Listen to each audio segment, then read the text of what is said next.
Maybe ask Jacques if he can hear us. Hey, Jacques, can you hear us? Yeah, I can hear you guys perfectly. Thank you. Great. Okay, I'd like to call this workshop for the Grand County Commission to order at July 7th, 3 o'clock. And today we are going to be talking about tax increment finance options with Brandy Grace and Sherry Dearden from the Utah Association of Counties. Thank you for traveling so far to come meet with us in person. Thank you. Actually, let me call, and present we have Jacques online, Trish Padine, Brian Martinez, Mary McGann, Mike McCurdy, Bill Winfield, and myself, Melody McCandless, as well as County Attorney Steve Scott, and Commission Administrator. And I think that, yes, online is the handout. I think that anybody that's following along online is a handout that you can find our packet as we're discussing that. Okay. Dive in. Yeah, go ahead, dive in. I'll give a little bit of a brief overview if you want. I know this came about, there's been several meetings that were had.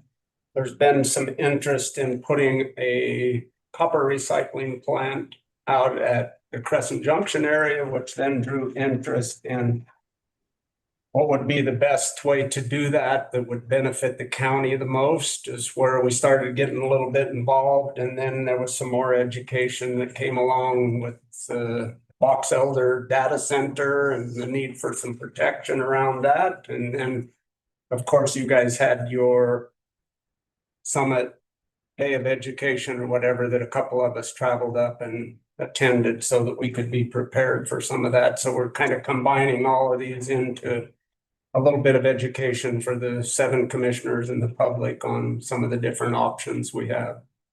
Is how we got to today. All right, and I just want to say, I think that taking this very thoughtful approach is worthwhile. We've seen where in other counties things haven't gone quite so well. So I think this is a very thoughtful approach at looking at what options do exist for you in statute and then making a decision that works best for Grand County. Typically what we have seen, as also what happened in Box Elder County, I mean, it's the most obvious because it was all of the news kind of what happened there, but it's very typical of a developer to seek tax incremental financing as they're starting to think through the potential for a development. There's so many other things to consider as well, but in order to determine the viability of a project, they typically look at tax incremental financing. And so they get a little ahead of themselves, and county commissioners are left responding to questions that really aren't even in your purview. And so that's typical of what we've seen as well, whether it's through the proposal for tax increment financing or for a land use application for whether it's a solar development or a data center or some other type of development.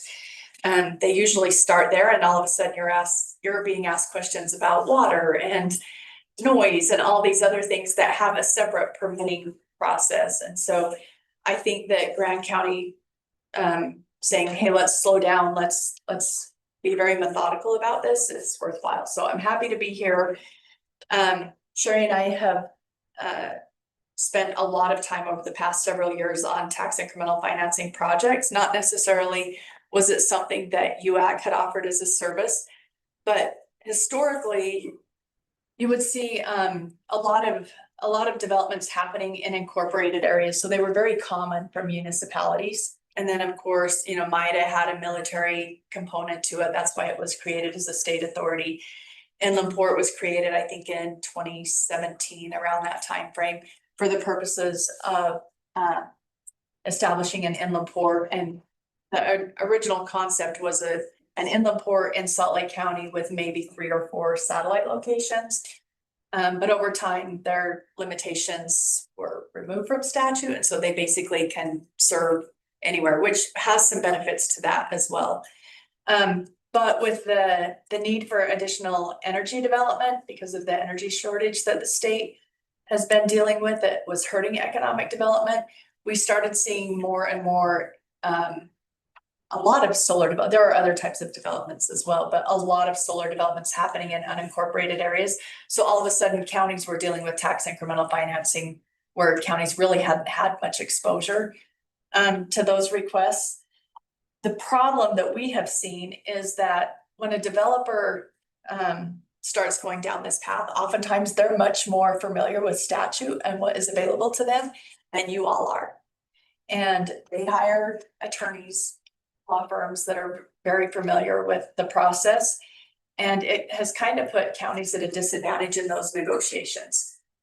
And so Sherry and I kind of stepped in and said, you know, let us help you navigate this. You shouldn't be giving up property tax revenue unnecessarily. That doesn't mean that there's not some value in a financing project of some sort.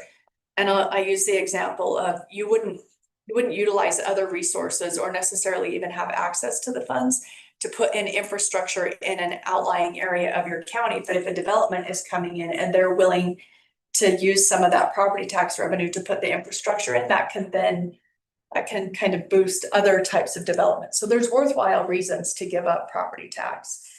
That's kind of just to give the history of how we ended up involved and the landscape of what has happened around tax incremental financing over the past decade or so. There are legislators that are very interested in monitoring what is going on. There's a lot of attention now on the amount of tax increment that has been given up. Is it appropriate?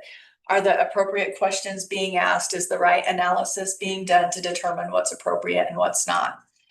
And that work will continue. But the purpose of today was to kind of outline for you what does exist, what is currently available. As Commissioner Winfield mentioned, there is talk of a proposed development, the copper recycling plant. And we became aware of this in conversations with Commissioner Winfield because, again, as we've seen happen numerous times, the developer had already started figuring this out for themselves and not necessarily having conversations with Grant County, which is also similar to what happened in Box Elder County, where the developer already was working with mine and having conversations, and those county commissioners were hearing rumors but not approached. And so we encourage all of them, as soon as you're aware of a development, whether it's MIDA or in LaPorte, the first thing you should do is at least make the county commissioners aware that there's a proposed project, and from there we can navigate what's best for your community.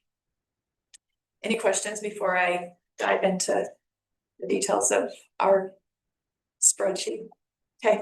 I think that's good so far. Okay, so yeah, this was really just to outline Title 17C, which is a community reinvestment agency. You can create a project area. Do you all already have a CRA for the, if you're familiar with Title 17C and your own ability to create a project area as an agency yourself? So that's one option. Utah Inland Port, another option, and then HB 507 of the 2026 legislative session. This is newly passed legislation, created regionally significant development zones. This could be used for other types of development, but it is required for any data centers. That is the pathway for tax increment on any, they define large load user. Has to be in an RSTZ. That takes effect in 2027. It doesn't mean it couldn't be used right now though. But for any data center after January 1, 2027, has to be in an RSTZ. So this just goes through, and I'll take the time. I think we've got time, but I can get through this pretty quickly and just kind of go through what we've tried to do is differentiate between each one of them, kind of the different statutory guidelines and restrictions and flexibility, and then also what we kind of see as the pros and cons towards the end of it. So, you know, the purpose there for each one of them in the port was originally like more logistics and trade focused, obviously by the name, but they have successfully been used for other types of projects, and there's not currently a statutory limitation on the type of project that can be in an in the port project area. Created by this, we feel like is kind of a big deal because then it kind of indicates the level of local control. So obviously with the CRA, it's your agency, you're in charge of the project area, you have a lot of hands-on involvement in that. Utah Inland Port Authority, they have a board, but they cannot come into your county and create a project area unless you invite them in. And in our conversations with Ben Hart, the director of Inland Port, he's He's very aware of some of the challenges that have existed. And you know, some examples recently of some of the public feedback that county elected officials are getting about having state authorities come in.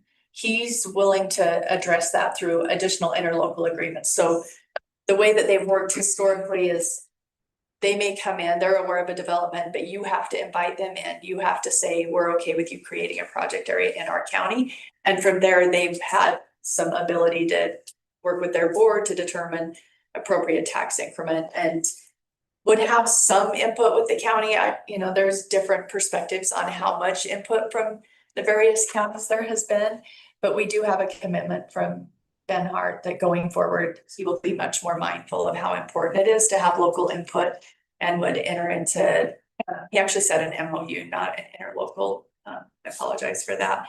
So if you chose to go the Inland Port Authority route, I would just really encourage you to make sure that that relationship and agreement between Grand County and the Inland Port Authority really covers what you need it to, so that you have the level of local input control that you would want and are expected to have by the people who voted you into office. RSDZ, we had a lot of input into this this legislation, and it kind of strikes the balance of what we saw, why some were using Inland Port instead of a CRA. So a CRA, which has local control, Inland Port, you give up some of that. But with the CRA, there are interlocal agreements that have to be negotiated with all taxing entities. And some of our counties have had projects that didn't go forward or development that they didn't feel was, they felt like it was a misfortune. And I'll use the example of a solar development where there's short-term construction jobs, but not a lot of long-term jobs. And if the school district doesn't agree to the proposal, then oftentimes it can't go forward because they have the biggest portion of the tax revenue. And that's been disappointing to some county officials who have felt like there's not really an impact to the school district, but the school district wouldn't approve an agreement, but the project didn't bring kids. And so with Inland Port, those interlocal agreements are not required. So why did the school district not, if they wasn't taking any of their taxes, why did they object? I got confused there for a minute. They didn't want to give up. They didn't want to participate in the project and give up tax revenue. The county felt like that was. That's where I got confused. So you The county felt like that was. you give up tax revenue as well as tax revenue with the CRAs. Right, yeah. Thank you for the clarification. So the RSDZ kind of strikes the balance where the county would be the creating entity and you would hold a public hearing. You have to notify the school district and any other taxing entity in your county. You have to notify them to hold a public hearing, but it's your proposal that you put together and you take to a new board that's been created that will be overseen by GOED. And so it's kind of the balance of the two, taking what some perceive to be the real benefits of Title 17C and some of the flexibility that exists in the Port statute, and then created RSDZ as well. Those are kind of significant things. Another real distinction is on the maximum property tax increment. With the CRA, there's no maximum. You can give up to 100% of tax increment. I know of a project where that happened. I don't see it. So, but again, it's really making sure that you're thoughtful and that the tax increment that is granted to the developer is appropriate, whatever that number is. Inland Port has a statutory limitation of 75%.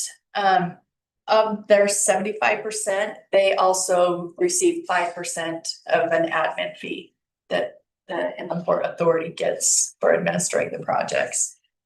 And then on the new RSDZs, 60%, up to 60% real property and up to 100% of personal property. That's the maximum that can be granted through tax incremental financing for each one of those types of project areas. Sales tax increment, Again, with Title 17C, fully negotiable, a lot more flexibility there. Inland Port has a statutory allocation of 20% within the project area. And then, not included as part of an RSDZ. And then we outlined typical term, 20-25 years, but, Inland Port does have a reauthorization option theirs for an additional 15 years. So these are just typical terms of an initial project area. And, 20-25 years down the road, it's possible that some of them would be renewed. And I think a lot of that has to do with new development that may happen in the project area. Set asides. This is going to become really interesting because I'm aware of some legislative intent of what they would like to see happen. So currently on a CRA, there's a requirement to take 10% of the project area funds as a set aside for affordable housing. And the CRA board, I mean, there's some statutory guidance of what affordable housing is and what you can use that money for. But you do have to take 10% specifically for affordable housing. In Emery County right now, they're starting to see, because those solar projects in Emery County have triggered, they're starting to see some revenue coming in now, that 10% housing set aside. We are in the process right now of helping them develop a housing plan that basically includes a down payment assistance for first-time home buyers, home renovation for, certain qualifying criteria, but they also didn't want to see their existing housing stock not be taken advantage of, where there's some opportunity there. And so that's been really rewarding now to have worked on their solar projects with them for so long, to see the revenue start to come in and now helping them figure out how to deploy those dollars for their community, especially at a time where there's been a little bit of criticism of the public, from the public officials. When I say this, I'm talking in generalities. I'm not saying everyone hates solar or whatever, but the commissioners have taken on some criticism. And so it's really rewarding to be able to help them take the money that did come in and put that back into the community for community good and other. So we're really enjoying spending time with them on that. In the port, there's no statutory set aside. And then on the new RSDZs, up to 10% for public infrastructure. Now that wasn't really well defined, and we talked a lot about that during the legislative session of what that money might be used for.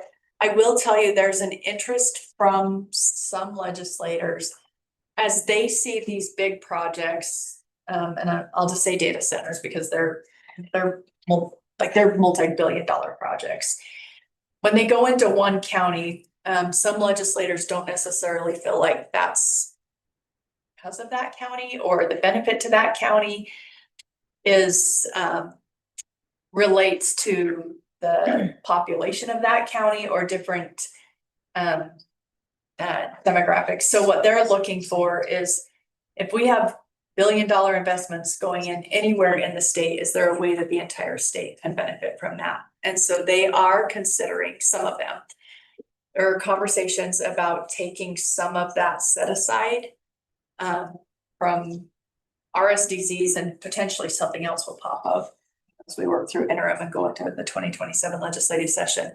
But there is some talk about pulling some of that money up from property tax and putting it into income tax to reduce state income tax for all Utahns. So I know I defend property tax all day, every day. So I get it. I'm like, especially from a county perspective, right? Because school districts have the statewide the basic school levy. Municipalities get more sales tax, I mean, all taxing entities have revenue in order to take care of their obligations, and I get that.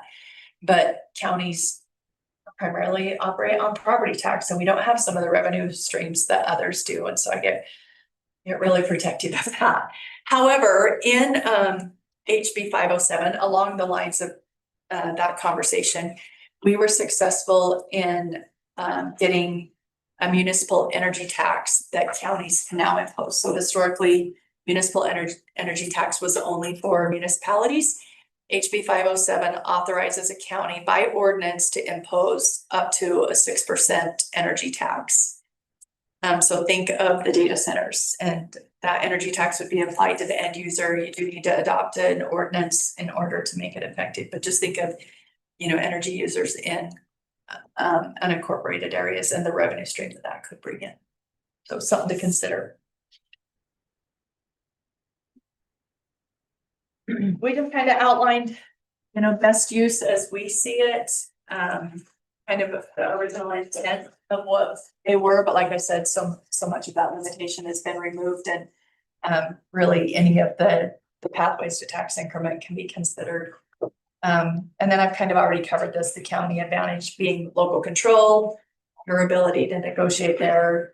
One of the advantages with Inland Port is they do this over and over again. They have quite a routine process in place for those negotiations and what they authorize. And like I said, with the strengthened agreement between the county and Inland Port, that's a possibility. And then RSDZs, I think this was Representative Roberts' bill. Floor sponsor was Senator Colomar. I think they're really excited. There's not been one yet. There's a proposed RSDZ in Tooele County and one in Juab County. But I think that they're looking at this as like will kind of solve some problems with others and are very excited about what potential that has. I've kind of already covered some things, but that are on the pros and cons, but also from a developer perspective. In my experience, most developers are talking to lobbyists, and then the lobbyists are the ones that are like, oh, we'll just go here, or we'll just go to this, and we can, negotiate this for you. So again, I'm really pleased that Grand County became aware of this and kind of pumped the brakes for a minute and said, let us figure out for ourselves, because you're also mindful of developers in your community. I know you're mindful of the business sector and what's best for your community. So it's not to say that we don't want a state authority in our business. We want to handle this ourselves, but you should be thoughtful about the different pathways, what's best for your citizens, and also potential development coming into your county. So, did I miss anything? Important we covered?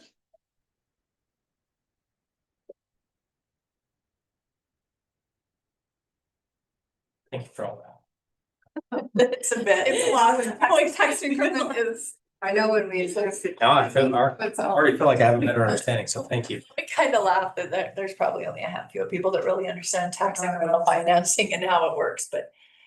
I know when we tried to do it before, it was a school district that all the other taxing entities agreed to, and we wanted to do some development around USU. So you've had an experience like the example I described. Yeah, where I've project gone to the didn't go. meetings and visited with the different entities and, It was unfortunate. I was aware that there had been a development that happened in Salt Lake County, and one of the school districts up there, because they felt burned, had adopted a policy that just said, we will not participate in tax incremental Oh. financing. And a lot of the school districts became aware of that, and they started just adopting it because of that one experience. Well, what they missed is that with energy projects or data centers, and even some of your industry type projects, the majority of the value is personal property. And unless you put it in a project area, you don't capture that new growth.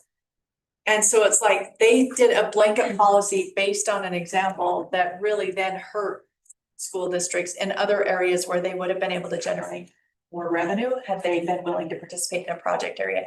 I spent, I don't know, it's better part of 2 years going, as these projects would come up, going to school boards at the request of counties, trying to help educate them of why that project was different than this proposed project, and the way that property tax is calculated, the way the tax rate is set, and how you generate new revenue. And so it was really unfortunate, but that theme kind of went around the state based on one experience in Salt Lake County. I don't think our district's done that. Not to my knowledge. I have a couple of questions on the inland port, and some of that came from not getting enough clarity maybe out of the summit that we attended. Yeah. But there was mention that somebody used an interlocal agreement with the inland port, and I was wondering if that is the case, would it be possible to get a copy of that document? I have one. Oh, you do? Yep, I'm happy to share it with you. Following these conversations, that I've had with Director Ben Hart, he has shared with me an agreement that they had with Beaver County. They also have a project area in Emery County where the counties expressed some concerns because an area where they had been providing input, it's now a proposed annexation into Orangeville, I think it is. So the counties expressed concern, and so in response to that, Inland Port has shared a proposed interlocal. So I really think that, if there's any good that can come from, the situation that happened in Box Elder, it's that the state authorities are much more mindful of the role of local government. And I would encourage you to be mindful of that. If you were to choose to go down the path of a state authority, I would make sure that there's an interlocal agreement or something in place that covers all of the things that you would want it to, such as, your input in the TIF structure. How much is the developer getting? What's being required? What involvement do you want to have? And I would really emphasize that, because I've told them this, they charge 5% admin fee because they're administering the project area. That doesn't mean that your county auditor and your county treasurer and your county assessor don't still have responsibilities related to these project areas that they then still have to figure out the parcels and what the value is, what portion is going through the tax structure. And so he has even suggested a willingness to share some of that admin fee with the county where the project is located, and has even offered to support UAC because of the help that we are also giving to UAC. Because I think I've made a pretty compelling argument that the admin fee that's authorized in statute is for admin, and there are administrative costs or administrative burdens that others have that with no revenue coming in to satisfy that. Some of the counties have needed to use some of those fees to then hire their own consultants or additional attorney resources to help navigate a TIF, structure with the developer, or renegotiate a participation agreement with the developer. That's the purpose of the statutorily authorized admin fee. So take advantage. Just know that you're able to collect some revenue to help you through the nuances of this. And that's if you're using the inland port, you said? So in a CRA, you can also charge an admin fee. Inland Port gets 5% just statutorily. We're just telling them that through an interlocal agreement with the county, they should be willing to share some of that admin fee. They do take on the bulk of the work with, the negotiations with the developer and going to their board and figuring out, what should the incentive be? What is the but-for analysis that should be done each time you authorize tax increment? So they can handle a lot of that, but it doesn't totally eliminate the county's responsibilities. So the other thing I would mention that we have done in other counties where there has been a CRA, if a developer has come in and proposed a CRA, we've helped them negotiate a cost reimbursement agreement. It's a different CRA. So many things that a CRA, but a cost reimbursement agreement where essentially the developer pays the county upfront for the costs of hiring a consultant. And in some cases, they've hired us at UAC to consult and negotiate with the developer on the county's behalf. And then once the project triggers and they're then collecting that admin fee from the tax increment, the developer then gets credit for what they fronted the cost of. So we've done some things to try and lessen the burden on the counties, even at the onset of these conversations and negotiations, because you won't see any benefit from the project until there's actually development that you're collecting property tax on. One other question that wasn't cleared up for me, and most of the questions I have are around the Inland Port because of the extreme amount of negative press that they've been getting. But the question I have is, when you invite them into your county, are you giving control of the entire county they can utilize anywhere, or are you able to say, okay, you can have this spot right here? Yes. I mean, for lack of a better word.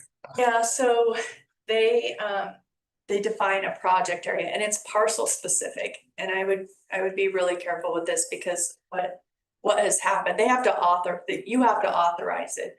But when you invite them in and they say, here's the proposed project area, and here's the parcels associated with that, then it's limited to that area. However, we have seen in other counties where then there's another development, and within the same project area, they're adding parcels that aren't even contiguous to a specific area. They have the ability to do that. It's going to be a little bit tricky. We're trying to, I think that there's probably an expectation from the development community and from some in the legislature to have that level of flexibility. It does become pretty complex for your property tax, your elected officials involved in property tax administration, just the way that you set up nomenclature for areas of your county that are subject to different tax rates. And so having an area, like even your city boundaries are, a contiguous area. And so to have project areas where it's not contiguous, we're trying to figure out how to help, with the software end of that to make it a little more user friendly, but it does become a little tricky. And they can also trigger by parcel. It's not, Excuse me? so where you have a project area, let's say there's 10 different parcels in that project area. And they trigger, meaning that, all right, starting like the year that they trigger, the following year is when they're going to start capturing tax increment. They can trigger by parcel, not the entire project area. So someone has to manage within that project area the parcels that have triggered at which time, and they could be, there's no limitation for the variation of time span that could cover. Current statute allows them up to 25 years to trigger, so you could have one that triggered now, and then 25 years later, you have another one that triggers, and it goes on for 25 years. Are they looking at remedying that? I think they're looking to make it more flexible than that. First. Oh, I'm good, wait. Trish first. So Okay, I'm kind of sitting here looking at you like with a blank stare because I think some of us, not all of us, have a fairly large knowledge gap, not as to these programs per se, but where this came from. So I'm just asking that, and I think this has been in the works for a while because, Bill, on your social media, you mentioned that like April 1st, and I know that you guys have been going to some meetings regarding it. So what I would love is if we had a workshop on it to discuss kind of where you guys are going, give us some foundations, like where this came from, right? What the thought process is, where it's going, so we have some understanding, because I've done it. I know you're gonna find this quite crazy. Can you please not do that, Bill? Please. What am I doing? Please just stop. You're gonna find this a little, We're not doing anything, Trish. We're listening to you. We want to hear what you have to say. please. Try not to. I know it's difficult to be civil, but please try. Thank you. So I'm into it. I think a recycling center is a great idea. We have a very linear society, economy, and it's a bad thing. We consume a ton and it usually goes to waste. And so I love this idea. But I feel a little like left out, like there's this gap and all of a sudden we're jumping to this without understanding this. So it'd be great to kind of back up. And I'm not saying today, I'm saying in the future, give us some kind of foundation as to where this came from, what the thought process is, what we might be getting, what we might be giving to do something like this, if that makes some sense. Just a comment. And then that way I think we'd feel a little bit more engaged. I feel right now like I'm learning about something, like what are we learning about? I don't know about the copper recycling center. This is, like I said, I've heard little tiny inklings. A Moab legislator told me a little bit more, but I've heard nothing from the county. So I think it's not just for the copper recycling. There's lots of other, obviously our county already created a CRA for a reason, or CR, whatever it is, Mary's familiar with it. So it's not like this is something new.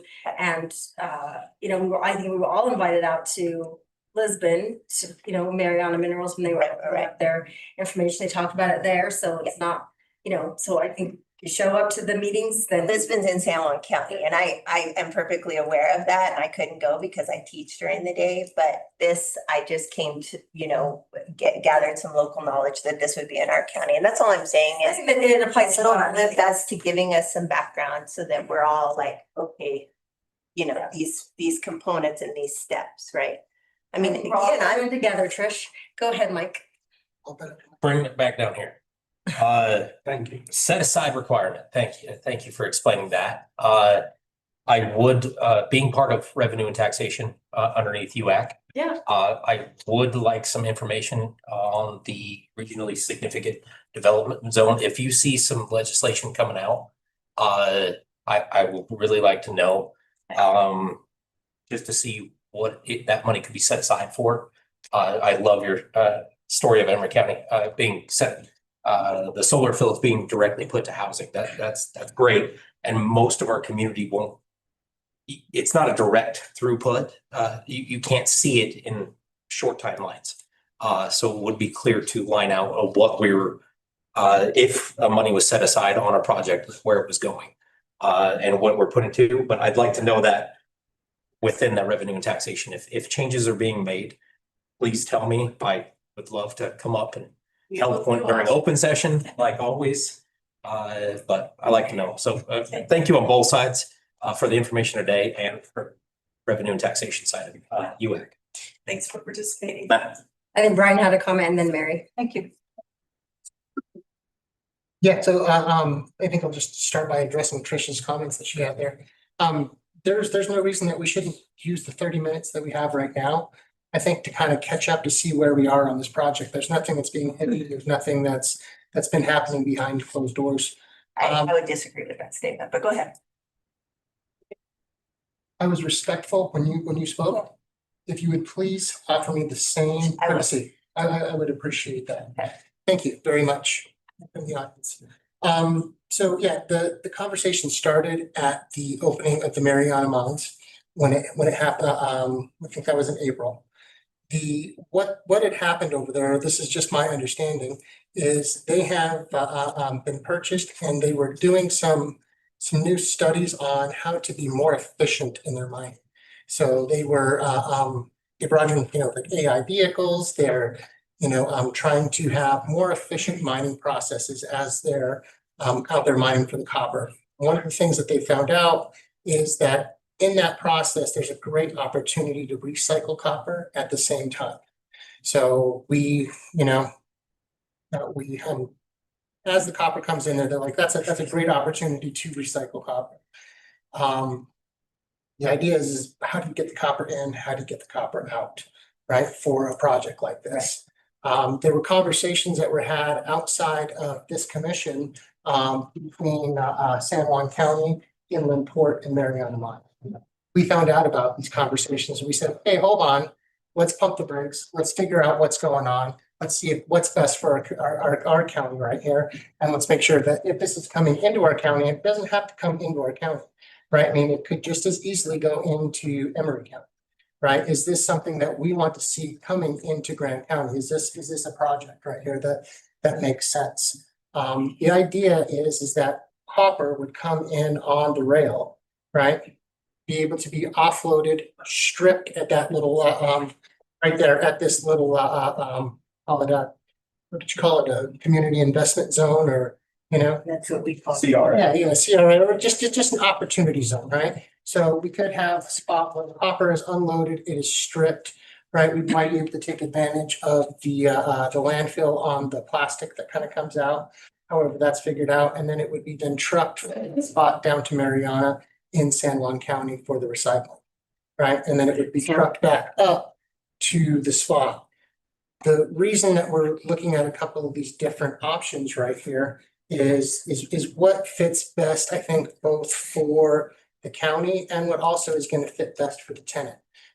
Because there is no economic development. There are no future taxes if there's not a tenant, if there's not someone that's going to be ultimately interested in providing something in that area.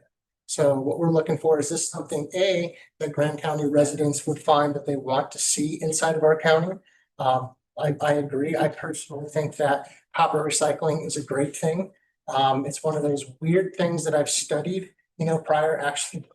The world of copper, we take all of our copper recycling and we send it on ship out to China. And the reason is because those ships basically head out there empty. So this provides bow weight, for ships going out there.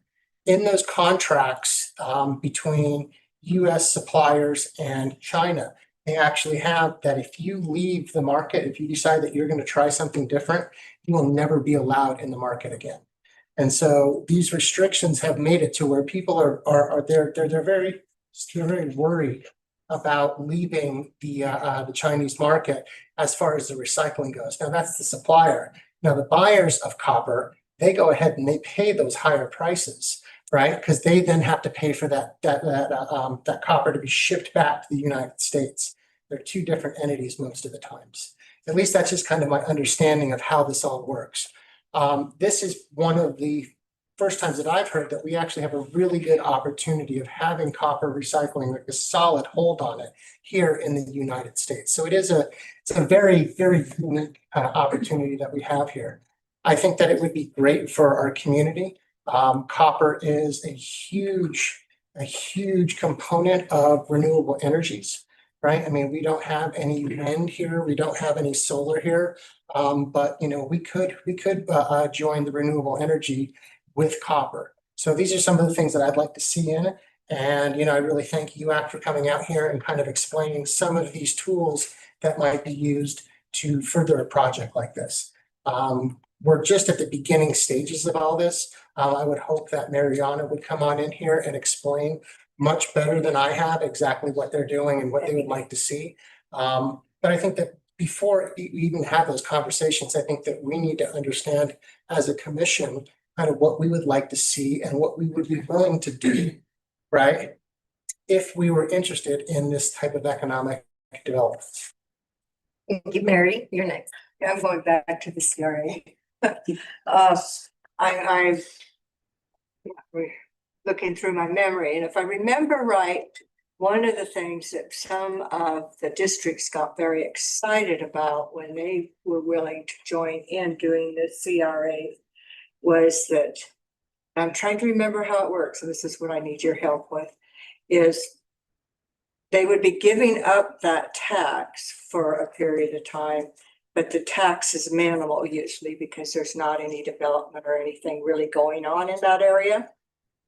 And then once the project or whatever the CRA was developed for happens, then usually it pencils out that they end up getting more taxes, kind of like I called it a balloon payment, when once the taxes started to be regenerated for those districts. Am I remembering that correctly? Yeah, that's a pretty good summary. You're taking an area that hasn't had a lot of economic activity, and you're incentivizing it through the use of property tax. And so an argument can be made that you have an area where you're not generating much tax at all. A lot of the energy developments around the state are on property that's in Greenbelt and not generating a lot of property tax revenue. And then you have that development happen, even though you're giving up a portion of it to the developer. In the end, you end up getting more tax than you otherwise would have if it had gone undeveloped. And then they get, okay, I want to make sure I understand this. So the developer gets the tax for the period of time before the CRA comes to fruition, or do they continue getting the tax after the development is completed? It's subject to a participation agreement. So that's Okay, part of so the negotiation. You'll negotiate a participation agreement with the developer that will outline how much they're getting, for how many years, what their obligations are. All that's negotiable. And that's helpful because I was really not remembering that part of when we were working really hard to get this done quite a few years ago.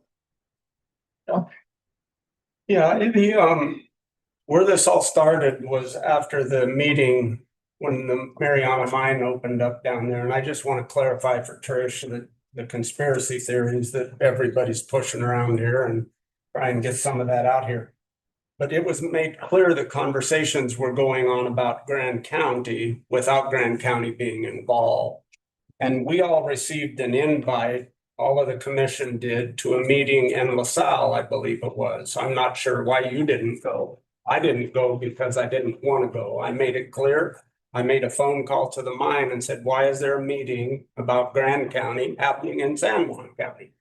And so I didn't attend because I didn't want to go to a meeting down there about Grand County. But after hearing that there were rumors out there, I contacted Brandy and requested some information, which we have received today. And then I attended the summit that they had up there, because not only did the rumor about a copper recycling then started with everything that was going on in Box Elder County, that also left the suspicion of, I wonder what's going on around data centers in Grand County.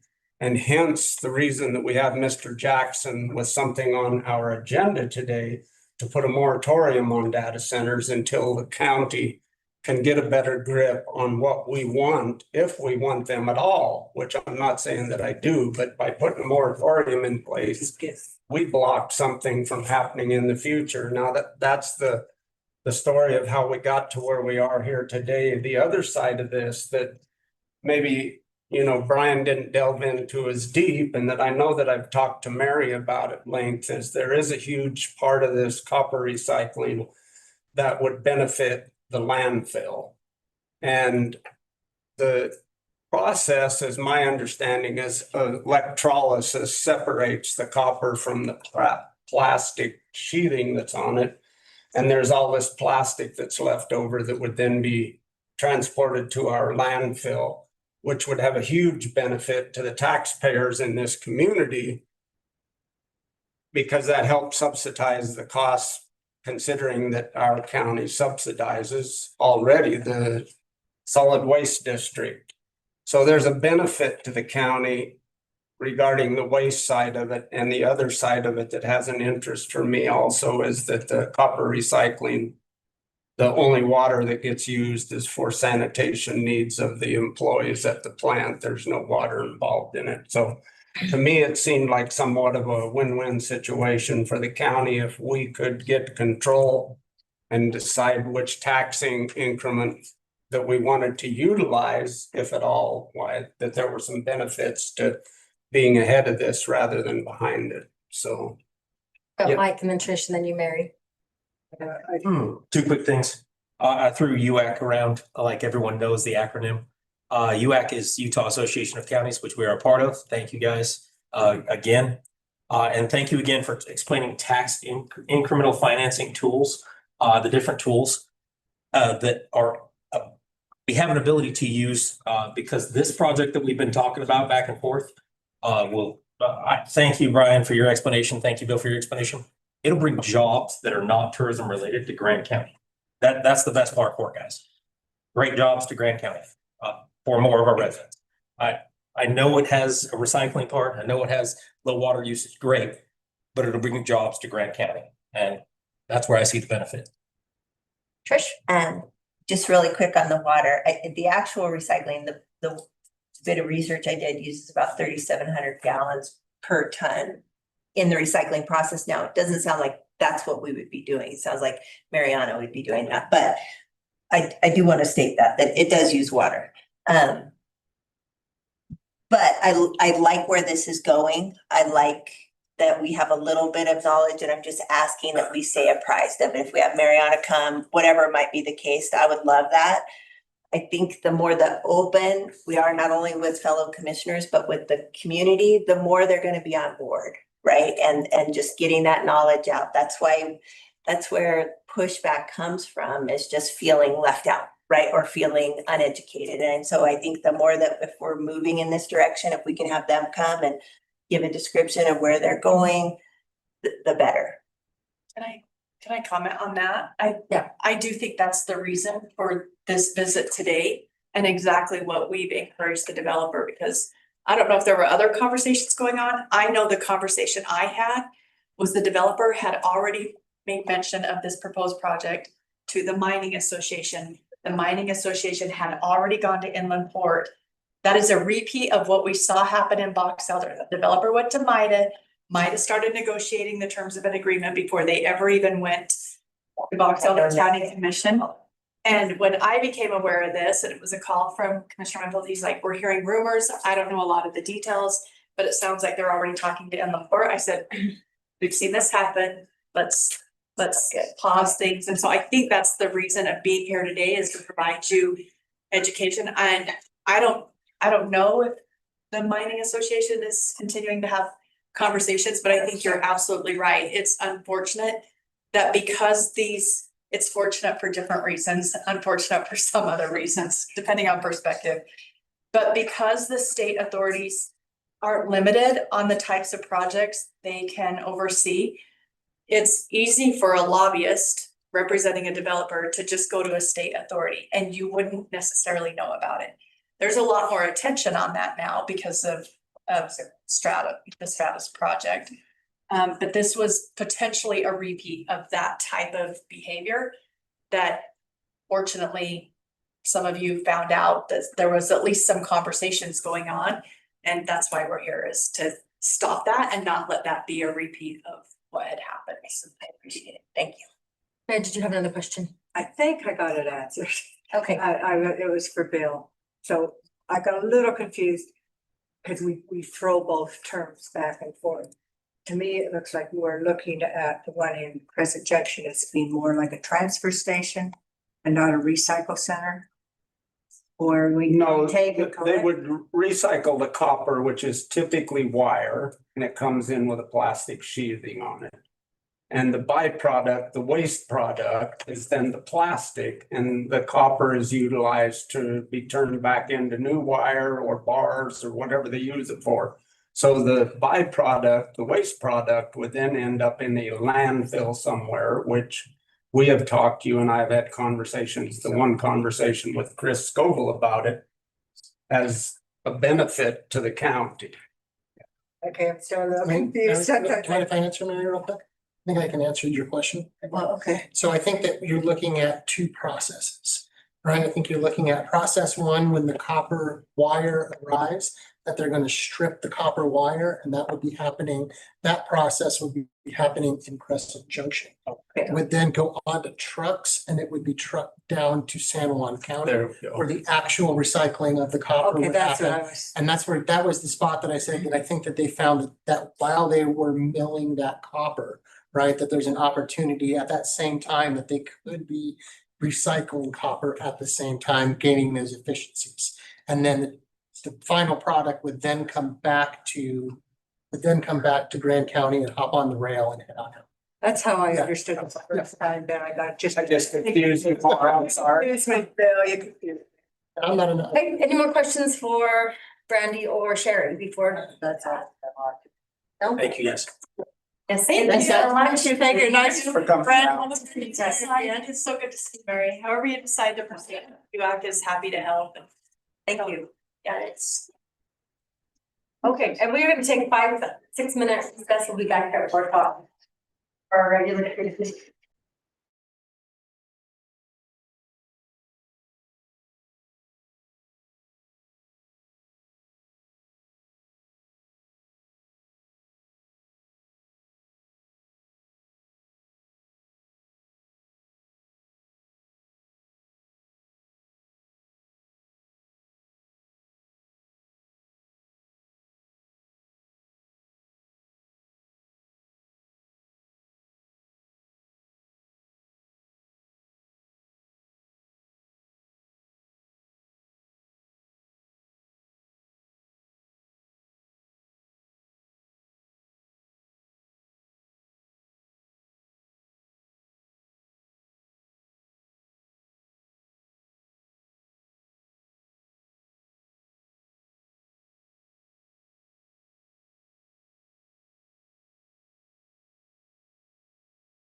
Welcome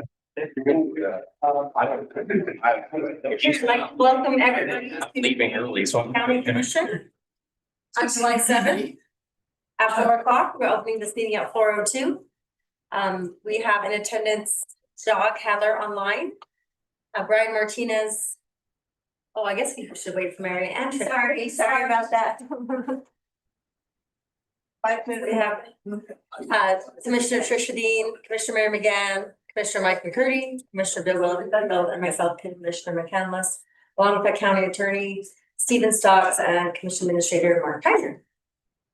We have Gabe online? No, These Yeah, Jacques. are the soccer I games. already got Jacques. Yeah, we're good. And I'd like to start this meeting out with the pledge of allegiance. We all stand. I pledge allegiance to the flag of the United States of America and to the republic for which it stands, one nation, under God, indivisible, with liberty and justice for all. Okay, and Commissioner Winfield has asked to speak before we get going. I know that Trish, you mentioned, and brought to attention the county, we should have our flags at half staff. And if you'd like to say anything about the firefighters, I'm welcome to let you do it. If not, I'd like to say a few Oh, things. that'd be great. Um, And I do want to say that that was prompted by a citizen saying, hey, I think this would be really good for you guys to do this. So I want to thank, it was Bob Phillips. I want to thank him for inspiring that. The firefighters were Emily Baker, 38 from Clinton, Michigan, Nick Hutcherson, 27 from Glendale, Arizona, Sydney Watson, 27 from Warrior, Alabama. That sounds interesting, but anyway, we lost heroes in that fire that started in Grand County and moved to Mesa County in Colorado. And I just want to acknowledge that they gave all. They gave their lives trying to protect a natural resource, to protect something that we all hold dear here. And it's hard to not acknowledge them. And I did attend the memorial for them. I got there a little bit late, but enough to know that there wasn't a dry eye in that place, and there were 500 to 1,000 people. I'm not good at crowd measurement, but I was there when they received their last call, and it's a tribute that they do for firefighters that are lost in the line of duty and they do not answer. Why, that's the end for them. That's the end of their duty, and the other firefighters are promising to pick up and to carry on for them. I tell you, it hits pretty hard when it's that close to home. I have a son that fights fires. Probably have some grandsons that'll follow him into that line, and it's an incredible battle that we see taking place out there in our state right now, especially just right across the line to the south. So we're surrounded with it, but I do want to acknowledge that they gave all. So thank you. Thank you, Bill. Thank you, Bill. I do want to remind commissioners to use their mics. It's good for the people online. As well as the audience out here, I think it goes out there. So if you can use your mics, that would be greatly appreciated by the audience. And Mike, Can I, am I able to speak now, or should I wait for it? go ahead. Yeah, okay. Go ahead. Thanks, Bill, for doing that. Two quick statements. As it is July 7th, mere days after our nation's 250th Day of Independence celebration, I wanted to bring it back to the local level and say thank you to every one of our guests and citizens in Grand County for the awesome no incidents, no fire from fireworks on the 4th of July. It's a big deal. Our local fire teams have reached out. Our Grand County Fire Department has reached out and posted it, but want to say thank you to everyone for no fire incidents whatsoever on the 4th of July. That's big, as we know they're going around this year. Second thing, Grand County Fair was absolutely awesome. It was well attended. And I'm already looking forward to next year's. I hope many others are also. Glad I got to be a part of it. See so many friends and people out. A huge section of this community was out there, guys. All sorts. Even opponents were out there, as we can see. But if any of you missed, I want to say Thursday night, was the junior rodeo. Considered a huge loss, and I expect to see you out there next year. It was absolutely a sight to see. So many youngins. 5 years old to teenagers, just showing absolute courage and their ability to in many rodeo aspects. It was awesome to see just on a Thursday night in Grand County. I am so glad the OSTA staff and the fair board put that together. It was absolutely awesome. And I was glad to see everyone from our community out there. So hope to see you next time. Okay. And then I just wanted to mention today that regarding item 4 on the agenda, which is the data center temporary land use regulation, that we do not actually have a formal requirement for a public hearing as it's administrative decision. So we will allow dedicated comments pertaining to this topic. You can have them now during citizens to be heard, or I will allow that after item number 3.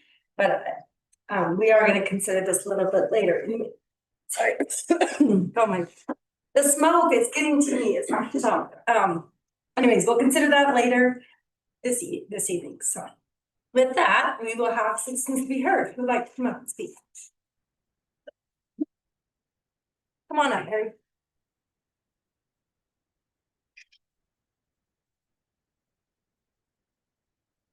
Mary O'Brien, Castle Valley. I just attended the workshop on tax increment financing, which I had heard about rumors about Copper Recycling Center, had no information how this was coming up. And so I sent a GRAMA request. And I asked for all communications, including but not limited to documents transmitted to and from and personal communications, emails, phone notes, meeting notes to or from Bill Winfield, Brian Martinez, and or Melissa McCandless, and all other persons and entities concerning any of the following words: UMTRA, water rights, Crescent Junction, copper, recycling, and the date range of documents from January 1st of this year to June 4th, when I sent the GRAMA. I have received no response at all. The GRAMA was initially denied because the time had passed and the 3 of you hadn't responded. So I have appealed it. And I still have no response. This is over a month.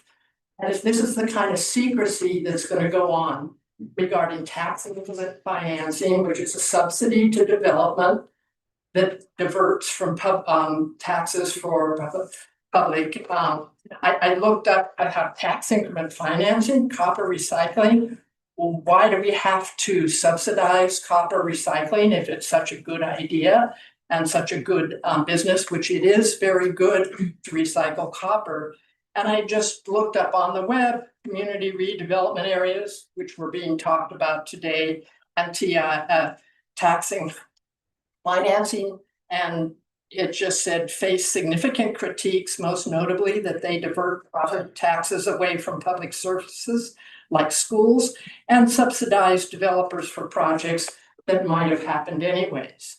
That was the Lincoln Policy Institute.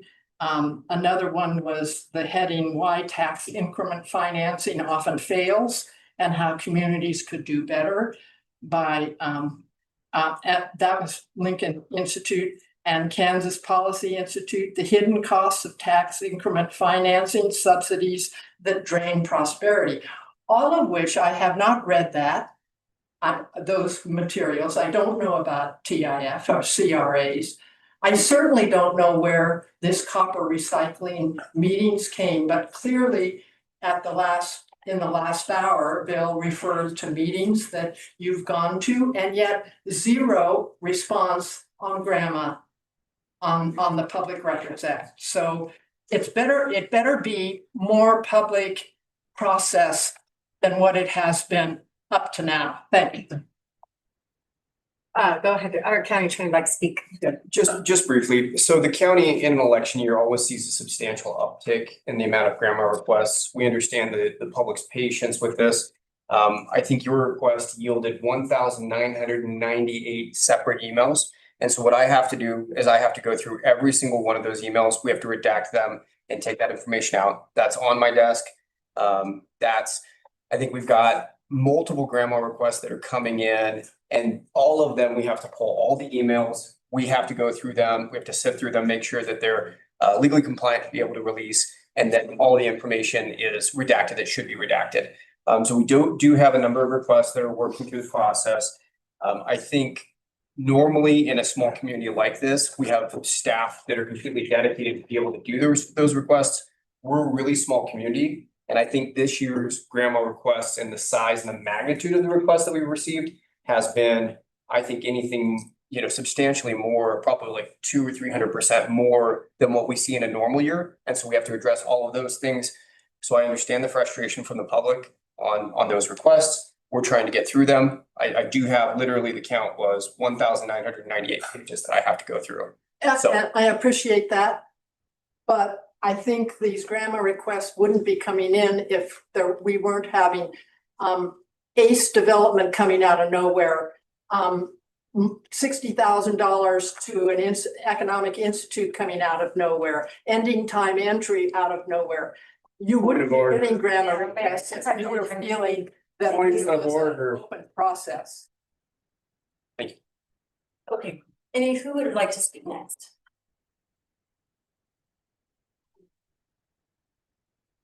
You can sit at the table or you can stand up. My name's Dave Wagner, live up the street. In regards to the firefighters, I'd like you to acknowledge there were 2 badly burned, badly injured firefighters that are struggling right now. Okay, I have a couple other comments. Any water decisions need to account for current residents and businesses' needs going forward. In some places in Arizona, the developers must be able to provide water. They can't ask the public to do it. I think we are approaching the time when that's going to happen for us. Second, the Arches shuttle. It is obvious to me and others that a 2-week window to provide bids is absolutely ludicrous. But since you appear to be working with one provider, it will probably be the only bid. This is not competitive bidding, not acceptable, and the 4 of you are treading on thin ice. You ignore input from the voters, your constituents, and do what you want to do. It's going to come back on you. Thanks for your time. Thank you, Dave. Who else would like to speak? Come on up.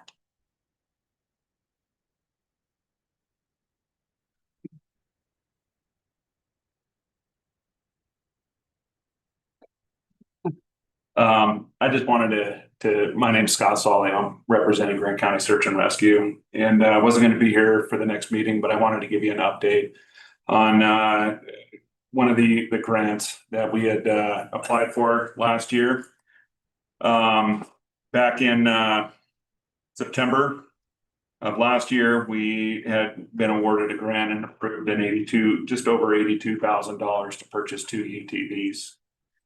We were able to purchase those starting in January of this year. And instead of just going for the newest, latest and greatest, we chose to actually purchase vehicles that were a year old in excess in inventory. And that ended up saving around just over $12,000 in our grant.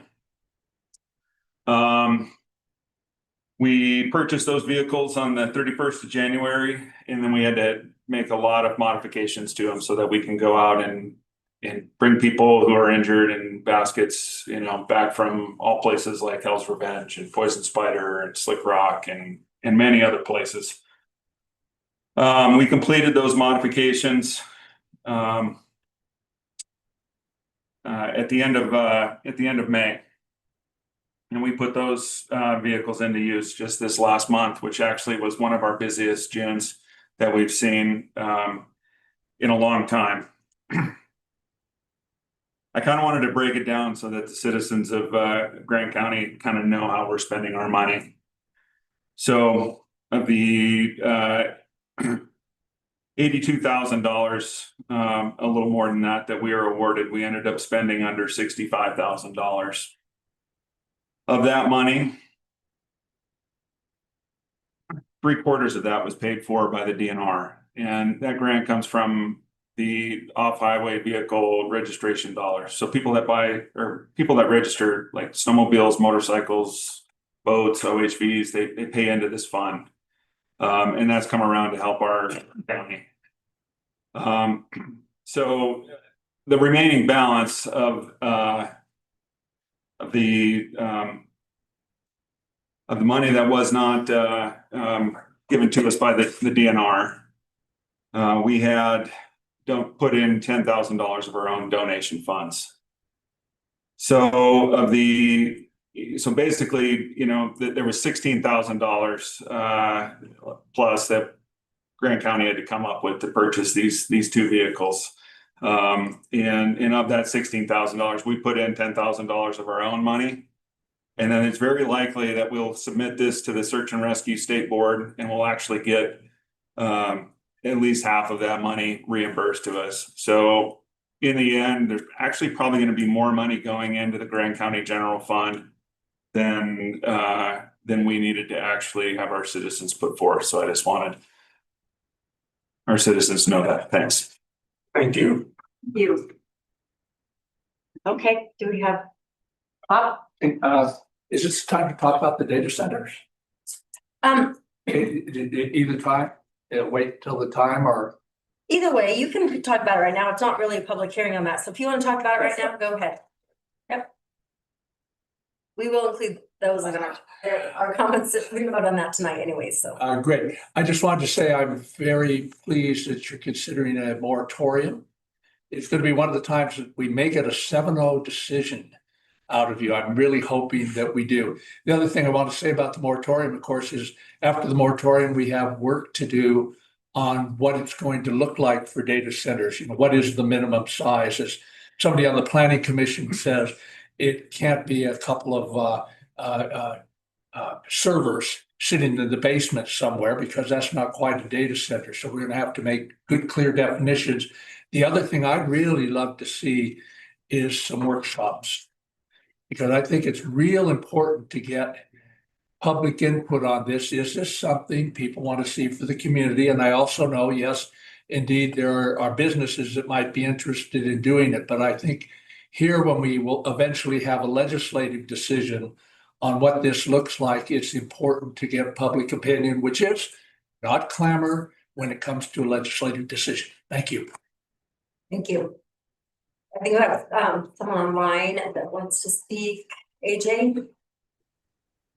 Hey, yep. Can you hear me all right? Yeah. AJ Throgmorton, thanks for letting me speak. I wanted to speak briefly to the patriotic crosswalk that we did over the last week and just give a few shout outs to that. It's a bit of a list who all chimed in and helped out, so bear with me here. But first, we started with Sheriff Wiggins, helped put me in touch with some members of the Sheriff's Department, as well as a couple of inmates that came out and helped out with that effort. The VFW chipped in, Commander Kehoe over there, Dan Stott, local, Trudy Henches, Commissioners McCandless and 2 of her kids came out to help out. Commissioner Winfield chipped in. Local community member Shaylee Holland helped out. And then getting it approved through the city was a collaborative effort too. We had a lot of help from City Manager Michael Black, very helpful in helping get approval for that and seeing what I needed to get complete to even just get started on the work. City Roads Department came out, helped us cone everything off and block it off. Members of the MARC provided a ton of valuable input on prepping the canvas that was our crosswalk, the materials to use.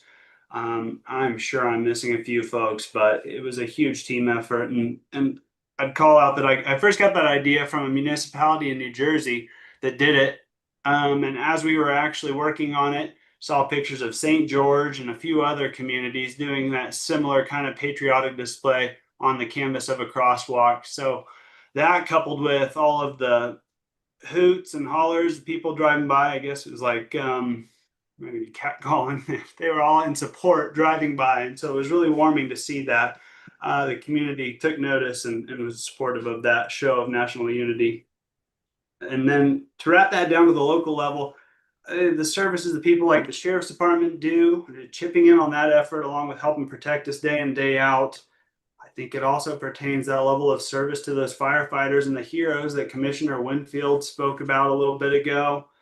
That sense of service and national unity goes to each of you and the services you provide as well. It can definitely be a thankless job that you can get involved with here, but in that you're tasked with making some really hard decisions to impact the quality of life and our viability as our community. So, well, thank you to all of you and to all of those service members.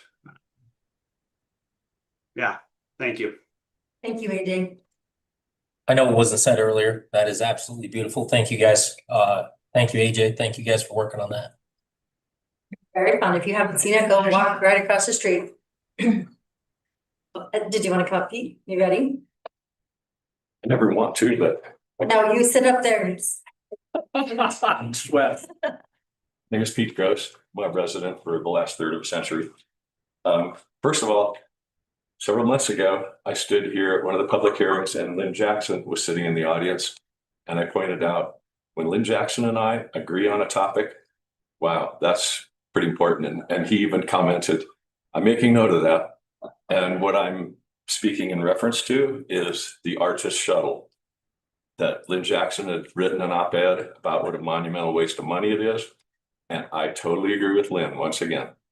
I don't think I even need to go into the details why, but it's so poorly thought out. You know, just what's going to happen at 5 p.m., you know, when they leave? What about the people that are stranded? They missed the last one. How is that? You know, there's just so many unanswered questions. I think it's being rushed. That needs to be taken into account. Regarding the water use and preservation element, as has been pointed out, as far as I know, there's no consideration of climate change in there. And despite what some people seem to think, it's not a hoax. I studied thermal sciences. The science is solid. It was worked out back in the 1800s. And also the notion that we could tap into the Colorado River, the infrastructure required that would, again, that would be a monumental waste. It's like the Colorado River is already over allocated. I don't need to say any more about that. And Grand County water rights are junior to any existing rights. The Burr Oaks rezone, I'm not sure if this is the right time to raise that issue. It's not. If you want them What day to is that be, gonna if you want them to be on the record for those specific public hearings, then you can speak at that time. Okay, then I If you will. just want to speak at citizens to be heard, the public to be heard, you can say whatever you want about them, but if you want it to be on that specific record. I will save it for that. Yeah, so just, and I'd also like to remind that a number of the members of this commission campaigned on fiscal responsibility and transparency. And we're not seeing that at all, if anything, from those same people. Anyway, I think that's kind of hypocritical. Thank you very much. Do you have anyone else? Come on up, Jim. You're next, Allison.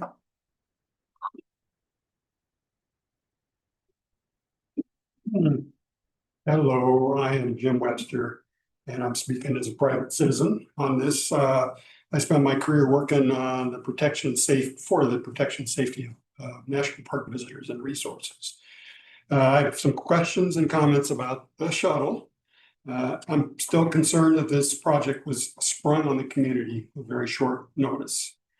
Due to this lack of transparency, little to no effort was made to engage the community to educate us about the project and to gain our support, in my opinion. I'm also concerned that there's been very little visible public engagement or support by local, regional, or even National Park Service leadership on this shuttle. See, it still seems to me that this seems to be a project created and driven almost entirely by a county commission subcommittee of advocates, developed and now soon to be funded, mostly out of the public eye. I'm concerned about the large amount of local public funds, the $500,000 match, if you will, expected to come out of TRT funds. I have also heard that there is a question about whether the specific TRT funds will be even available this year. or that an unbudgeted TRT diversion to the project might impact funding for the sheriff's office. I also heard that there is a possibility that some or local match may eventually need to come out of the general fund. Lastly, who will manage this project on the Grand County side of things? Will it be an additional duty piled on top of an existing employee or an unbudgeted new hire at taxpayer expense? Now, I'm concerned that the $1.5 million pledged by the Park Service is not yet committed, approved, nor appropriated as of the last that I've heard. This project is scheduled to start in less than 2 months. More than half of the funding is not even there. If for some reason the Park Service funding does not come through and this contract is awarded tonight, are we, local taxpayers, obligated to come up with an additional $1.5 million to cover the Park Service portion in order to honor this contract that you may be voting, that you will be voting on tonight? Grand County certainly has other immediate needs, including funding a municipal water storage facility out in Spanish Valley. That funding request was recently forwarded by this commission, I think, on a unanimous vote, but to the Community Impact Board, but as you know, was unanimously voted down by the CIB. Is this shuttle really a higher priority than a water storage facility? Now, it seems to me that the foundational document of this project is a cooperative management agreement between Grand County and the Park Service. That as of the June 20th, 22nd issues of the RFP, which I did look at, which did have 3 responses to it, in fact, was in draft form only, as stated in section A11. It's a leap of, I think it's a leap of faith on the part of the awardee to have to trust that the requirements of an unsigned CMA does not or may not adversely affect this contract. Has the CMA been signed and finalized? Is it in effect? When will the public and the contractor, for that matter, be elected? Another example, I think, of a rush project in a case of putting the cart before the horse. Now, this pilot program will not make a dent in the traffic or crowding issues at Arches, even at full shuttle capacity. A tiny proportion of the vehicles that enter the park because of the diversion of cars to shuttle buses, and a tiny proportion of visitors will enter via shuttle. Now, lastly, I'm concerned about visitor safety. In the RFP, I see that the shuttle will only work from 8 to 5. 5 o'clock is certainly not the end of the day for a visit at Arches. I anticipate shuttle users will be stranded at bus stops because of full buses at that end of the day exit rush.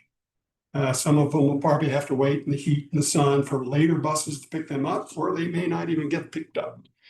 I expect many will not make the less scheduled shuttle because they're still out hiking. What happens to them? And don't get me started on the abrupt elimination, cancellation of the time entry program. Not only Arches, but Yosemite, Glacier, Rocky Mountain have faced chaos this summer because of the program's cessation by Department of Interior and political appointees this spring. In closing, I wish the commission, our tax-paying citizens, our visitors to Grand County and Arches, and the contractor awardee good luck as we collectively embark on this project. Thank you for listening. Okay, I think Allison, you want to come up next?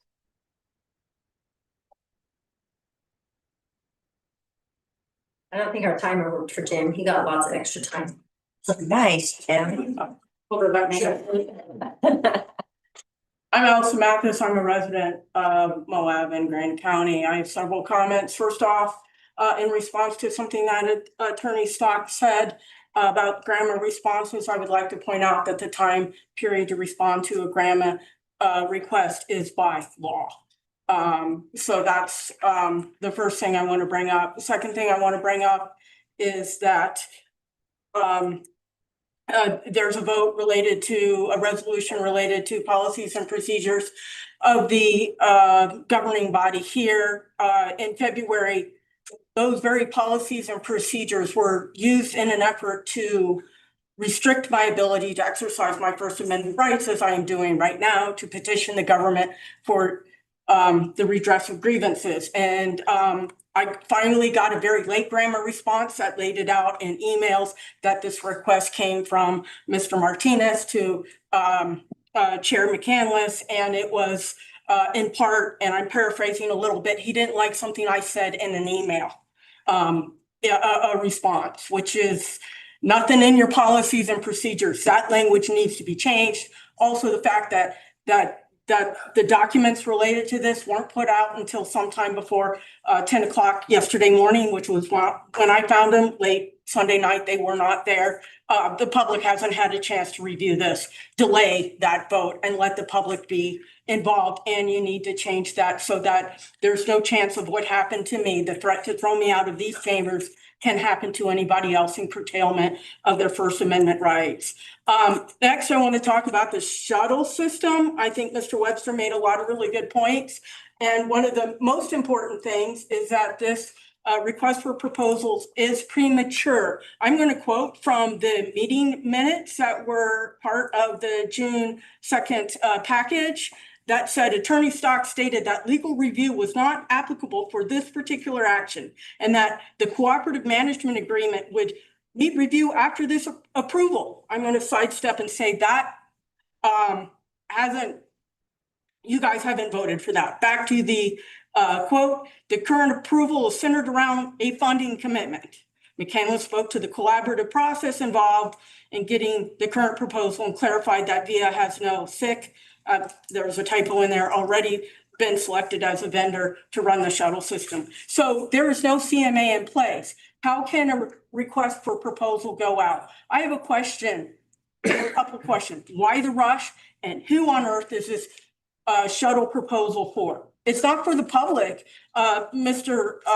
Webster made a lot of comments about the safety issues. Out of curiosity, today's a hot day, but we're only a few days from June. This is supposed to run through June of next summer. At 2:20 this afternoon, I took my thermometer and left it in the sun for a few minutes. I recorded a temperature of 147 degrees Fahrenheit. There's no shade, very little shade out there. The thing says that they're going to carry water. How much? Plus, you know, the other use of water on a hot day is for cooling. The shuttles can't carry enough to soak everybody down. It is a hazard. There is no evidence to support the things that Mr. Martinez said, that a shuttle system would improve the quality of life for locals. It would cost us a lot of money, as Mr. Webster pointed out, money that we need for other things. There's no evidence that it would support or protect park resources. There's no real evidence that it would benefit businesses. And in fact, it would specifically hurt. I've got one or two more points, if you would allow me, that this free shuttle system would directly compete against some businesses. So that would hurt them. This is extremely expensive, only 9 hours a day, ending at 5 o'clock in the afternoon.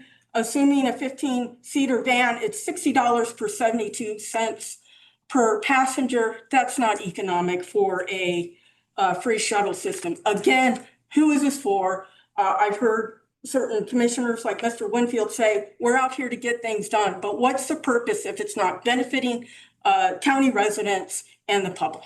Thank you. Do you have anyone else that would like to come speak? All right. We're going to move along to our presentations. Let's see. Do you have any elected officials around that want to speak? I saw Davis earlier. We have published. No, we have a Grand County active trail. I saw Maddie here. Here, yeah, she's here. We had elected before. So our Grand County Active Trails and Transportation Director, Maddie Logowitz.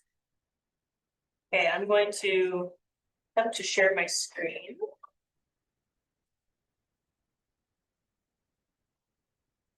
Hang on. Can see them.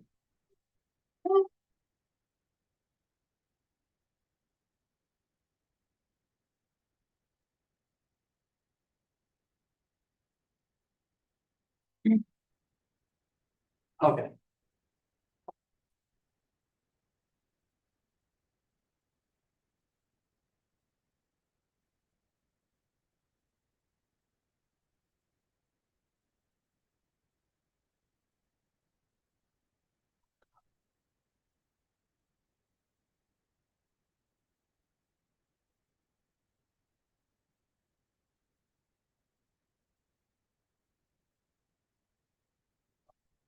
Okay. So my name is Madeline Lagowitz. I'm the director of the Grand County Active Transportation and Trails Department. We call GCAT. And this is my annual report. So for this report, I'm going to give you a very brief overview of what the department looks like 2026. We're going to do a 2025 year in review since it's been quite a while since I did a report. And then we're going to talk about what's happened spring 2026 and what we're expecting next for this year. And I timed it, I'm hoping no more than 13 minutes. So that's Good job. okay. So this is an overview of what the department looks like this year. We had some changes from last year. So the main takeaways from this are basically that now we have two programs. We have a non-motorized advisory committee, a non-motorized infrastructure program, and a motorized advisory committee and a motorized trail infrastructure program. And then we also work very closely with a lot of partners. This is what our funding looks like for this year. So every year we apply to grants. And this year we've been lucky in that we've had a lot of grants awarded. So grants are primarily funding our staff and materials for projects this year. All right, so we're gonna go back to 2025. So last year, our primary construction project we worked on was part 1 of phase 1 of the Mud Springs Trail System. So there's a photo of that. And this is in San Juan County. Here's some photos of, we had our trail crew out. We had volunteers, we had some help from the state trail crew, and then we also had Dirt Tech Trails, a contractor out there building with a Mini X. This shows, this is what we currently have on the ground that's open to the public. And then those photos show the soft opening where we had community members come out and help pack in the tread with bikes. We also started to work on the Falcon Climb Trail as another construction project. So this is in Sand Flats. It's part of the Raptor route. And we completed 3 out of the 4 miles, so about 75%. And once it's complete, you'll be able to link Falcon Climb with Falcon Flow. So it'll be a standalone 8-mile attraction that's relatively close to town, that's intermediate level, which is something the community's been voicing they want for quite a while.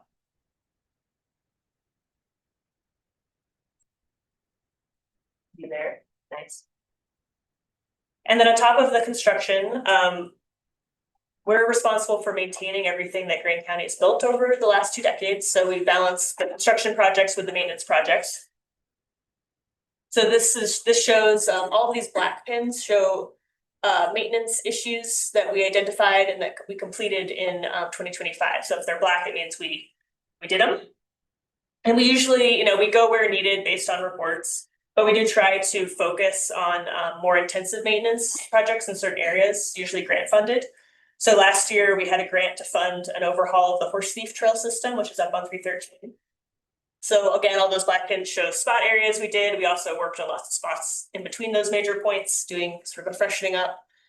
And we refreshed all of the larger rock features in that area. And we also, as part of the grant, we eliminated all pinch points on the trail that are under 38 inches. The reason for this is that hand cycles, they can't access the trail if there's any part under 38 inches. So this really opens it up to the groups that come here with hand cycles.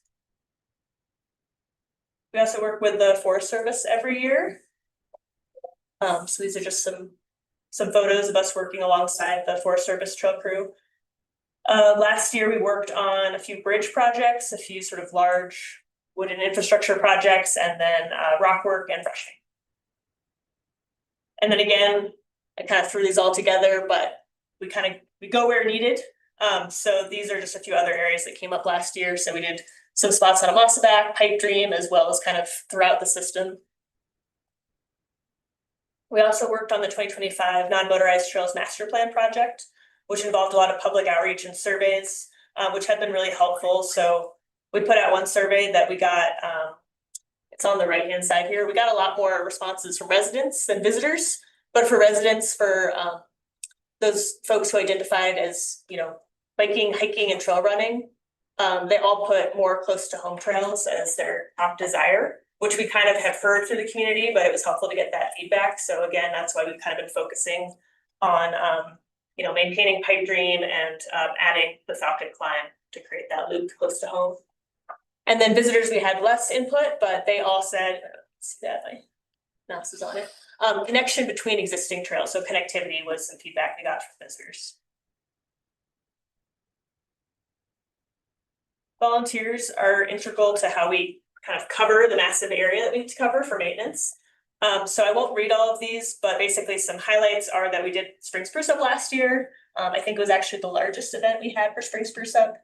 And then during the Mud Springs build, we had an open call. So we had a lot of school groups, we had a lot of businesses, and then we had a lot of locals coming out a few days a week and helping our trail crew. We actually surpassed our record for donated volunteer hours last year. So we got 2,200 hours donated by the community, which is equivalent to $76,000. And we're able to use that match. It's in some ways it's value, it's theoretical money, but we can actually use that as a match on grants and get cash, and that pays for our staff. So it's pretty important to us to have that community involvement. Shows a lot of buy-in. We also participated and led some trainings last year. The one I want to highlight is we worked with the National Ability Center to learn about hand cycle equipment. So they actually brought out equipment for our staff to use to ride the trails to really understand, because it is quite different in some ways than traditional bikes. So that was a great opportunity for our staff to just really understand how to maintain trails in a way that serves this user group as well. This is another page that I will not read, but basically this is just to break down more of that grant funding. So the first section shows grants that we applied to before 2025, but they're multi-year grants. So we were like working on them throughout 2025. And then the ones that we applied to and were awarded in 2025 that we're using now and onwards. And this is a photo of this is our end of year volunteer appreciation party. So it's staff, volunteers, and a lot of our partners show up to that. Okay, we're gonna move on to 2026. So GCAT staff have been involved in a variety of like the bigger ongoing active transportation projects or paved infrastructure projects. And again, I think each of these could be its own presentation. So I'm not gonna go into them too much, but I thought this would be a helpful overview for you all in the public, just to kind of see all the different things that are going on at both the county and the city. So of course we have the Spanish Valley Drive multi-use pathway, which if all goes as planned, we're anticipating construction will start in 2027. Moab City and Grand County are also working on a Safe Streets for All safety action plan. So we've been working with them, as has the Ruins Department and Planning and Zoning in the county. And then the city is also working on a wayfinding signage project. So wayfinding signage is the signage that shows you where you are, where you're going. So the hope is that that will help residents and visitors navigate on our existing paved pathways and bike pathways. A newer project is that both the city and the county are also exploring boat access and just river access at Lions Park and at the town boat ramp. So those are two newer projects, but they kind of both serve the same purpose in that same general area. So we've been working on that a little bit. And then our partner, Arches National Park, is also exploring improving bike access to and within Arches. And then finally, two other big projects. So UDOT has a branch for active transportation, and they've been working on the Utah Trail Network, which is a statewide initiative. And so the Colorado River Trail Gap, which everyone's probably familiar with because there's a stoplight there now. That's actually the first project in the whole state. So that's something to be quite proud of. And then the Moab Canyon Pathway Extension, which will extend the current path that goes north of town to Utah Raptor Visitor Center. That's been approved for funding as well. So yeah, so I'm pretty excited. UDOT's definitely investing in our community. 2026 funding. So we applied to two grants this spring, the non-motorized RTP grant and the motorized RTP grant. they put those in different buckets. So we applied to both. We were awarded the full amount for motorized and we were awarded a partial for non-motorized, which has become quite competitive. And then we plan to apply for 2 more grants this year. The OHVR to continue funding the OHV trail coordinator position, and then the ORI grant for what we're calling phase 2B of Mud Springs. So one of our big changes this year is that we have a motorized trail program. So previously we had worked in motorized education and started to build out a program, but now we've moved fully into infrastructure and working on maintenance on the motorized trails. So Kelton, our OHV trails coordinator, primarily was working on program development since that position started January 1st. So there's a lot of foundation to lay. So this is an app that he developed. So it's very similar to the one we have on the non-motorized side, but volunteers can also use it. So the idea is that he can, or the community can scout, identify, and then work towards prioritizing projects, which will then go onto the work schedule. So the ultimate goal is having projects lined out and shovel ready. Also did some trainings. There was a multi-department, multi-agency UTV driving training Kelton led. And then also he was keeping up with outreach as well. So he did participate in Eastern Youth Safari. So the big change here is the field work that he was working on this year. So he was working with the Motorized Trails Committee, MTC. So this is an example of an MTC project in Sand Flats with other staff. And then the main goal, I would say, or the main responsibility of this position is working with the new DNR state trail crew, or it's an existing crew, but we have a new relationship with them with a contract where they're focusing on motorized. So suddenly we have a lot of capacity to do motorized projects. So there's a greater need to really have that to-do list ready to go. So what we've done with them so far, our whole trail crew went out and helped with a project in Salt Wash that we also did as a grip hoist training, which is a tool you can use on motorized single track as well as non-motorized single track. So this is some before and after pictures of this project.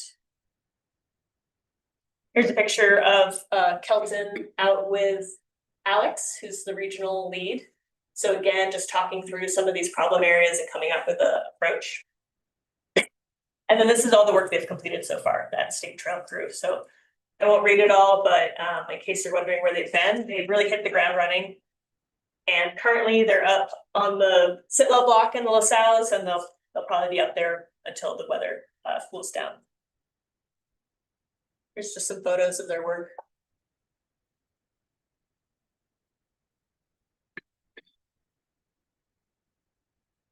And then Kelton, I did want to just put a thank you out to him because he did spend 3 years really building out this whole new program, and he moved to Oregon for some new adventures, but we're really grateful. He's really set up that state trail crew to just start right away, which is great. And also whoever we hire for that role is also going to be kind of set up to succeed. So thanks, Kelton.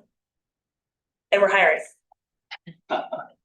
Okay, I'm getting to near the end here. So for the non-motorized trail program, again, these are all the points we worked on just this spring. So our main focus was Navajo Rocks, which is another grant funded project. So Horse Thief last year, Navajo Rocks this spring. These are all the points we worked on. And again, same thing, doing a lot of intensive maintenance on some of like the bigger rock structures. And then also going through those projects, thinking about hand cycles as well. And then for the brands, we have an ongoing project. We're on phase 1 of a grant, but we're focusing on making improvements throughout that network. So there's 9 different short new trails we're building to kind of just improve the flow out there, improve some bottleneck areas, and then add some more true beginner and true advanced trails out there. So this is the true advanced trail, Rusty Spur Spur. And you can see we actually caught like a family out with their little kid on it. So we were driving out. Some other things that popped up, we did a little bit of work on the Snotch, which is sort of a famous feature on the whole enchilada. And then we hiked out a whole lot of signage to some of the more remote parts of the Amosvac system. Again, I won't read all of these, but just our volunteers have been showing up, which is awesome.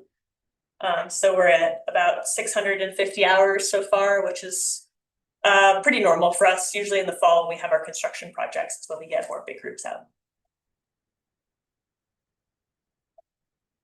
This is the 4th annual Spring Spruce Up. So it was successful. It was pretty similar to the one we had last year. So we had 90 participants. And the goal of this event is really to try and get all the different user groups involved. So hikers, equestrians, mountain bikers, motorized, and then also cover a whole variety of land management agencies. So BLM, Forest Service, SITLA, state parks. So these are the project hosts we had this year. So we had 9 different project hosts in 9 different areas. Here's some photos from that. And we get these nice t-shirts donated every year. All right, so what's coming up next? So I mentioned for the motorized trail crew, they are currently up in the LaSalle's, and today is actually the first day of GCAT's trail crew season as well. So they get 2 weeks off between their spring and summer seasons. And we do have a mix of Forest Service funding and grant funding for this season. And so our scope is actually a bit more narrow than it has been in past years. So the grant is specifically for areas that were impacted by the Pack Creek fire. There's still some deferred maintenance there. So as of today, they're working up there. And then a little bit later, when things cool down in the fall, we're going to be continuing part 2 of phase 1 of Mud Springs. So that's those dotted lines on the map is what we'll be building. It's about 3.5 miles. And then this winter, well, we're going to push it as long as there's no snow. We're going to complete Falcon Climb Trail and then continue working on those Brands Editions. So all those yellow lines are the Brands Editions. Okay, any questions? From the looks of it, you got your work cut out for you. Yeah, we have a lot lined up. All lined up. Go ahead, Trish. I don't have a question. Just phenomenal work. It just, yeah, you just do tremendous work and it really benefits the community. It benefits our economy. It's, yeah, awesome. Go ahead, Brian. I agree with what Trish had to say. I did have a couple other questions. It happens every once in a while. The mountain bike messaging, how does that come out with the e-bikes? Do you feel like we've been successful so far? Is there more work that needs to happen on that? That's a great question. I don't feel like we've been as involved in education this year. So our staff have been primarily in the field work and infrastructure. So I know we kind of delegated out to Stuart Moab to help us with that. So I do know that they got some stuff in the shuttles, but our involvement has been more limited than. Just wanted to say, thanks. Yes, thank you. You guys have been busy. Do great. Have a great evening. Thank you. All right, let me unshare here. Hey, Melody, I just wanted. Oh, I wanted sorry, to- Jock. Yes. That's all right. Go ahead.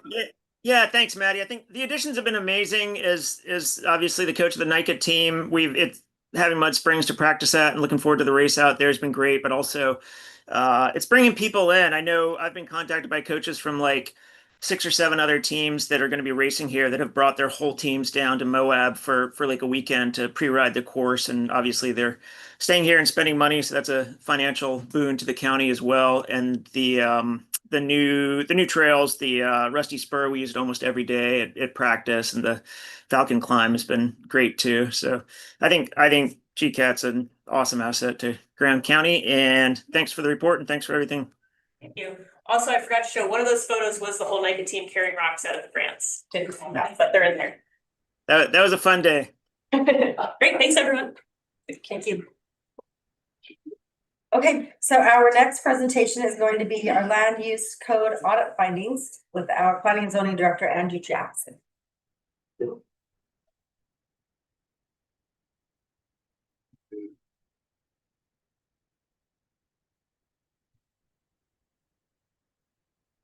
I am Andrew Jackson, Grant County Planner, and this is Daniel Jensen, resident living. He's both JD and an AICP planner. So it's a bunch of initials after his name, but I have a lot of faith and confidence in the work that he's been doing in our land use code for the RFP that went out and meeting those deadlines every step of the way. And he's gonna be making a presentation on the audit, which was included in your packets. But also I would request that, so this is the end of the first phase. And the second phase then is to take those audit findings and we could go out to a different company to see if they could do the second phase, which is actually writing the document, or stay with Sunrise. And I recommend we stay with Sunrise on it. Dennis does some great work, very professional. And I've got full support in them, or full support in them to continue on the project. But unless you have any questions for me, I'll turn over to Daniel. But one thing I also wanted to do is we talk about the temporary land use regulation a little bit later in the meeting. And I want to make sure that this is done at that meeting, but also we're going to work with Sunrise to prepare a document for the data centers over the next 180 days. So just a little for your information. And then I'll just let Daniel talk about it. Great. Boy, switching up, but everybody has Oh, everyone has a, okay, I'm just gonna kind of go through the back here. So a little bit of background, land use code and subdivision code update, very standard procedure. As you all know, the Utah legislature likes to make changes every single year. And so as the public should know, updating a land use code is very normal. And it seems like it's been a while since there's been a comprehensive land use code update. And what that has done, and the first thing in here that's mentioned in the audit, is as code updates have occurred in the past, it seems like we've kind of created an update, thrown it at the end of the land use code or the subdivision code and moved on. And so that's created some inconsistencies. Every time you go and you change a code, and you really have to look at it comprehensively. Otherwise, there's some changes, there's some conflicts with definitions or citations, those sorts of things. So that's one of the first things that really stood out. The updates haven't all been included in the code itself, and there hasn't been as much of a comprehensive global view. And so that's part of this process, is to look at the code globally, make sure it's cohesive, make sure it flows, make sure all the terms are used correctly, make sure it lines up with the definition section, make sure the citations are correct and all that sort of thing. So cleaning up the code is a big part of this, and a reorganization to a structure that is more intuitive for a property owner who's pulling up the code, trying to read it and understand the code. Right now, the code is quite topical, which doesn't always flow as well for a property owner who's wondering, what can I do or what can't I do with my property? So we want to set it up so that way a property owner can go through and say, here's what I want to do. Clearly, I need to look at chapter 1, chapter 2, okay, chapter 3, 4, and 5 aren't going to apply, and then they can move on sequentially. But right now, it's kind of all intermingled. And so you'd have to read all, I can't remember the number of pages, 180 pages or whatever, to know what I can and can't do with my property. And so we want to move away from that and create a more intuitive structure and a better flow. One of the things also that stood out is the overlay districts. We want to make sure that's very clear. So in zoning, so the public understands an overlay, whatever public's nerdy enough to want to listen to this, which is great. An overlay allows a property owner to do additional things to the property on top of the bundle of rights that they have in their base zone. And right now, the code, the chapter that addresses overlay also brings in a different type of, we can call them overlays, but they're really not. What are we going to call them here? Site-specific characteristics. Things like FEMA or wildland urban interface or utilities overlay, those sorts of things that aren't additional rights that you have, but they're restrictions. They're things that you would walk into someone like Andrew, to a planner, and the planner would say, just so you know, your property is located in a FEMA flood zone or has a wetland on it, and you need to get a wetland delineation study or that sort of thing. So that's not a land use application. That is a restriction that they need to be aware of, that is site specific. So we want to make sure those are split and those are very intuitive. And so property owners understand the ramifications of the information that they receive from the planning department when they step in with an application. So those are some of the big things. There were a lot of things I pulled out in the audit that relate to some of the updates that have occurred or changes over time, like changes to conditional use permits or subdivisions. Those, as you know, have been frequently changing over the last decade. So we just want to make sure they're updated and they're consistent or compliant with current code. And then there are areas of the code that aren't addressed or aren't fully addressed. Some of the things are also modern things, like, for example, group homes now has a lot of federal standards we want to make sure we're complying with. Medical cannabis is a newer thing from the past 10 years, but since this code has been updated. Home occupations isn't really fleshed out. Now, those are going to be a little bit harder for me because up until this point, most of the things I'm talking about are more of a reorganization and a review of flow and word choice, things like that. We step a little bit more into policy, and that's where I don't advise you guys what the policies are, but I can let you know the gaps and where we need to know what your policies are, and then we can fill in those gaps. But that's going to come in later, but we are identifying those as we go through, and a lot of those are identified here. So there's a proposed code structure in here that outlines the various articles. So they're very standard, and a lot of codes follow this process now where you have general provisions at the very front. These ones apply to pretty much all properties. That's why we put them in chapter 1. Chapter 2 is your zoning district. So as you're thumbing through, here's my zone, here's what applies. Chapter 3 is specific use regulations. If I'm doing one of those, I know to look at them. If I'm not, I just move on. Number 4 is overlay. If I'm applying for one, I look at it. If not, I can skip it and move on. 5, development standards. This is where we're going to outline things that are going to apply to a lot of types of development, like parking standards or signage, things like that.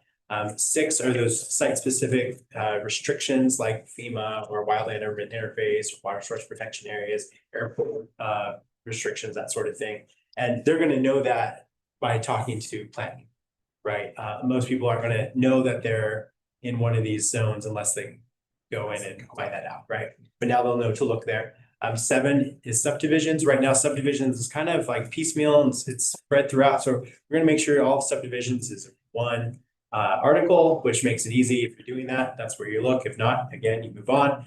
8 is the administration and procedures. And so you'll go find the respective procedure you're doing, pull that up. And you'll see that right there in 8, and then in 9, that's the definitions. And right now, one of the things is making sure we're using the same terminology throughout.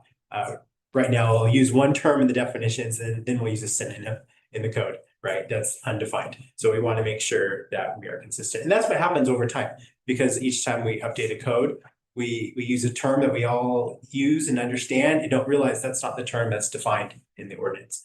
So it's very normal. So with the phases here, we did the code audit where we went through, we looked at what are the things we need to do, what's the best practice, how do we go about this in a streamlined way. And now our priorities, we want to insert all the code updates that we've done that have been adopted, that are currently standalone documents, make sure they're pulled into the code, and then reorganize the code so it's in the structure that flows. That's going to help us see where a lot of our redundant language is. By having things kind of in different areas, we have introduced a process in chapter 4, then introduced it again in 6, and we have things written twice, which introduces the likelihood of errors, right? Where one process and the same process spelled out somewhere else, very slightly different wording that might conflict. And so we want to avoid that, consolidate it as much as possible, streamline it, make it more efficient and avoid those errors. So that's with the reorganization, and then cleaning it up, making sure that all the code is accurate. And then in our last step, as we work forward here, is filling in the code. So filling in those gaps, and those gaps will jump off the page once we have the structure, right? And there are a lot of things that I mentioned in this code audit. And then once that's all done, there could be some policy work, but I think that would kind of be a future phase where we've then identified where our points are that maybe aren't quite fleshed out. to the code. And we can do policy updates, but for this code update, we're really looking at reorganizing, making sure everything flows, and that's the scope. And I was just gonna add to that when Daniel and I've talked, while we've been going through this. Like for subdivisions, for instance, you have to look in section 2, section 3, section 5, section 7, section 9. And so all those keep, going back and forth, and it's just, hard to keep track of, and some things could be left out. And so that's what he's trying to do, is consolidate everything together on that. It's like reading a bill. I just have my first. Was I? Yes, you were first. Sure. For sure. I couldn't see you. I can't see you, so you got it. Throw something. No, Commissioner hat off. Thank you as a landowner and a property owner in this valley. Number 2 and number 3 are dead serious to me, in the recognized code to reorganize code to a coherent structure and to clean up language within the code. Hits home a lot with me. So thank you for that. And by the way, I did submit this to the planning commission, not at a meeting, but I sent it to them by email because contractually, Tim had to make this presentation to you to meet the requirements of the RFP right now, and then we'll have to follow up with the planning commission on it, but they're aware of the audit findings that sent to them and we moved forward. Actually, number 3, it was something, Daniel, maybe you can help me with, because when I look at these phases, they seem really broad and holistic, and that makes sense. And 3 to me seems like a one-off. And it was actually brought to my attention by our old chair of the planning commission. She thought it was odd too. So can you just tell me where that one came from? Because it does seem like it's a small thing, short-term rentals. Encompassed in these very broad topics. So I was a little perplexed as to where that came from. Right, so what we're focusing on is the priorities 1 through 4, so in phases, code updates. Yeah. And then that's what this project is. And then we had talked about future things that looking through your code need to happen, but aren't part of this contract. And so looking at everything, once we've updated the code, the next thing that really makes sense is a general plan cleanup. Once that's done, so once we have a code that works, we have a vision that we by and large agree on, then we want to be looking at the policy updates that need to occur. And these are things that are kind of put there because looking at it, it's clear they're not fully answered. So short-term rentals was one of those where right now it's addressed-ish in the code. It's done through an overlay process that maybe we want to kind of. So there's a bunch of things. Yeah. Okay, well, I'll just say it seemed a little, maybe we modified that statement to say there's a lot of policy gaps that need to be filled, because this kind of like jumps out and it freaked some people out, including myself. So that's okay. So maybe just to say like gaps in policy that we need to. Yeah, I should put like such as. Yeah, that's perfect. Such as. Just will be policy questions for the planning commission and county commission to determine what you want to do. Yeah. You've got certain. That helps me. And I'm not. Because to me, that helps. Update, right? Like. Yeah. No, I understand. That helps me understand, like, because it did seem like I said, these were really broad things, and that's one very specific. And I was like, that seems odd. And so it's great to go, okay, just policy gaps, such as. Yeah, and I think one reason I put it there is so it's clear that in this code update, we are not going to be. I understand that. Yeah, absolutely. Okay, that helps. Thank you. Brian? Yeah, I'd just like to start with, given the complexity of this rewrite and the volume of updates that are needed, I really appreciate that you guys delivered on time. So, I mean, that says a lot to both your firm and to our planning department. So we'll just start off with a great big kudos. Second, just a question for Andrew is, are we on budget and not to exceed for the entire project after phase 1? Yeah, and so they had to complete this first phase before they would get reimbursed for that or paid for that invoice. And I think this meets those requirements of the RFP, and it'll just be moving towards the second part of the RFP. And the bid from Sunrise came in less than what we had originally budgeted, so we're within the budget. And we're also on target with the RFP as well. Now, if we add things like data centers or some of these other things to it, then that'll be, you know, something additive. And I'm really conscious about scope creep and making sure that we hired somebody to do this. This is what we want them to do. If there is a scope creep, I mean, there's going to be some things that Sunrise will say, oh yeah, well, we're doing that anyway. But then there'll be others that say, this is a little more complex. And wasn't in the original thing, so we just want to be mindful of that and understand that Sunrise has to make money. Same business, but yeah. I just appreciate that you guys, that we're on budget after phase one, so that's all I want to find out, is that we're on budget. And then second, it might be a question for Stephen, and there's some comments in there about addendum A and the MFR. Oh, yeah. And that right there seemed like it's something that I think that needs answering. It's just because the question that I have is since we kind of had it in two places, both as an overlay and as a base layer on our zoning, are there vested rights now in that, or? That was my question, because I see it in the addendum. That seemed like what was on one of the most pressing things in that audit that really stuck out to me right there is. Yeah, because I didn't know what to do with that. There's a map there. It looks like maybe there are zones that used to exist. And I ran into that when I was talking with Andrew earlier, who were looking at some of the maps. One of the other things that we'll want to address as well is we have some areas that are quarter acre lots, but they're in 1 acre lot zoning. And so people come in, they want to put something, you know, a shed or something in the backyard.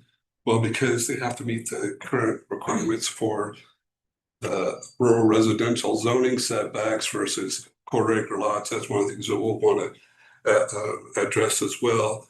And can't remember what that comment was going to be on your comment, but no, it's just, and so you and Mr. Stocks are in contact over that, or Mr. Stocks, you've had a chance to review this or No, look that over? no. The audit report, we received the information from the audit report, and then we'll dig into it further. We'll have conversations. This is the first time it's been brought up, so we'll look into it and see how we can address it best. Great, thanks so much.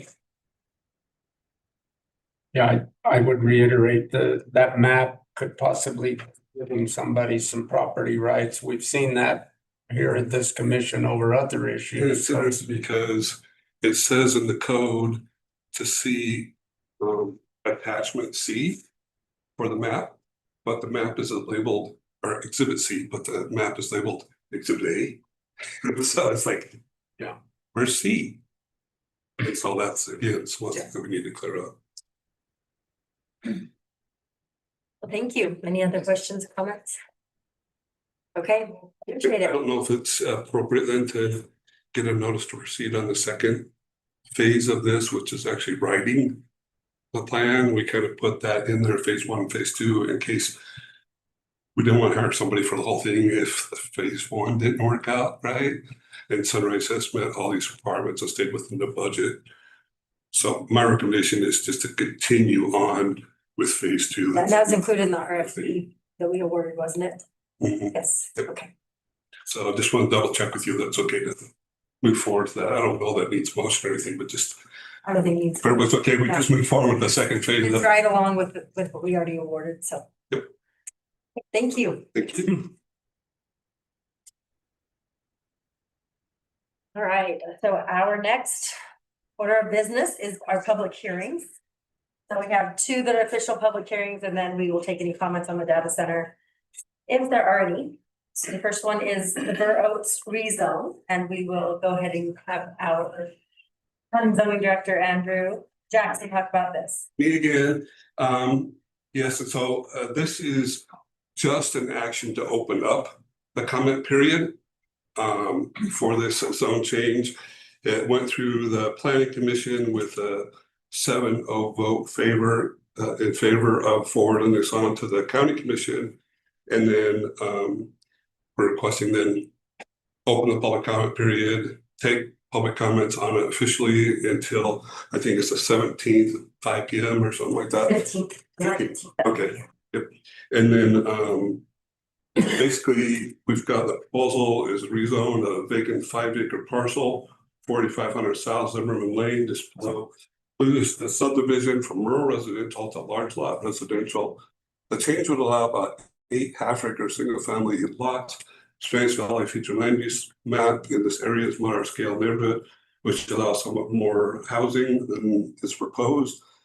So it would, but the general plan would allow higher density than what the applicant is proposing.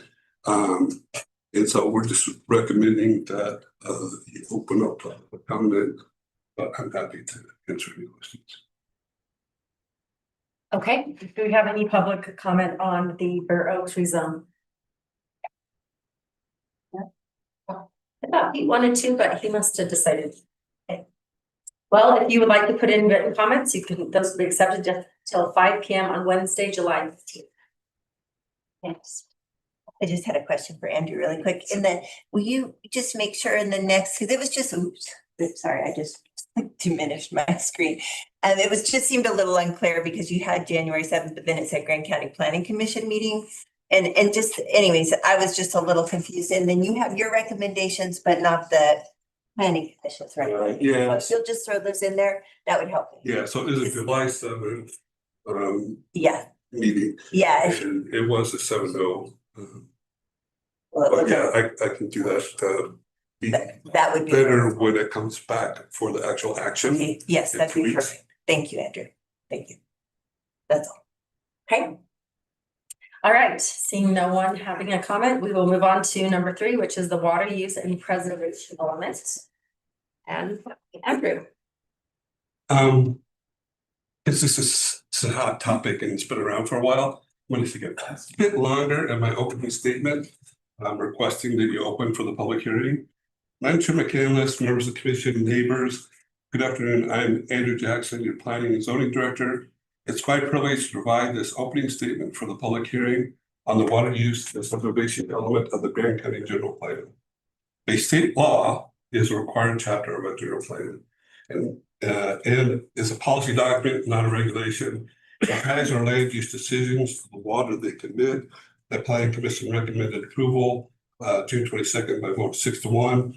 Before I say a word about the document itself, let me say something about this place that we live in. Long before there was a tourism economy, long before there was a uranium boom, put Moab on the map, this was a farming community. Orchards and irrigated fields, water from Mill Creek and Pat Creek, a valley that existed for one reason and one reason only, and settlers can move water onto the land. Moab and Spanish Valley were built by people who understood that in this county, nothing grows and no one stays without water carried deliberately to where it was needed. And that was basis of the local economy for better part of a century. This document is more than a year in the making, evolving from a short bulleted list into an exhaustive examination of every angle from multiple viewpoints. The document before you is a distillation of the previous documents. And by the way, it has been available since June 1st on the Planning and Zoning Department website.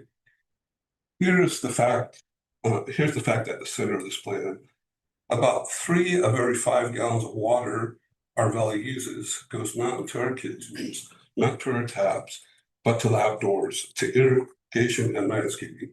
Outdoor watering is our largest use of water and therefore our greatest opportunity to preserve it.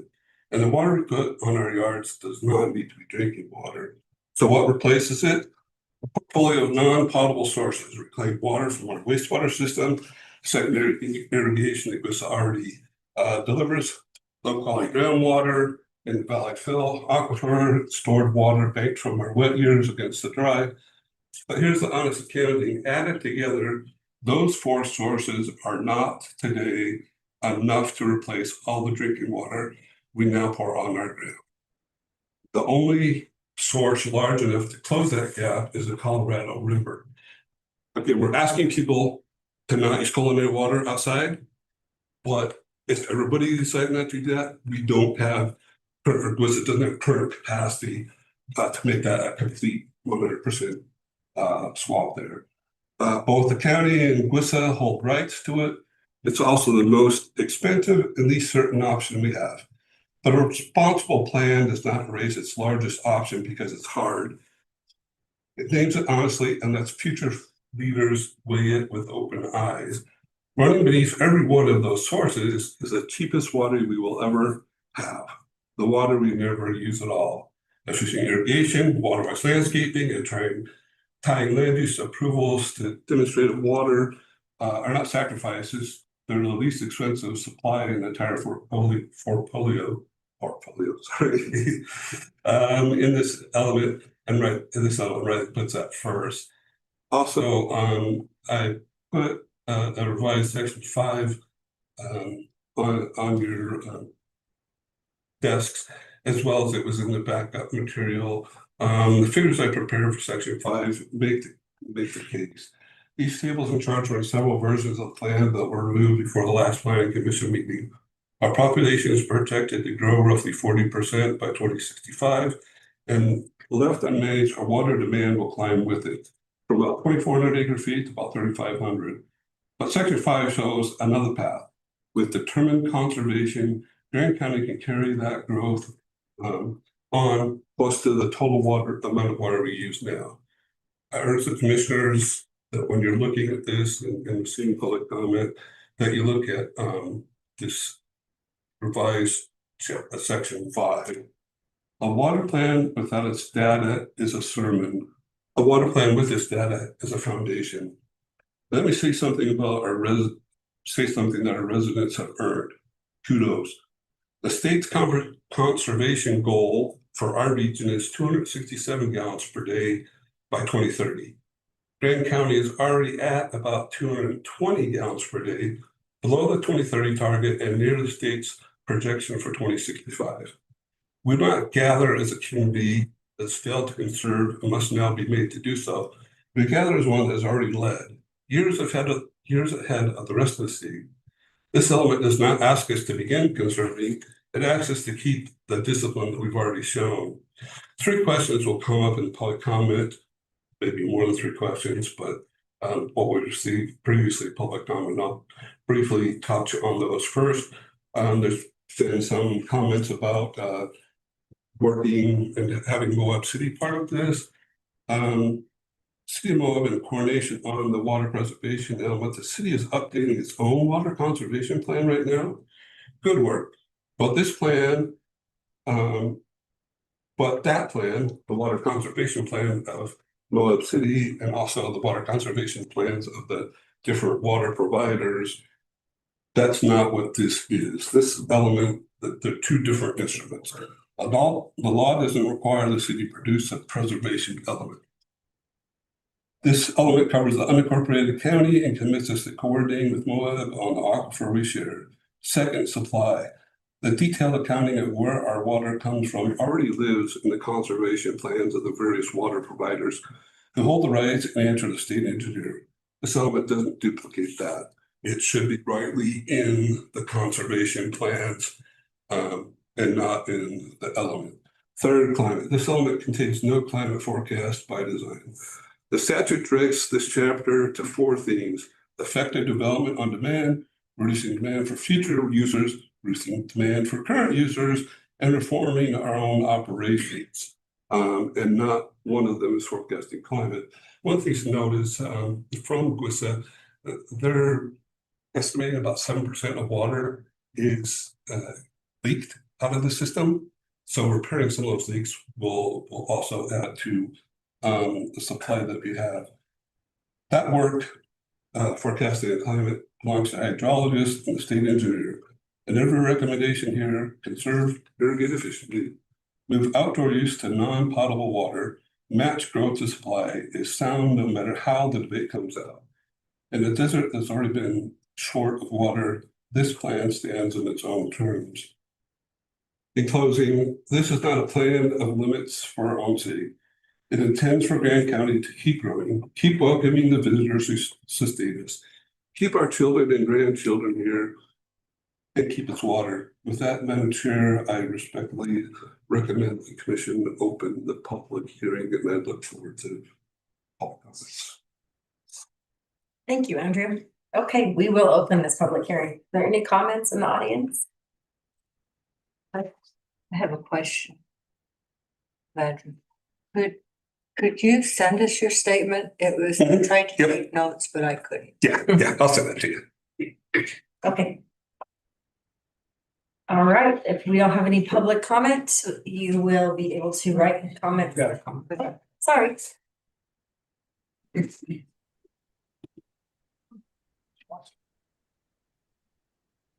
Elsa Mathis, resident of Moab.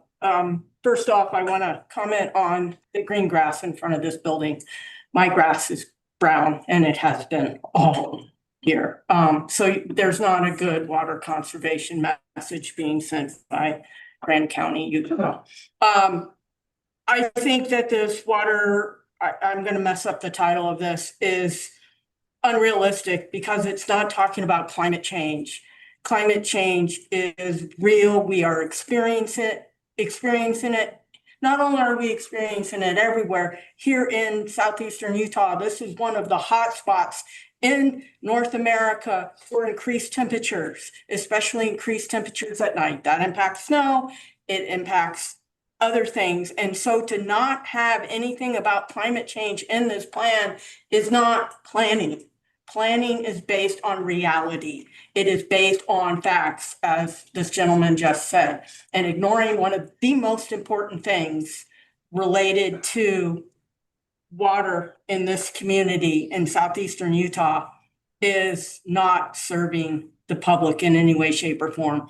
Also, frankly, the use of using Colorado River water for Grand County is a pipe dream. It is completely unrealistic. I understand paper water rights, they are not the same as real water rights. The Colorado River is over allocated. It's running dry in the very near future unless something dramatic changes. And based on the weather and the forecast, it seems like this weekend coming up, I mean, this is just an anecdote, but this anecdote is part of a trend, is among some of the hottest ever. It may be record breaking, but we get record breaking all the time anymore. So planning on Colorado River water is completely unrealistic. And then finally, we need to protect our aquifer. That is the only realistic basis that we have for being able to sustain southeastern Utah as a viable, vibrant community here in Moab and in other parts of the county. We have to protect our aquifer, and we need scientists, hydrologists, other types of geologists in order to understand the aquifer and to protect it, because some things do not come back. I was just reading an article on the Salt Lake Tribune when I was sitting out in the hallway about how our community in Utah is basically run dry. It could happen here. We need to protect our water. Thank you. Thank you. And sorry, I overlooked, we do have a comment online as well. Pam? Yes, can you hear me? Yes. Thank you. My name's Pam Hackley. I live in Grand County and I'm Castle Valley resident. And I'd like to thank you commissioners as well as the Planning Commission board and staff for making this effort to conserve our water by adding the element to our general plan as mandated by the state. However, I do urge you to adopt 4 amendments that Mary O'Brien has submitted to you and that will hopefully be discussed later. I also sent you a 9-page, Mary and I sent you a 9-page paper that quotes articles and gives studies that show the dire straits that we're in the Southwest related to water in our aquifers. So I would say that adding these amendments will make the plan more on target to meet its title that includes the word preservation. And even though the state law does not specifically say preservation, that's the whole point, as Allison was just saying as too. To date, the public and some planning commissioners have repeatedly emphasized critical points that are missing. And that are the element deals with water demand and deliberately leaves supply to the water providers as separate conservation plans. I would add that ideally, this element that we or you are about to adopt, hopefully with the amendments put in there, it would be great if we could get together with all of the water providers and the city of Moab and Grand County and produce a coordinated and integrated plan that would be maybe beyond what you're looking at tonight, but it makes only sense to look at it holistically. The element doesn't use the words climate change, despite the abundant evidence that is indeed that our climate is changing. We've experienced extreme weather events, unseasonable and beyond normal swings in precipitation and temperature, and declining aquifer levels due to overuse and insufficient recharge. Many communities in the state of Utah are experiencing this, and even though the state allows, some depletion of the groundwater, it doesn't make sense for us to, just cavalierly go on and use our water without thinking about protecting the aquifers and the flow that comes out of them. I appreciate that, what Andrew has said about trying to conserve water. However, I don't think that the answer is in taking the water from the Colorado River, as other people previously and tonight have said. It's expensive and it will be very difficult to do. And what are the ratepayers going to how are they going to react to this change? It's already expensive enough to have water in our community.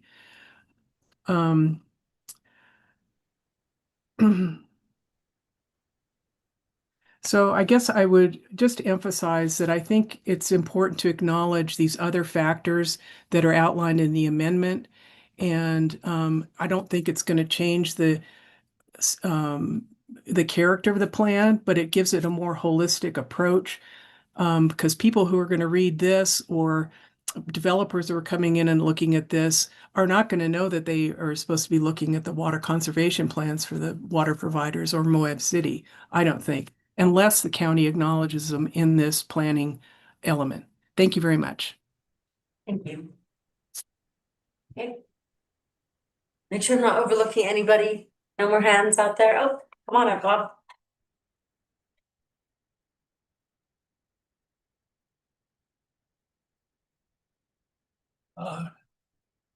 Well, so much to say and there's so little time. I agree with many of the comments that have been made. I look at this plan as looking at water demand and saying, the amount of water that we're using can be less per person, and therefore we could actually grow in population and use the same amount of water, but it just doesn't look at whether we're going to have the same supply of water. It assumes that we're going to have the same supply of water. But that's not what I want to talk about. I want to talk about protections for the sole source aquifer, which are a little bit different than the other protections that people have talked about. It's something I talked about in the Planning Commission a lot, and I hope you'll listen carefully, and I hope you'll sort of agree with me and maybe move on this at some point in time, sooner the better. We have two sole source aquifers, Castle Valley Sole Source Aquifer designated by the EPA and the Glen Canyon Aquifer, and they produce the drinking water, basically the vast majority of drinking water from Spanish Valley and for Castle Valley. These are sole source aquifers that the EPA has designated and gives very little protection to. It basically says, if you spend federal money on these federal lands, then the EPA is going to review what you're doing. So there's a lot of land in our sole source aquifer areas, that some of it that belongs to the county, it's under the county jurisdictions. And because of that, it's the county's duty to try to protect those aquifers. Let's see what else I want to say down here. Oh yes, we also already protect those sole source aquifers with the water source protection overlay zones. That's a really wonderful thing. It basically provides the springs and the wells that the water providers have. That's an excellent thing to have. But there's a lot of other land that belongs to the county in those two aquifers that are range and grazing lands. And those are the ones that I'm right now concerned with. And we'll say there's some easy fixes to what we should be doing. And this is just an example of one of them. So this land that is range and grazing land that is in those aquifers, I would suggest needs to, for instance, strip out the at least some of the conditional uses that are allowed. Here are conditional uses that are now allowed on that land in our sole source aquifers. You could have an asphalt or concrete batch plant in our aquifer on range and grazing land, production water disposal and recycling facilities, waste storage treatment and disposal, a public landfill. I'll be done fairly quickly. I think those things shouldn't be there. And we know that in this state, you have a conditional use.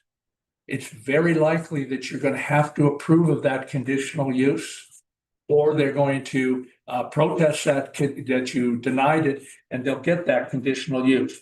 So I think the county needs to get rid of those conditional uses, but that's just the kind of start that I think we need to do.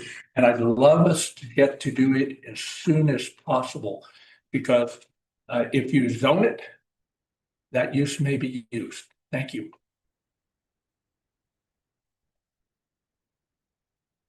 Okay, thank you. Do we have any comments on the data center stuff on there? Oh, is it okay if I speak? Yes, go ahead. I did contact Andrew because I do think there's a number of amendments that have been requested, and the planning commission, a lot of the commissioners spoke to amendments. And I spoke to Andrew and I said, well, how do you want me to broach that? Do you want me to broach it at the action item? Where do you want me? And he said, I think it's good to be mentioned here. And then I'm not sure how we move forward with that. If I just mention it, and then I try to, at the action level, try to be more specific and try to parse them out. I mean, I do think we have broken things down where I use HDHO as an example. I think we went by and we kind of voted on these little pieces of that overhaul. And so if you guys think that's appropriate, that'd be great. But I do think there are some amendments that quite a few citizens have conveyed concerns for, and again, some planning commissioners. And so how do you want me to go about that? Do you want me to mention them really quick now? Or do you want me to just bring them up? What's the best avenue? Since this is a public hearing, I think that it would be more appropriate to bring it up when we actually vote on it. Okay. Do you want me to provide those to the commission in some manner, like to Andrew, so that he can put them in the packet? Maybe might Stephen, be go ahead. easiest whenever we have multiple suggestions on a significant document like this. I encourage a red line version. You could create a great. red line version. Okay. Maybe if it's, Yeah. there may be multiple versions that people don't necessarily agree, but you could take the document, red line it, Okay. and then put comments. Okay, great. Otherwise, it's gonna be a nightmare to track all. I understood. changes. Okay. Yeah, I just wanted to be. Word document helps. Okay. You could do that. I could send to the Word document. Oh, that'd be awesome, Andrew. Thank you. So, okay, that'd be great. Okay. I just wanted to figure out what you guys wanted to do as far as efficiency. Okay. And maybe just you put your comments in there and you could share it with us in advance. That we wouldn't be reading it all at the meeting. Yep. Brian, did you have a comment as well? Then is very similar. So we're going to be then making comments at the next meeting and not at this meeting. Because I have quite a few comments and I think that there's quite a bit of background that I could provide right now of where some of the confusion might be lying in. I also think that there is some mistruths that have been put out as well that I think that we could address tonight, or I can address it at the vote. It's up to you, Chuck. Why? Because this is a public hearing. I think that usually the commissioners don't speak. That, you know, maybe if we have to ask a clarifying question, but not a deliberation time. And so that is going to be the future meeting. But I think if we have this Google Doc that goes around, we can add those comments in advance, and now we kind of have a little bit, and that will be shared, and we'll all be able to talk about it at our next meeting when we have a vote. In that case, I just want to just make sure that we all understand one thing. I'm just going to read real quick what the water element is so that we understand what type of comments really should be made.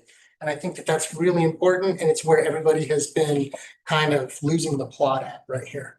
So the water use element should A, address the effect of permitted development or patterns of development on water demand and water infrastructure. B, methods of reducing water demand and per capita consumption for future development. C, methods of reducing water demand and per capita consumption for existing development. And D, opportunities for the county to modify the county's operations or to eliminate practices, conditions that waste water, right? In drafting the water use preservation element, the Planning Commission shall consider applicable regional water conservation goals recommended by the Division of Water Resources, shall request feedback from the community water providers about water supply planning, including drinking water source and storage capacity. So I just wanted to make sure that that was clear of how that was phrased for the state element, or I'm sorry, from the state when this water element has. Okay. And I'll see if my comments really. And can you share that with us? That would be really helpful. Thank Thank you, Bill. I was gonna suggest that too. Not just the state statute. It's Yeah, the but it's the state statute. statute for this. Okay, Melody, did you know I had my hand up for public hearing? I did not see your hand, sorry. You can go ahead and come up. I've asked if I have my hand multiple times, so I missed you.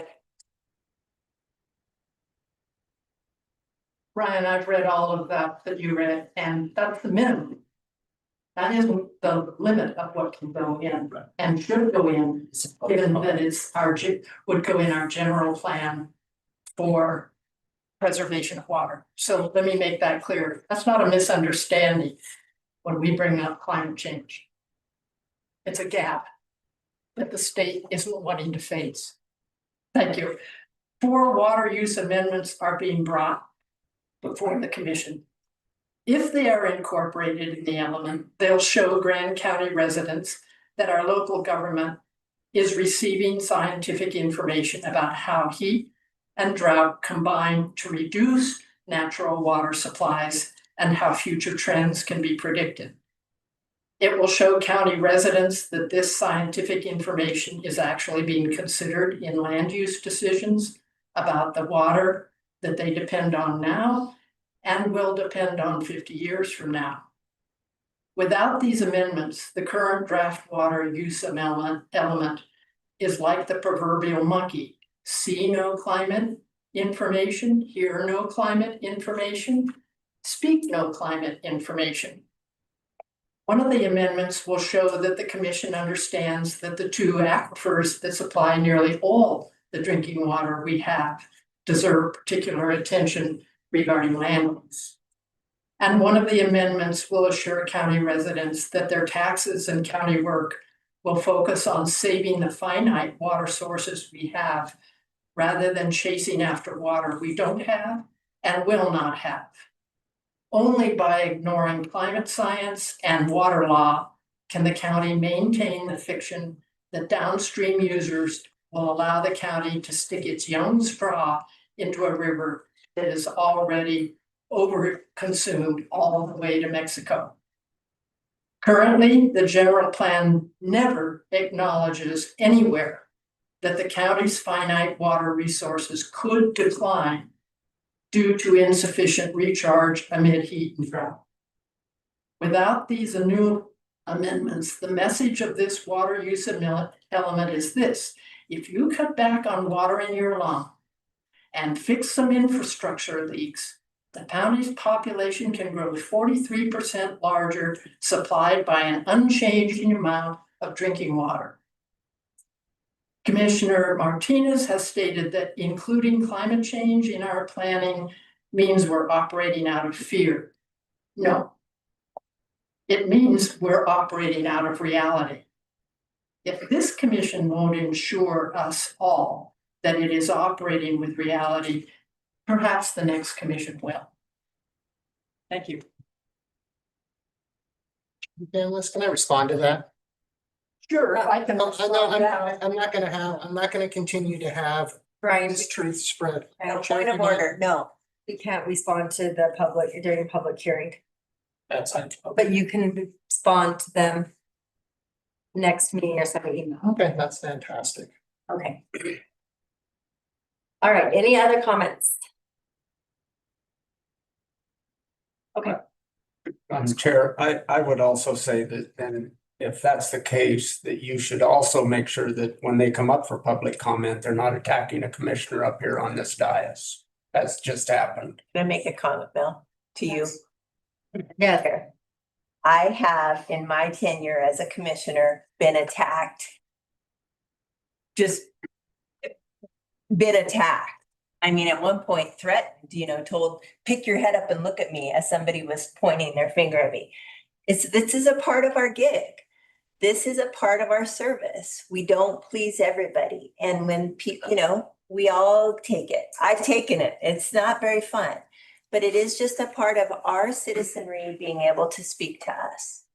It is. I think that it's something that we need to talk about. It's the decorum that everyone needs to use in this room. You need to speak to each other nicely, not call each other out. That goes for the public as well as the commissioners. So everybody can just be nice to each other, then we get along, but that doesn't happen. And I don't like to be the referee about it. So if people can be nice and keep their comments nice, I would appreciate it. I just wanted to point out the precedent that was set earlier at the meeting when we responded to public comment over a grandma request. So that privilege was offered to the county attorney and I'm being denied it. So I just want to point that out. Okay.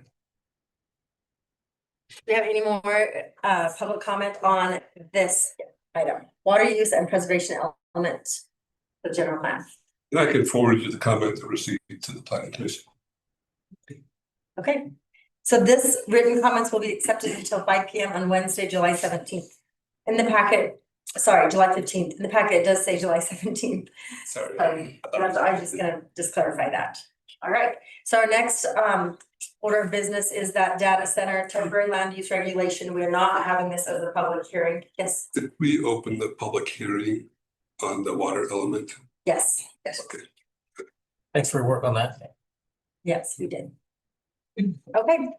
So I don't know if you wanted to speak to this data center. We should just wait until our public to item. Yeah, it's number 15. It's the ordinance. We'll just speak to it then. Do that. Okay, unless there's anyone in the public that wants to come and speak right now, because it will be. Since it was listed as a public hearing, we'll allow comments. It doesn't have to be. We're good. Got your comment, Mary. Did you want to comment on the data center, Mary? A data center? Yeah. Okay.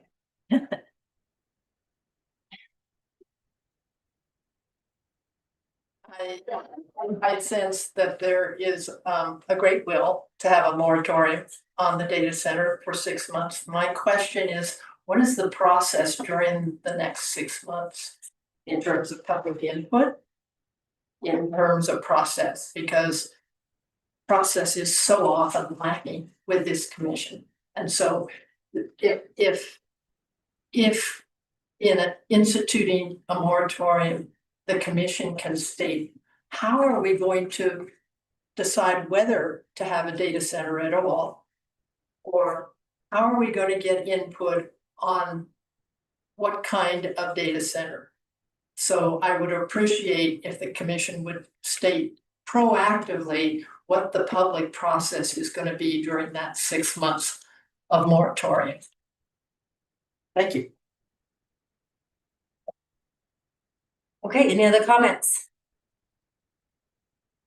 All right, I think that I had a request by the county attorney to go back to the land use code audit findings. He has some comments. Just noting there was some comments made by the director that kind of made, I would just want to clean up the contract.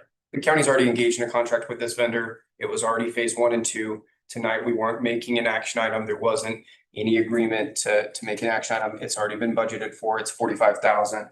And it's not to exceed that amount. There was just kind of the inquiry whether the commission wanted to continue with that. That wasn't on the table. It's not an option. We already have a contract. So. I think it was wanna keep that up. 65,000. It's 45 for the next, for the second Oh, section, okay. and then 20 for the first. Okay, sorry. I just, Thank you for the it just came off a little odd, and so then we pulled the contract and it's been signed and executed by a pretty, that was it. Cool. Okay, thanks for clarifying. All right, we're gonna move on to our. Yeah, we're not there yet. Okay. We're there. General business action items, discussion and consideration for approval. So number 5, commission member disclosures and future considerations. Go ahead, Mike. A two for here. My wife works for the county, for the sheriff's department, and future considerations. We're already taking steps in the later part of the agenda on the commission chair's priority statement, looking towards OSTA developments. So that is my future consideration, is taking a more of a look at that. But thanks. Mary. It might be premature, but, and I apologize because this is my mistake as well as anyone's. Is Bill brought up in the last meeting at some point that we're supposed to individually vote on bills. So I'm requesting that we pull item B from the consent agenda so we can vote on it. Roll call vote. Yeah, we got clarification from the county attorney that we do not have to do that. Oh, okay, I didn't get that. That was an email to all of us. Well, Yeah. I must not have read that email or read it poorly, so. Yeah, I so we don't apologize. have to do that. No, Okay. it's up to the chair if they want to do roll call Okay. votes on anything that has a monetary value. So I So, missed that email or just skimmed over it. Yeah, thank you. okay. Thank you. So we did not change that part in the policies and procedures that are gonna be later on today. I was just letting you know, I thought I goofed during agenda review, so. thank Oh, you. you're good. So are you okay to leave it on here or do you want? Yes, I'm fine. All right. Any other commission member disclosures and future considerations? Go ahead, Trish. I'm debating this one, but I'm gonna say it. So I appreciate the earlier tribute to the firefighters that have been working so hard, but I want to make a comment about the last commission meeting that I missed. I think we just have to be very careful about who we pay tribute to. In this commission, in the past, I have acknowledged a legislator that was murdered in Minnesota. I acknowledged the mayor that was killed in Green River. I think we have to be very careful. We pay tribute to an individual that passed away in our community. We have it happen like 2 times a week, and we have amazing individuals that we lose weekly. And it was very, very hard, not only for myself to hear that, but a lot of other individuals that person caused a great amount of pain to. And so I just hope that in the future, we use a lot of discretion, acknowledging who we pay tribute to, because it was very disturbing to me and other people, and so quite hurtful. And I appreciate Chair McCandless acknowledging that when I sent that out. I appreciate that. Thank you. Okay. Heather? Hey, Heather. Brian? Okay. Yep, so because the closed session concerning character and competence involves the evaluation of the county administrator, who is a co-defendant with me in active litigation, and because the discussion may impact defense or settlement strategies, I am declaring a conflict of interest. Also, because the upcoming discussion involves a performance evaluation intertwined with active litigation, any commissioner who is a plaintiff suing the county or any named defendant has a direct personal conflict and must make a disclosure. Okay. Bill? Yeah, I have the same conflict. I have a conflict of interest due to my being a defendant in active litigation against Grand County, myself, Administrator Tyner, and one other commissioner previously mentioned, as well as the HR department. Mike, did I see another hand up? Oh, we're good. I'm not in that one. Okay, Mary? I just want some clarification.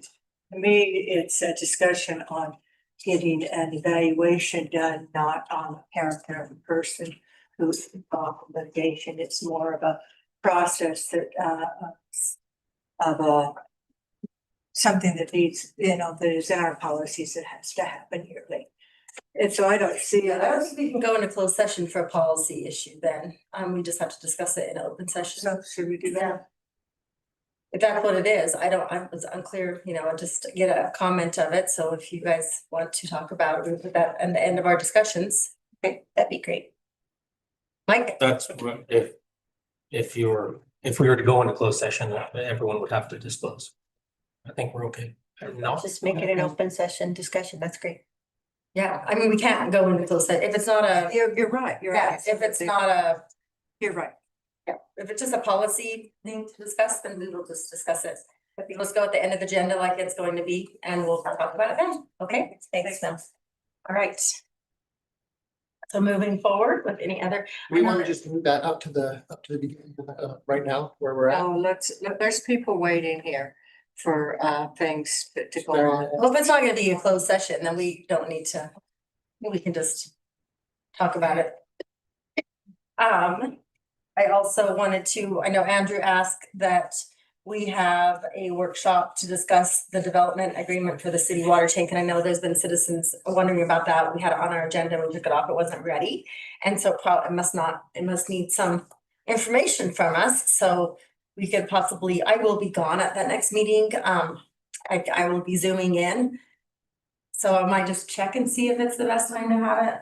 I can zoom in, I'll be driving, but that is a future consideration, have workshops, so just like, so that people know that that is still in the works, it hasn't just disappeared. Okay, thank you. All right, and we will move on to the approval of consent agenda items. The approval, so A is the approval of meeting minutes for June 16th, 2026. Ratification of payment of bills, total bills of $1,837,358.35. Total payroll of $169,167.18. Total bills and payroll of $2,006,525.53. C is the ratification of local consent alcohol permits for the Moab Music Festival venues, and there are 7 of those. The ratification of Utah Wildfire Resources MOU between the Utah Division of Forestry, Fire, and State and Grand County Roads. Ratification of amended assignment order for All American Wash, EWP. F is ratification of contract with Utah State Courts for bailiff services. G is ratification of backhoe rear end emergency purchase. H, ratification of monument replacement grant application. I is the ratification of signatures on equipment transfer records. And J is ratification of signature on 2026 participation equipment for cooperative wildfire systems. K, grant funded ICA for 150-foot trail section at Mud Springs. LF, the fiscal year 27 invasive species mitigation grant, the Utah Department of Agriculture and Food, Grand County Weeds Department. M is the Sovereign Lands General Permit for the Highway 128 bike path, and N is a renewal of Grand County property lease with solid waste SSD number 1. Mike? so moved. I'll second. All right, all in favor? Aye. Mary? Aye. Oh, as I said. Okay. That passes 6 with 1 absent. That was an aye from me. Thank you, Jacques, I did hit that. Okay. Okay, moving on to number 7, allocation of the secure rural schools at payment fiscal year 2026. Commission administration, Mark. Yes. Chair, this would be for a Title I designation, which would share a total amount of $22,728.46 and would be distributed to schools and roads. Okay, Mike. I move to approve the share of the state payment SRS of approximately $22,700 with 100% of the funding to be directed as 50% to public roads and 50% to schools under Title I. Okay.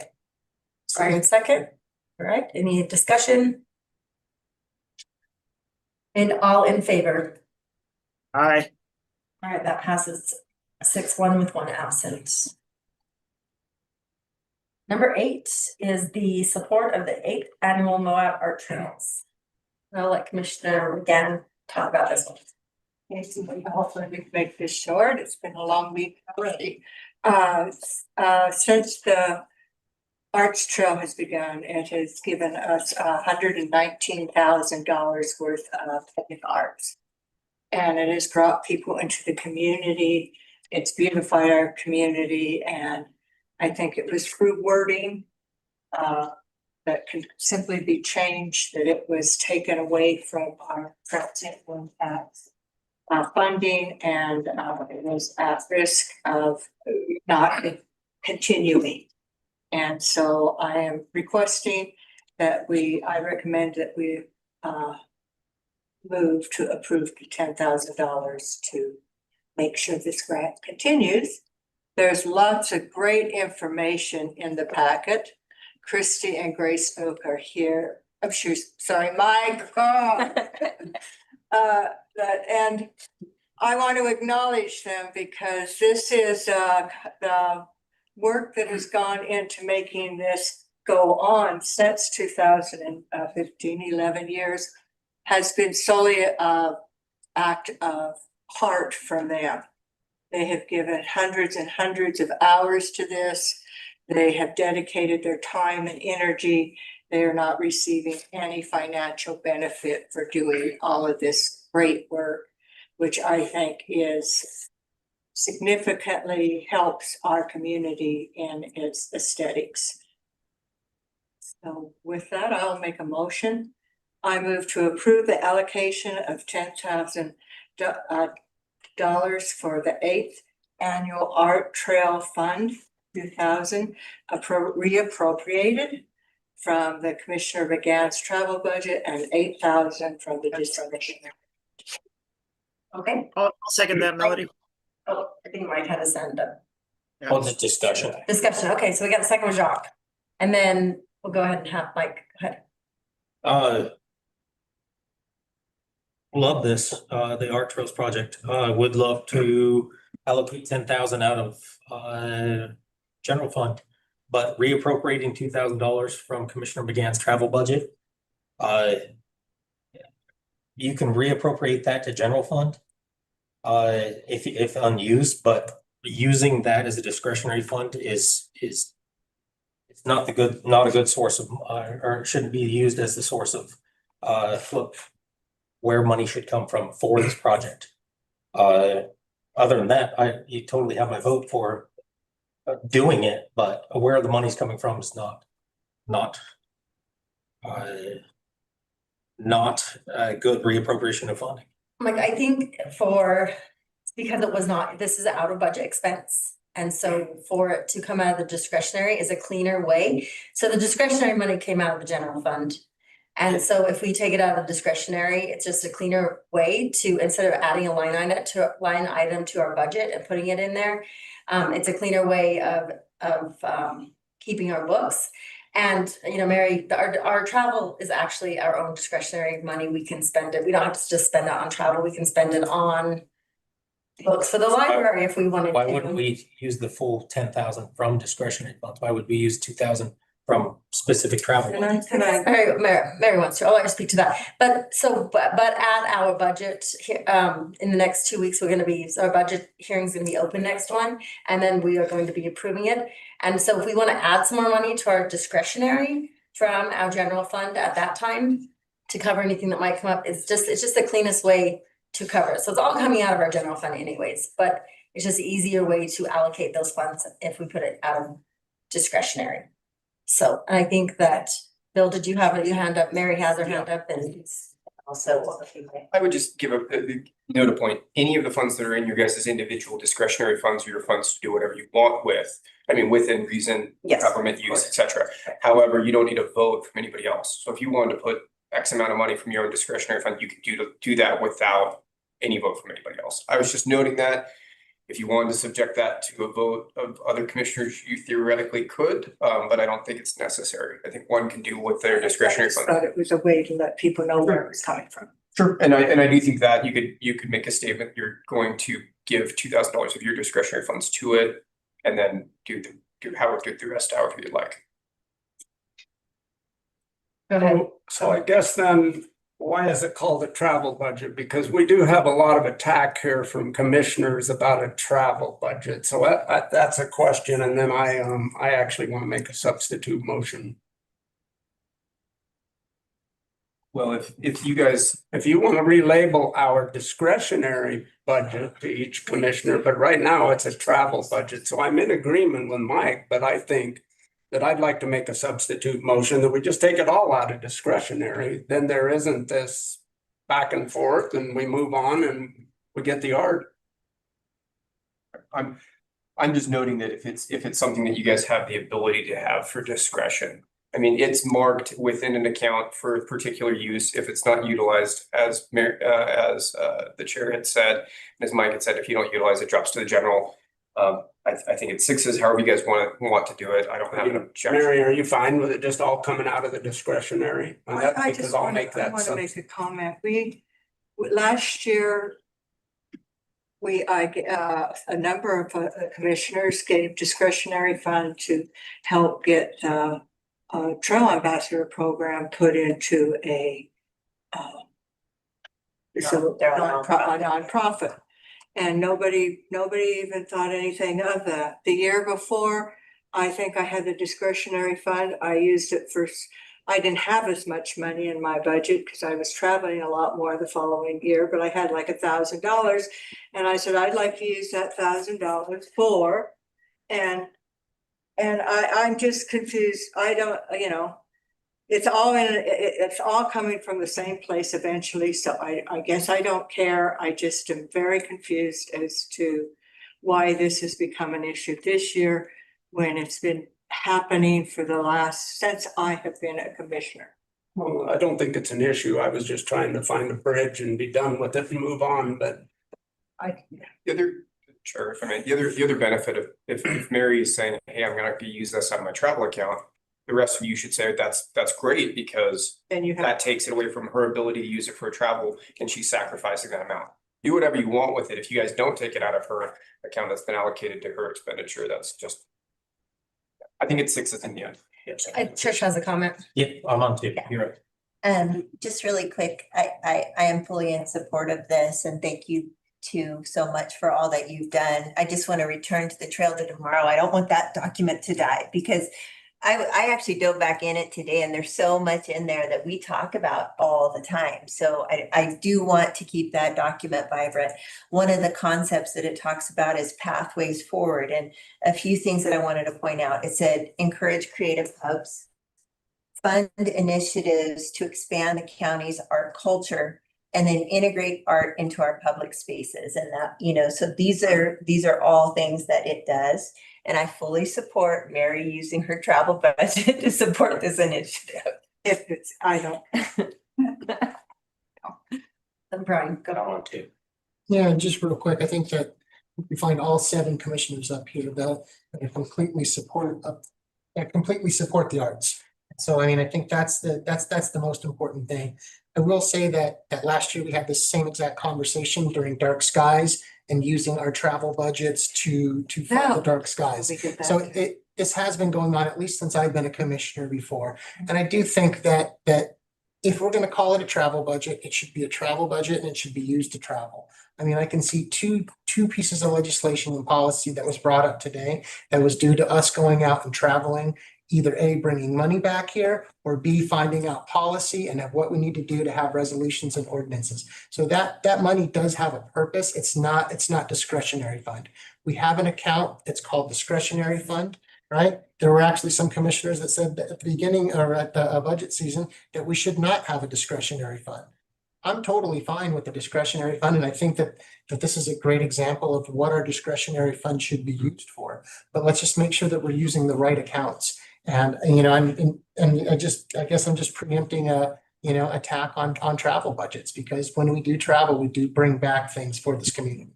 And some of us commissioners have the time and are able to do it, and others aren't. And there isn't any snubbing our nose at the folks that aren't able to travel. But I'd like to make sure that travel budgets are used for travel and that our discretionary funds are used for great projects like this. When I pull up the budget, it just has our names on it. Let's say this is county commission and each of our names are listed in there with money, so I don't know that it's specific to travel, and this has been happening since I've been a commissioner and even before when I was watching. So this doesn't feel, Call for. yeah, we're gonna call for a vote. So Mike made a motion and Jacques, no, Mayor made a motion and Jacques get that. did that. So what do we have? Go ahead, all in favor? Aye. Okay, that passes 7-0.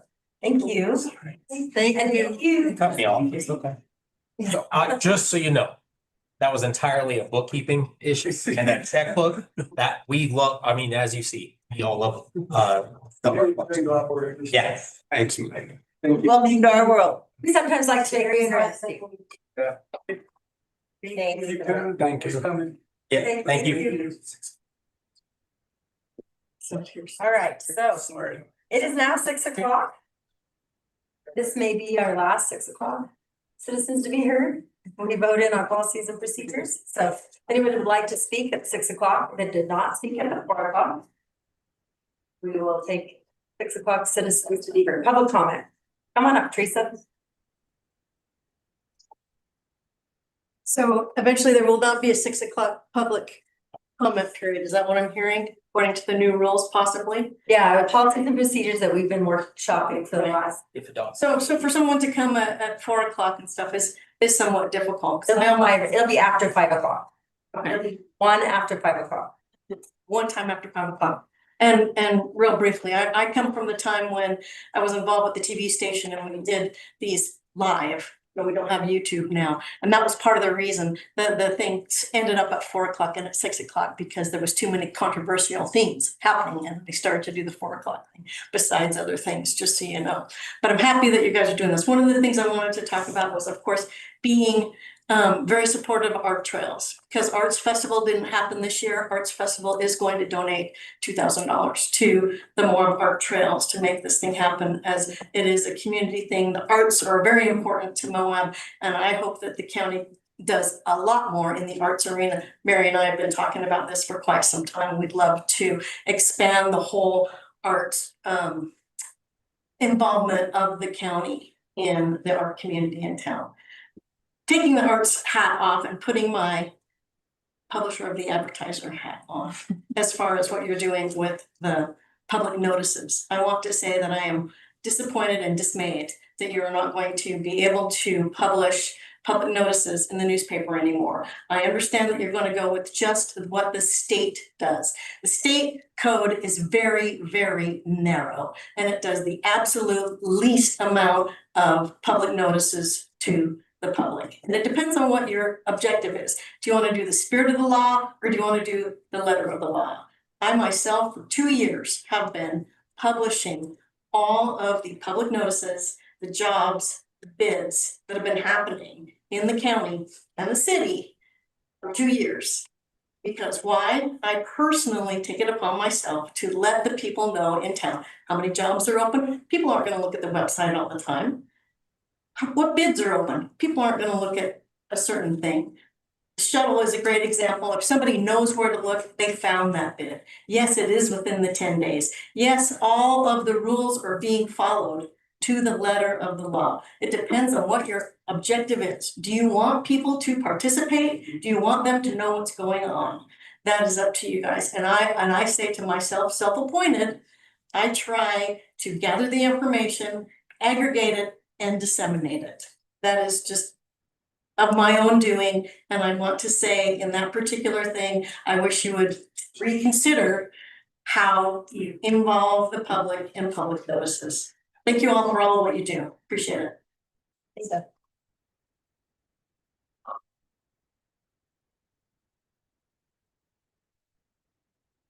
Okay. All right. Any other 6 o'clock citizens to be heard? No. Okay. So we are going to move on to number 9, which is the UDOT Transportation Investment Fund Grant Agreement, and Mr. Martinez.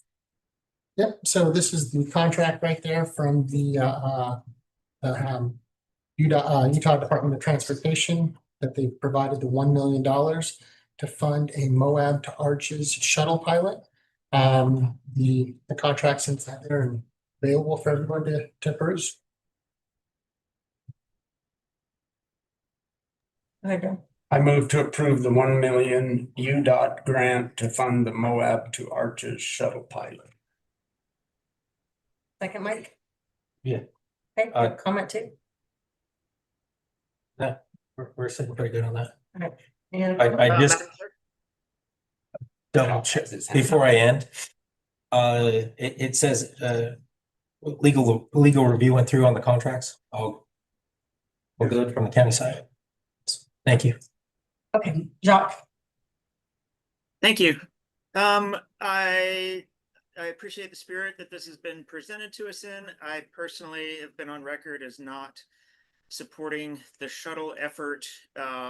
This is UDOT money. It's $1 million. It's UDOT money is public money.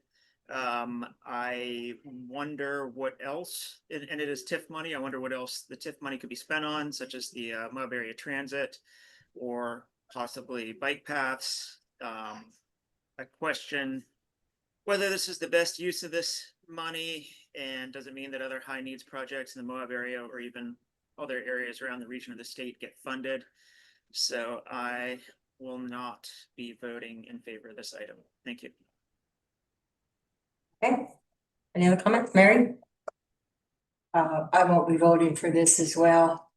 I've joked before that about the only time I've seen the county come together, both liberals and conservatives, is with the Woodies when they were going to close Woodies. But I must say, this is surprising me how many conservatives I speak to who are flabbergasted, that say that they are shocked that we are spending this kind of money. No matter where it comes from, it's their money.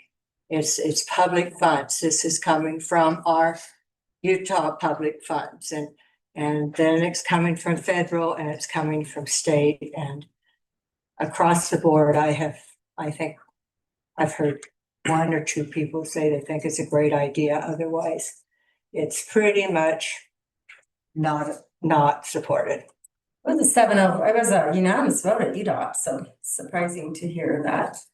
I said in Moab. I won't be voting for this either.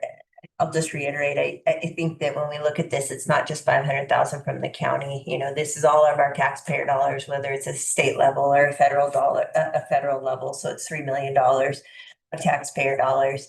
I am not opposed to the shuttle. Sorry, go ahead. Sorry. You guys really struggle with decorum. You want to talk about decorum. And Mel, that's the point right there. Having commissioners laugh at other commissioners, which this is how this meeting started. As the chair, you need to stop it. Okay, I'm just saying. You can continue. I'm just saying. And so, you know, it's just, you guys, it's like, it's so sophomoric. I wouldn't even say that. It's 4th grade. So you're calling people names now? That's just, Mel, I mean, come on. Let's just had commissioners laugh out loud at other commissioners. Sometimes it happens. Sometimes people laugh out loud. Sometimes you roll your eyes. I mean, I can't babysit you. I'm gonna finish my statement. I'm not opposed to this idea. And I said that when this kind of was rolling. I said, what I would love to see is a feasibility study. I'd like to backtrack, like to pull the reins and update that feasibility study. And I mean that, Brian. And you know, the sad thing is you don't have support, and you don't have support from the citizens of this community. I would say the same thing. I have not had one person, conservative, liberal, wherever you want to say on the spectrum, say that they support this. We are in dire straits. Our budget, and also I'm going to use the 2026 budget. We went into the budget year in the red. And we keep spending money out of budget. And that's, I'm not talking about revenue that's coming in. I'm talking about our budget, to define that clearly. And I want to make that really clear. We can't keep spending money out of budget, and we continue to do so. So I'm not going to support this. Mike? I'm going to support this. As the only Republican candidate and or sitting member of this commission. Conservative or not, we're doing something good for our local and our visitors alike. Love this. UDOT threw $1 million in. Great, thumbs up. Okay. Yeah, I'm just gonna make one quick comment right here. The numbers for June are in. TOT revenue is up 28% over projections. Total sales tax revenue is up 17% over projections. That's for the first 4 months. Over the last 6 months, TOT revenue is up 35%, which is $951,000 over projections. Total sales tax revenue is up 25%. This is $1.65 million over projections. Now, I don't expect those trends to continue at that rate. However, that is an example of what happens when you invest in the infrastructure of your economy. So I didn't expect pushback on grant money because generally that's not the case. So I was going to talk about this before we went into number 10, but I'm just going to go ahead and read a statement that I prepared to talk about the vendor selection, but the shuttle working group, we wanted to share why this pilot is even being discussed. And so the best time to have built a shuttle system between Moab and Arches was probably 15 years ago, when Acadia and Zion were first figuring theirs out, but we didn't. Grand County has spent much of the last 10 years in response mode, fixing what floods, patching what cracks, catching up to provide infrastructure for growth that already happened. If we govern that way long enough, we aren't planning for the county for the county that we want, but we're reaching by what happens, reacting to what happens. We're attempting to do something different right now. We want to plan for a vision of a future of Grand County that's thriving and resilient. A pilot shuttle is not a finished system. It will have rough weeks and hard learning. Many of the questions that people are asking about cost, about timing, about who pays for what are exactly the questions that this pilot exists to answer. And we'll answer them with real data instead of a study that sits on a shelf. An Arches shuttle pilot is not just about a shuttle. It's one piece of a larger question that this commission is trying to answer. What does it take for a regionally isolated rural gateway community to stay livable and thrive across the next 20 years? What does it take to create a place where a young family can afford to stay? Where an older resident can age without leaving? Where the people who cook the meals and guide the rivers can actually live near the work? Transit is one thread in that. So is housing. So is the kind of infrastructure that a modern gateway community needs. And we can't afford to defer or leave it to chance. So we'd rather plant the tree now and then explain in a decade why we didn't. We want to plan and build the foundation for a thriving, resilient Grand County in 20 years instead of chasing the growth that would inevitably happen on its own. So that's the vote in front of us right now. That's the vote in front of us in number 10. And that's also something when we get to number 16, the commission chair's priority statement, that I'm attempting to do for this county. Go ahead, Brian. Call for a vote. So let's go ahead and call for a vote. We had a motion and we had a second. So those in favor? 4. And those opposed? Yay. So that passes 4-3 with McGann, Dean, and Heather opposed. Move along to number 10, Moab to Arches Shuttle Service Operator RFP selection. So since I already read the reasoning why we want to see this pilot shuttle work, it's not just for the shuttle system, not just for Arches, but for our whole community. We got 3 proposals, and they were put in our county website, and this shuttle working group met. And our recommendation is Abby. If you go through, I think that our comments to those proposals are all public, but that was the recommendation that we had. What was your recommendation again, Mel? Sorry, I'm sorry, I missed that. Oh, sorry, it's not Abby, Via. I know, I was like, sorry. I was like, did I? There's another one that's like, there was another one that had 3 acronyms as well. So I kept, that's okay, I was just sorry, Via. Via Transportation is the clear, they're already here, they're already operating the map, they have so much information to our community.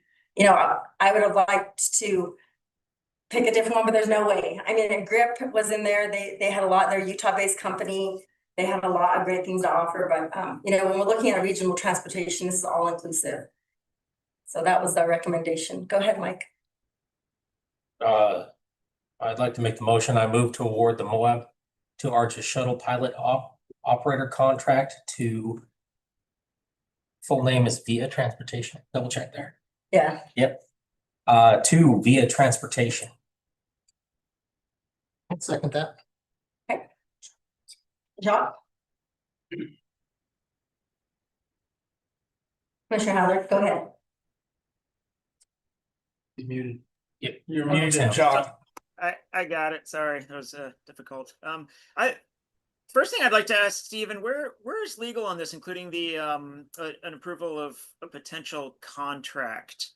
Sorry, I've been traveling a little bit and haven't heard any updates, but I'd like to hear from him on that. And if and when this RFP is issued, what are the next steps as far as what we need to do? Do we need to ratify the contract, et cetera? Thank you, Stephen. So the county doesn't have a fully drafted contract, but the RFP identifies things that the county would like to see from this vendor. The vendor has provided a proposal. We would move forward, draft a contract that encapsulates these terms and any of the other obligations that the county has to the other partners. That would include considering the CMA agreement that we will eventually create with the NPS and the other providers. So the goal would be that this vendor would be selected if that's what the county would like to do moving forward. We would isolate all of the terms that we expect them to do, and we would bring back a finalized version of that contract to the body for the body to ratify at a later date. But again, it would have to accomplish all of the goals in the other process that we're looking at, which is that CMA agreement that is nearing completion. It's completed on the draft side. It's just in lawyers. So it's been all the negotiations between the county and the National Park Service have been vetted out, discussed, figured out. Everyone's in agreement on everything. And so now we're just between the Park Service attorney and our attorney. Correct. So with that, when they get back with it. So we're hoping to have it, we could possibly have it on our next agenda on July 21st, but at no later than August 4th, because that would allow the proposer to go ahead and purchase all the vehicles and be ready to go by that September 1st. Go ahead, Trish. A question for you. I mean, doesn't it make it extremely tenuous though, not to have that CMA in, you know, have that finalized and then be, I mean, it just seems, again, it was mentioned by, I think it was Jim, you know, cart before the horse type of situation where if that CMA changes radically and we already have a contract with a vendor, you know, it just seems tenuous, and maybe you could describe that process, what happens. And so full disclosure, I do have the CMA in my queue to review. I received that last week. Yeah, it makes it so that whenever you're trying to make a subsequent contract to satisfy conditions in another contract, it always makes it tricky. I think the RFP was designed by the same individuals that were looking at the CMA, and from the position of the county, from the policymakers at the county, they've kind of tried to guide that CMA to something that the county would be able to meet those obligations. So that's the hope. Yes, does it make it more difficult when we are, you know, trying to nail down two different things that are in the air at once? Yes. Is it something that the county can do? Yes. But we need to isolate the CMA, make sure all those terms are set in place, and then we would turn to finalizing the contract with this vendor. And so at that point, if there were changes, that is a potential that you may have changes. You might have to go back to that vendor and say, hey, look, instead of X, Y, and Z, we're going to do S, X, Y, and Z. And so it adds on additional terms and additional things that make it trickier. Is it impossible to do? No. Will we have sufficient time to be able to review this? Yes. This is something that we can do. It will be a quicker turnaround. But that's something that the contract hasn't been drafted yet for this RFP. But that's not necessarily uncommon. Sometimes we do have RFPs that go out and we are looking for new services for the county, and then we have to come back and look at the contract, draft the contract based on what the county has for our ICAs, and then the proposal from the vendor. And there is still our RFP to come. This is in the works at the moment, and that's that. And it's been called traffic or transportation liaisons. In our last meeting, everybody decided that that name just doesn't really work. It's gonna be shuttle attendants. So going forward, it'll be an RFP for shuttle attendants. All three of the proposals put forth that they would all be interested, so it didn't matter which one we picked. That they will be bidding on that next RFP so that, and in a perfect world, the shuttle attendants and the shuttle operator would be the same. But that was like our tie-up piece of conversation for the CMA. And so to move forward with the RFP for the shuttle, so that the people would have enough time to procure and get everything ready, because that's the definite bigger piece of the puzzle. We decided to separate the two. So instead of including them together as one RFP, shuttle attendants and shuttle operator, we separated them. That gave us time to come together as a group and decide exactly how that was gonna look, what those shuttle attendants look like, what their responsibilities were going to be. And now that RFP will go out as well. And so they're all connected, and that's a much shorter piece of putting things together. And that's why we separated them out and did them separately, and that's why they've been called TLs or transportation liaison, and now we're gonna move that to shuttle attendants. Just they're gonna help, get people on and off the shuttle, and hopefully it'll, it could be the same company. I know they've all expressed it, but that RFP will come out soon. Do you mind if I ask you a couple questions? Yeah, And any of us welcome to. I'd love to tell you. So, it does seem very rushed. And I know that you guys addressed that a little bit in the things that you put out to your citizens, but can you kind of talk about why it's so why this has to happen by September 1st? Can you just give me back some? Well, when the first discussions happened, first of all, it was like, can this happen by spring? We're like, no. I mean, I look back at my first email from Lena was in February. So, because somebody in the paper said that the national park didn't ask for this, and maybe the full national park didn't, but Lena sent me an email to ask for it. So, I went back to my email and found Lena's email that said, and so anybody want to grab that, I'll send it right over. It's asked for us to help, and so we did. And that first meeting, she was like, "When can you have this up and running?" And it's like, well, the county can do a lot more than what the Park Service can do. Are you saying Lena inspired the idea of the shuttle? I guess I'm confused. What do you mean Lena asked for it? At what point? Yeah. When she sent me the email and said, I have heard there's been discussion of a shuttle. Can you meet with me and help us figure out this? And okay, that makes more sense. That makes more sense. To find funding. I'll go look for funding on my side. You go see what you can do. Okay, that makes more sense. Transportation, whatever it has to be. So, we said we'd help. And so that's where we're at. That's what started this. And then now we're moving forward, and it took time. I mean, we didn't have the money, so we had to get the money. And so if we don't, so if we couldn't do it in the spring, can we do it in the fall? So September 1st is, if we don't do it by September 1st, then why would we do it in the fall? We don't want to start October 1st and then have it for a month, and then it's winter time. And if we don't push forward for it and we just let it all die, and then, and then it just comes in next year. And I think that's part of funding. So I'll let Brian talk about that. Yeah, and so two things with that, or the September 1st that really makes sense, right? Is if we were to ask an operator to come in and run for March, April, May, right? And then we want you to take June, July, August off, and then we want you to come back September, October, they're not going to really be willing to do it. However, when you just switch things around and say, hey, the contract is for September, October, and then you can come back March, April, May, June, it sounds a little bit better inside of that little conversation. The other thing is just kind of where that nexus lines up between federal contracting, state fund availability, right? And so there's just a small little window to where you're actually going to be able to get appropriations from the federal government and the state at the same time, because they're on two different fiscal years. And so when we started looking at that, we needed to make sure that we were going to line that up, right? So even if it wasn't now, I mean, it looks like the best deal that we're going to be able to get would be a shuttle that operates September, October, right? March, April, May, June, which covers our peak tourism demand. Can Do you mind if and Mike, you had your hand up, so I just had a couple more questions. And Chuck has his hand up. Oh, I'm sorry. Okay.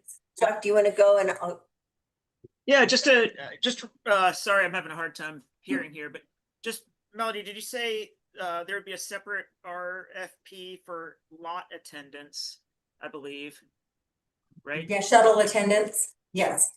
Is that where is that getting paid from? Is that the same pot of money, or is the county footing that bill? County is not footing that bill. It may be left over from the money that is in there, you know, the National Park Service it's a mandatory request by them, and so I think it's, you know, we're not gonna let us off the shuttle, but it's definitely something that's gonna have to be funded. I don't think the allocation has Oh, now he's. 100% come, and now it's Careful. better. All right, so we're not sure. How, and then in the, looking through the VIA proposal, they said there'd be weekly meetings with the county and then more intensive monthly and quarterly meetings with the county. Have we figured out who the county contact is going to be on that? It seems like that's going to be a relatively large job. We already made that. I think it'll stay the same people that are already involved. So commissioners? Mm-hmm. So the commissioners will actually be the contact? I'm There'll be, sorry. Commissioners and Melissa. Commissioners and Melissa? Yeah. Thanks. Have more questions, Joe? Trish has some more. You have more No, questions? go ahead. I'm sorry. Good. I have just two questions, and then later I'll go on to, right? On the county, you know, on what we put out to the public, one of the things they mentioned was, you know, we wanted to get this done because of the funding, that it was centennial funding that was only obligated until the end of 2026. Is that correct? I don't feel like that's correct. They changed it. Okay, can you explain that? Yeah, so So I think we should change it on the county website too, just saying, because that's what it says on the county website. I believe that it did get explained in the letter that Melissa had just put out. So as things were putting together, we were looking at the centennial funding. The National Park Service, while we were in the working group, said that we're committing the funds, but we need to just kind of figure it out themselves. And so they actually found more flexibility in another funding source that they can use. Okay. The requirements behind that funding source, I'm not as familiar with, because I didn't do any of the research with it. All I know is that they said that they've committed those funds for us once we get this EMA signed. Okay, so sorry, that was what was on the county. And then the last thing, it said that the National Park Service has reviewed all the RFPs. Is that correct? Okay. And do they make a recommendation, or they just say, yep, we've reviewed them? We have no substantive comments? No, because the CMA authorizes the county to be the one that is executing this, so they don't have this. Yeah, we did send them, I did send them all to Lena, and she sent them off to their procurement person to make sure that there was nothing in there that was, they had conflicts with. And there was none. Okay, thank you. And there were long discussions on how that scoring went and what we were looking for out of a vendor. So this wasn't done in the vacuum. And then just real quick, because again, we're kind of working with the CMA. How it's structured is that the county is agreeing to meet obligations set by the NPS and the partners to achieve certain goals. So that's what's creating the need for this additional RFP. So that's how it's being structured, is instead of them hiring them directly, the county is obligated to fulfill these additional elements and complete whatever the tasks are. And so that's what's will compel the county to continue that obligation through that CMA. All right. We're good. We have first, second. Comment. Or whenever. Did you have a comment now? Go ahead. Sure. I mean, since we have the first and second. So I will not be voting for this. And the issues that stand out to me are the fact that we do have a separation of the shuttle service and the probably whatever you want to call them, parking lot attendants. That's concerning to me. I think it would have been better incorporated as one. I'm concerned about the amount of money in the short term just the short-term availability of the shuttle, whether it be the limited time, the limited routes. It is a tremendous amount of money. I'm a little concerned looking at the RFPs that just the verbiage in one of them, you know, said, and maybe it was just the way I was reading it, said on the cover letter, our legal team has reviewed the terms and we find them acceptable. It's like they almost knew that they had already been chosen, but that's just my reading of it. So I'm just stating my concerns. And then the last big concern is I'm concerned for the subcommittee. I think this is a monstrous job. And I hope you guys, I hope you're okay. I mean, hopefully you can do it. My concern is that someday soon you'll return and ask for another position at the county level. And we just, that's my concern. I don't want this to be a larger burden on the citizens of this community. I think it's an interesting prospect. I just don't want to put it on taxpayers' backs. And so hopefully we won't see that. Hopefully, you know, we have a team that will be able to handle putting that together and managing this system. But I think it's big. I think it's a big undertaking. Mary? I just want to, you know, this statement, I've spent a great deal of time with Ms. Pace at Canyon Country Partnership and other meetings, and she wanted to be part of the conversation. She never wanted to push having a shuttle this soon. And I think it's important that we don't take that her willingness to be part of the conversation as her saying the shuttle system is a great idea. Go ahead, Mike. If you feel like. Yeah, I'm ready to call for that. Yeah, okay, so all those in favor of the transportation as the proposal? Okay. And those opposed? Nay. Okay, that passes 7-4-3 with Commissioner McGann, Commissioner Hedin, and Commissioner Heather opposed. We'll move on to our next one. It is the Moab Holiday Festival. You know, lights on through Christmas. This is number 11. So Commissioner Martinez. Yeah, so this is just a continuation on what we did last year with the lighting of the bridge and the trees down there. It will be combined with what the city's doing, their lighting of the tree, which is on December 4th, the Holiday Craft Fair, which is on December 4th and 5th, the Moab Locals 10K, which is on December 5th, the Electric Light Parade on Main Street, which is December 5th, and then the County Holiday Festival we're planning for on December 11th. And that's going to include the tree and the bridge lighting.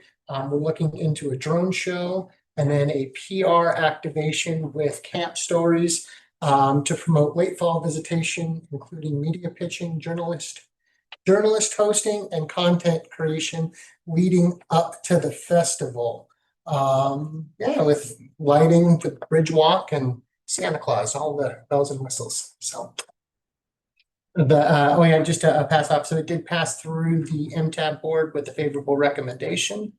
And it is, I think it's pretty comparable to what was spent last year. And it's funded from TRT promotion. TRT promotion, correct. Harry? I move to approve up to $175,000 for the Moab Holiday Festival. I think it sounds great. Okay. Chris, did you have your hand up? I was just rubbing my head. Okay, any questions, comments? MTAB board approved this unanimously. Did you say that? Yep. Okay. All in favor? Jacques? Any opposed? Aye. You're in favor, right? Yes. Okay. That passes 7-0. Thank you.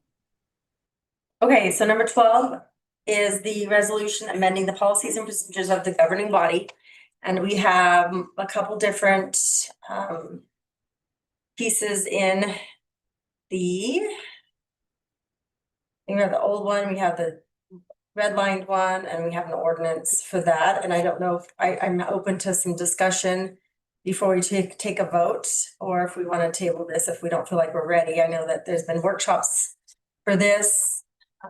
Couple commissioners absent, but go ahead, Trish.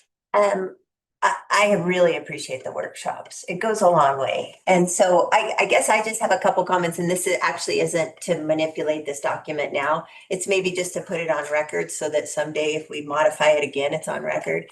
I do think in this document, it would be good for us to broach grandma requests and commissioners' obligations to grandmas, because we are seeming to have a lot of trouble with grandmas more recently. And I do think there's just a burden that is on, it's become a quite a large burden. So that's just for the future. We don't need to modify anything now. We get paid full time because I mean, it's like. Well, I talked to Keith about it, and he really, like, he said it comes in pulses, so you really don't want a full time, right? Like, it's this pulse, and a pulse. Time. Yeah, it does, but I don't think it behooves us to hire another person. I already talked to him about that. And then the last one, and again, this isn't to manipulate this for now, just future, is just the commissioner's involvement in operational issues. And I don't think we really define that enough. And again, I don't want to manipulate the document now. I appreciate the workshop. I appreciate the work, and I'm going to call it good. So that being said, I'm actually going to make a motion, which I never do anymore. Sit here quietly. I move to approve the resolution amending the policies and procedures of the governing body as presented and allowing Commissioner admin to make, what is that? What does that say? Minimal, it's like minimus, so like. Minimus, thank you. Anything to Minimus. some spelling things in there. Yeah, I know, correct. I remember that. Thank you. Corrections to the document if necessary before signing. Mike, second. Well, I'm everywhere too. Okay. Do we have any more discussion? I want to thank everybody for their time on this as well. I think it's turned out pretty good, and it does have quite a bit. It doesn't address grandmas at all. Nowhere in there does it address grandmas, because that is not ultimately we have to get the information back to them at this moment in time. I think commissioners need. Yes, I respond. I do mine as fast as I know you do. It takes forever too. I have to fit it in my day. I'm like, I don't know. But I know we talked about grandma, some processes. We that needs to be a separate piece. I agree.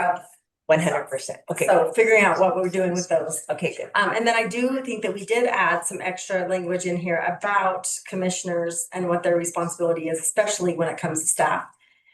You know, getting it, directly telling them what to do and things. So there is some in there. We'll see how it goes. We can always check on this in another year or two.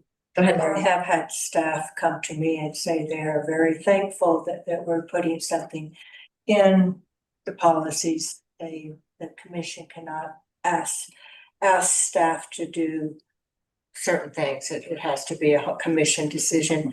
And I think, but then that becomes confusing. So I think maybe in the future, when we look at this, we might say, because like if you call a staff and say, how much did we spend on for information, should be just an okay thing to do. But when you're asking them to do something that's going to take over a half hour, then I think it has to go through admin. So anyway, but I think maybe that could tighten it up a bit for later, because the staff feel if a commissioner asks a staff member to do something, they feel obligated to do it. And it puts them in an awkward workplace, especially if they have a lot on their plate, as when you come and ask them to do something. And Chair, do we know if the breakdown of the agenda review was added? It was added. Okay. Yeah. Okay. Just, I don't know. So yeah, I don't know. That was not discussed in any workshop. We read So we did add in there that the agenda review would have the chair, the vice chair, and a commissioner from the minority, if that was not represented by the chair or vice chair. So that says we've been doing that since I became a commissioner. That's been happening. I think it's been great. So we wanted to capture that in the agenda, in the policies and procedures, as well as the county attorney, and the admin. So that it just defines it in there, and that was not That was not spoken about. I did. Sometimes I think we talk about it, but maybe it didn't get captured, but it's definitely in there now. All right, so we would, any other discussion on this? Thanks for leading the charge. Actually, thanks, Tom Admin. Thank you very much for doing this. I know it was a lot of work and it's been a lot of work, especially Dana. Dana, thank you. All right, we'll go ahead and call for a vote. Those in favor? Aye. Passes 7-0. And that does mean that now citizens to be heard will be after 5 o'clock. So that we're only going to have one citizens to be heard. That was a piece of it. Our goal is to get out of here before 6 o'clock, if believe it or not, you know. And so, and when we do that agenda review, we'll try to make sure that anything that's going to be controversial, that we put it after that citizens to be heard time, so that people can come and discuss it. Because we have a lot of business we can talk about that isn't necessarily controversial, so. All right, moving along to number 13 is the resolution boiler lot line adjustment. Planning and zoning director.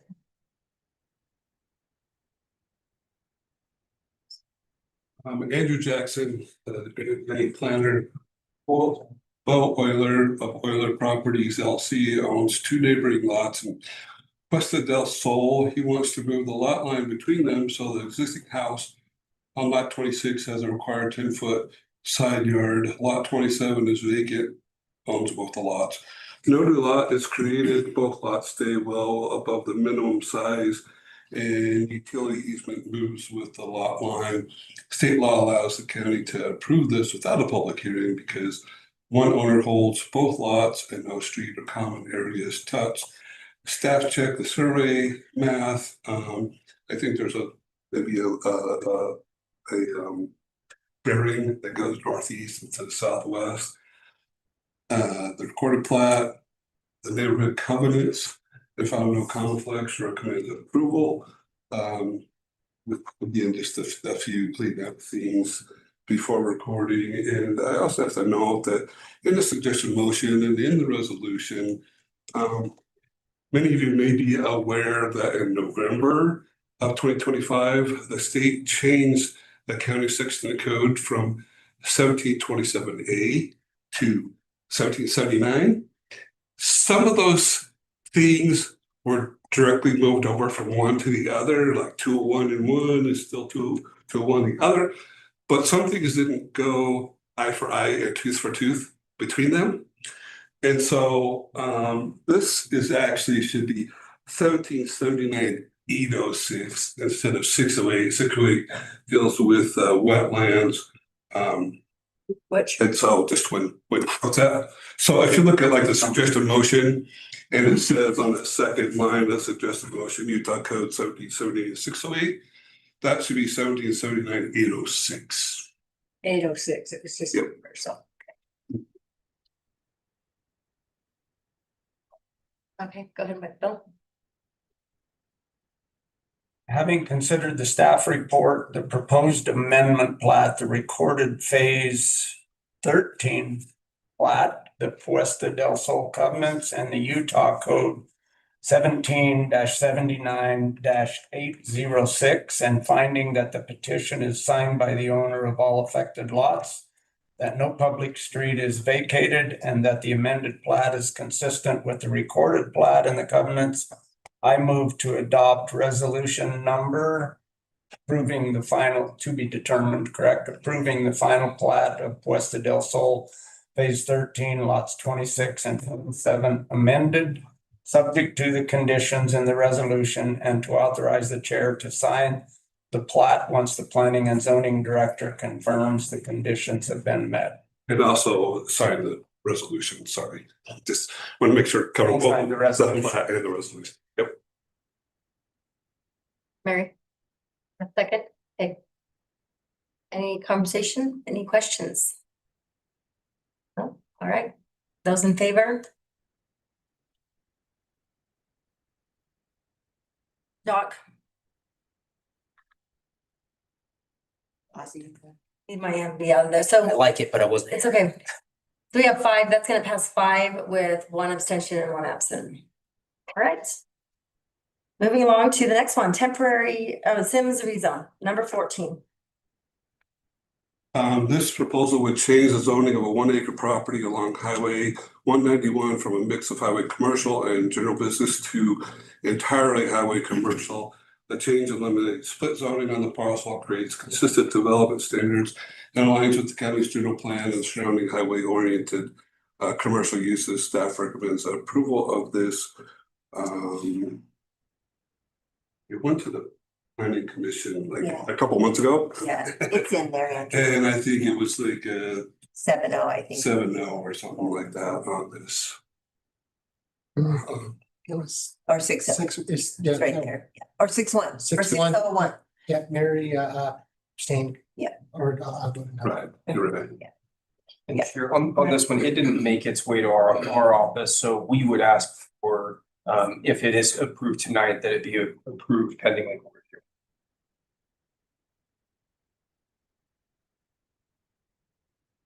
Mary? I make the motion. Having considered the staff report and the recommendation, public comments, testimony, and the land use code and finding that the proposed zone change eliminates split zoning is consistent with the general plan and promotes orderly development.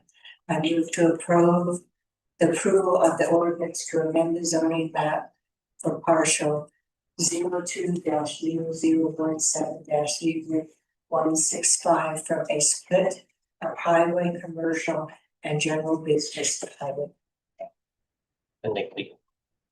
pending legal review. Okay, and Yeah. second?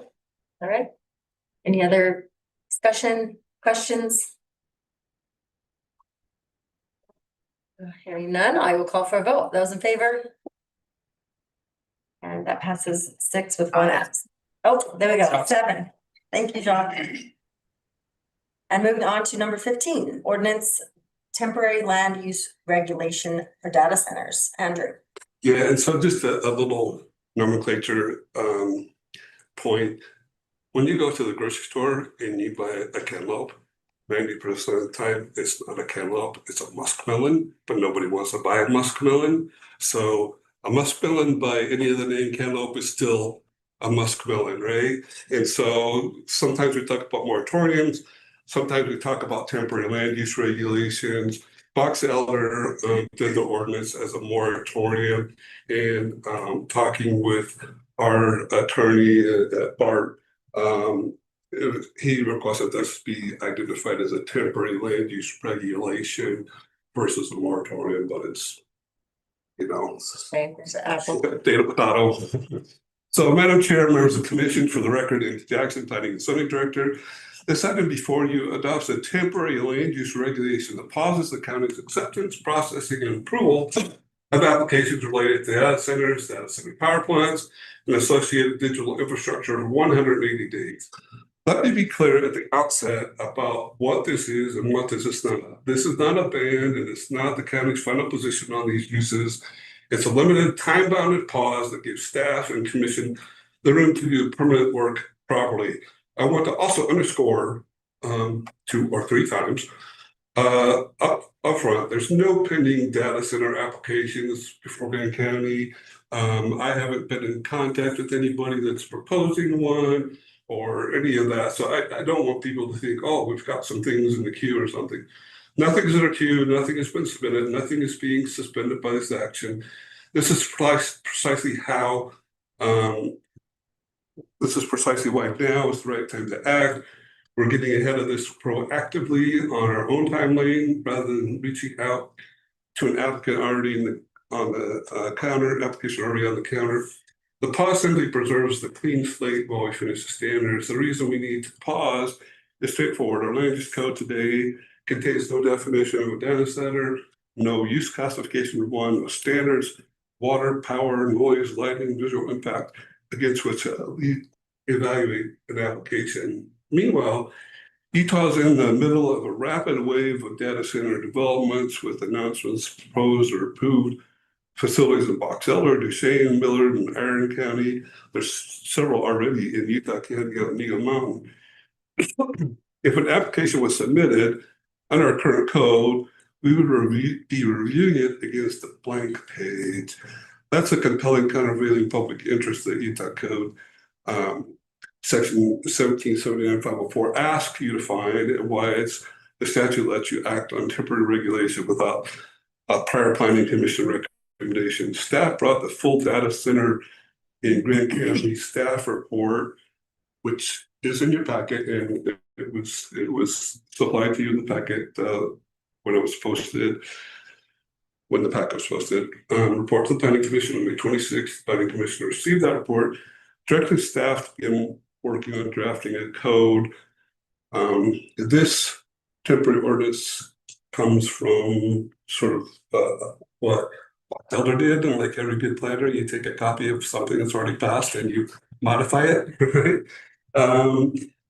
That drafting is already underway for a new ordinance for data centers and crypto mining centers and things like that, working with Sunrise Engineering, which really to the point most relevant today. This ordinance is a placeholder, it's not a destination. The definitions in front of you for data center power point, and digital infrastructure are all working definitions written to hold the line during the study period. The permanent ordinance that comes back to you will very likely define these uses differently and will carry the substantive regulations that the temporary measures does not. Size, threshold, zoning classification, difference criteria, objective performance standards. The state and UAC and some of the other folks in Utah are currently working on better definitions and more thorough standards, et cetera. And so we'll be incorporating that over the next 100 days. I'd also ask that the commission keep in mind that we're drafting against the moving targets. Again, state laws governing data centers, water transfers, grid reliability is changing quickly, and the approaches adopted by several counties are evolving right alongside it. Part of the value of these 180 days is that they let us align Grand County's permanent code with where the state law and peer jurisdictions actually land, rather than locking in the language today that may be outdated by the time we adopt it. We would rather get this permanent standards done right than get them fast. To close, this temporary regulation is measured, time limited, preserves the status quo rather than expanding or foreclosing anything. It is necessary for the immediate preservation of the county's peace, health, and safety while the permanent standards are developed. Staff recommends approval effective immediately upon passage, and I'm happy to answer any questions. Mike?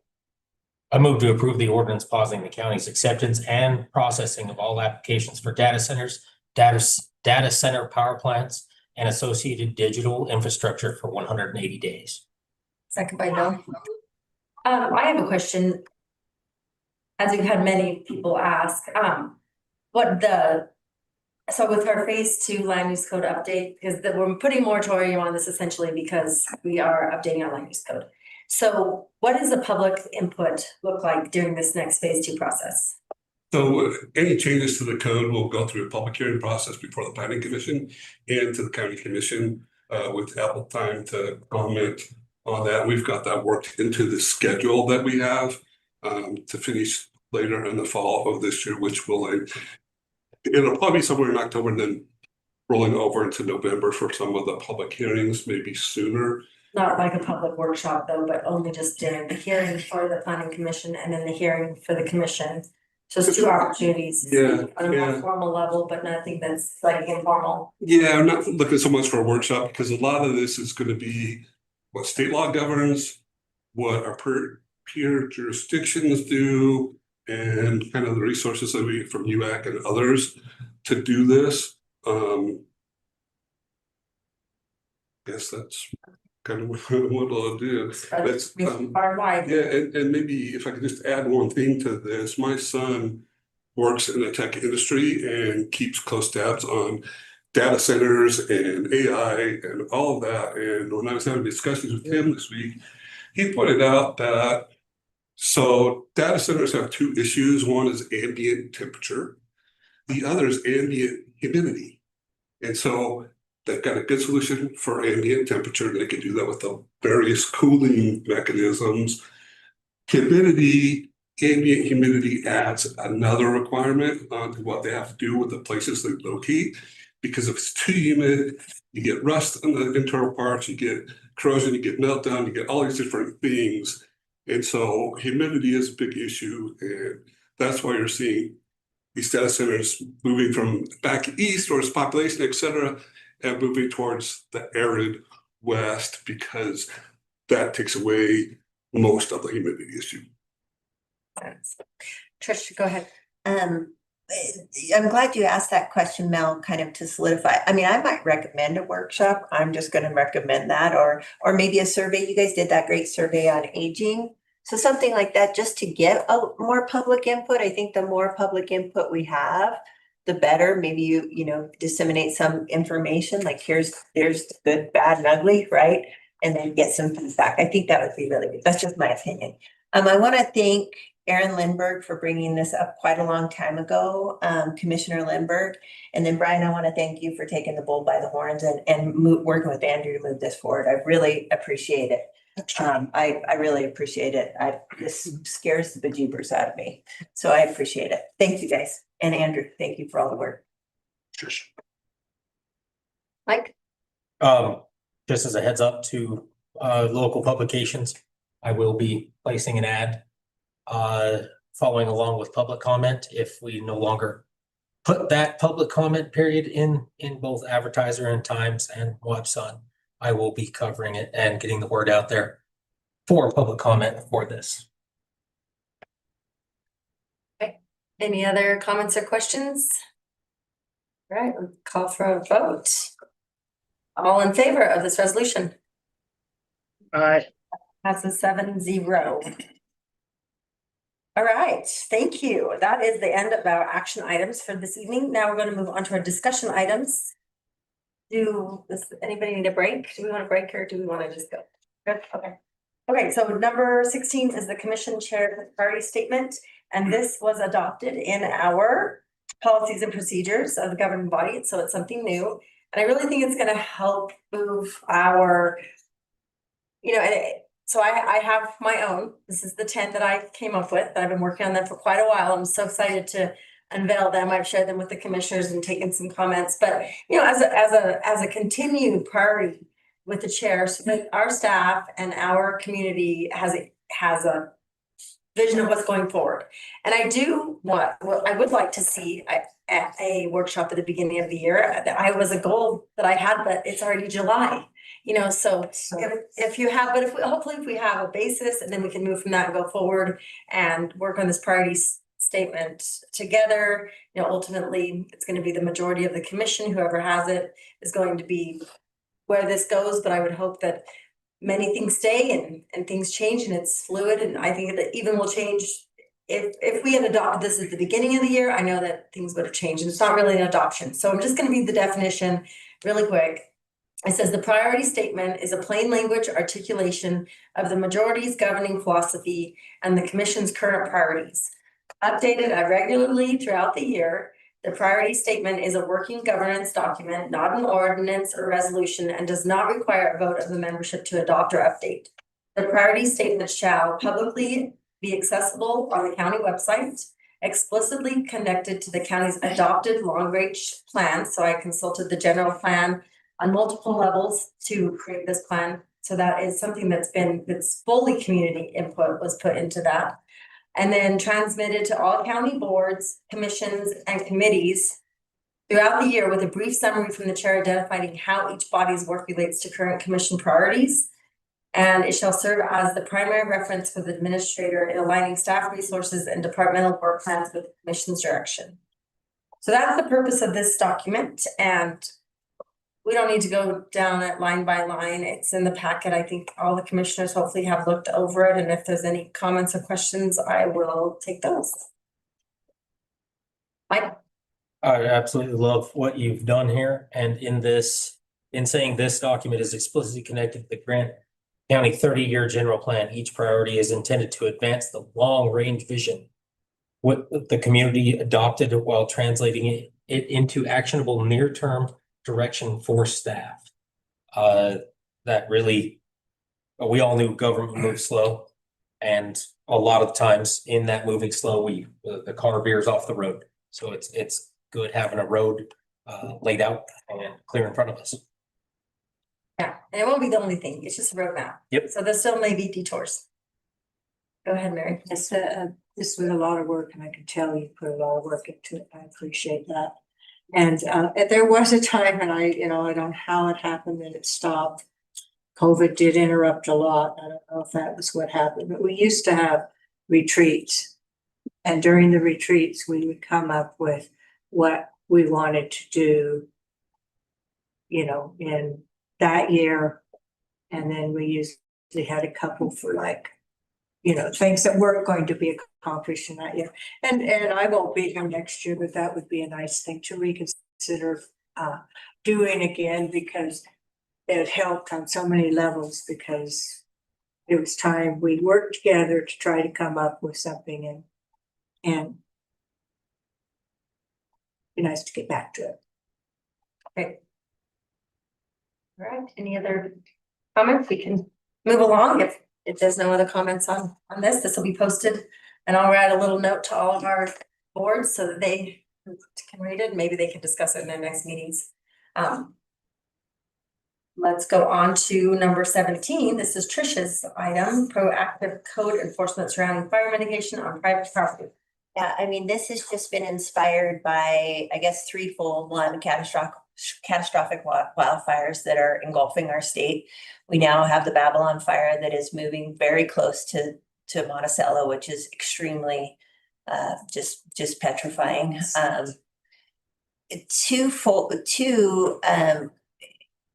I think that at a local level, we have a reactive code enforcement officer, and that's really been mandated, I would say, more by the commission. We just haven't directed proactive code enforcement. And this is one of those cases where I do think we should think about it. And then lastly, I've just seen a lot of posts on social media, and I'll give you a couple of examples. Right now, down Spanish Valley Drive, there's 2 properties that have let all their trees die. And that's okay. I mean, people can do what they want to do, but inevitably it really produces an issue about defensible space for not only themselves, but the surrounding neighbors. I will tell you of myself, I am surrounded on 3 sides by dried tumbleweeds this high and/or piles of wood, and it petrifies me. I mean, there's nothing I can do about it. Once it hits one of those, I'm engulfed. And so I do think, and I just want you guys to think about it, we don't need to make decisions, but I think this is something that we do need to be proactive about. I think that is something like, let's say he visits 20 properties a week and says, hey, you have your properties engulfed in weeds that are dry or dead trees that need to be removed. And all you do is send a letter, like, want to build defensible space for yourself and for your neighbors. Right. And that's just my thought. It's more of, we can't do anything. We can't obviously provide assistance at this time. I don't want to cite people. It's more of awareness as to fire danger, because once we have something rolling, I'll tell you, the other day I went to the mountain and somebody was shooting, which is just petrified. It's like, really? Somebody's shooting? And it's like, as soon as that hits that cheatgrass and it comes down the valley, we're hosed. So it was just a thought. I think, and I know obviously Rim to Rim's doing a tremendous amount. I appreciate the email that you sent out, Brian, from Izzy. I think that we're doing there, a lot is going on, but I think the county could get a little bit more involved also. Mary? Oh, sorry, Brian. I don't know if they still do it, but I know Sovereign Lands used to go and talk to people, in a very polite manner. I wonder if they still do that and talk to them about how to create a safe, barrier for themselves, like moving your wood pile away from it. And Jason used to do that. I know he did that because he took me as a tour of the Pack Creek fire and showed me, he says, it's so sad that person did everything possible, lost their home, and talked about how to around and talk. So it might be an idea to see if Sovereign Lands could help us with this. Right. No, just continue to plug the fire break campaign that's being put on right now Yes. by Grand County Weed Department. Online, there's a www.firebreakmoab.org /weeds find fuels. And there's a bunch of information on there for folks to kind of say, what is find fuels and also some of the ways to mitigate that.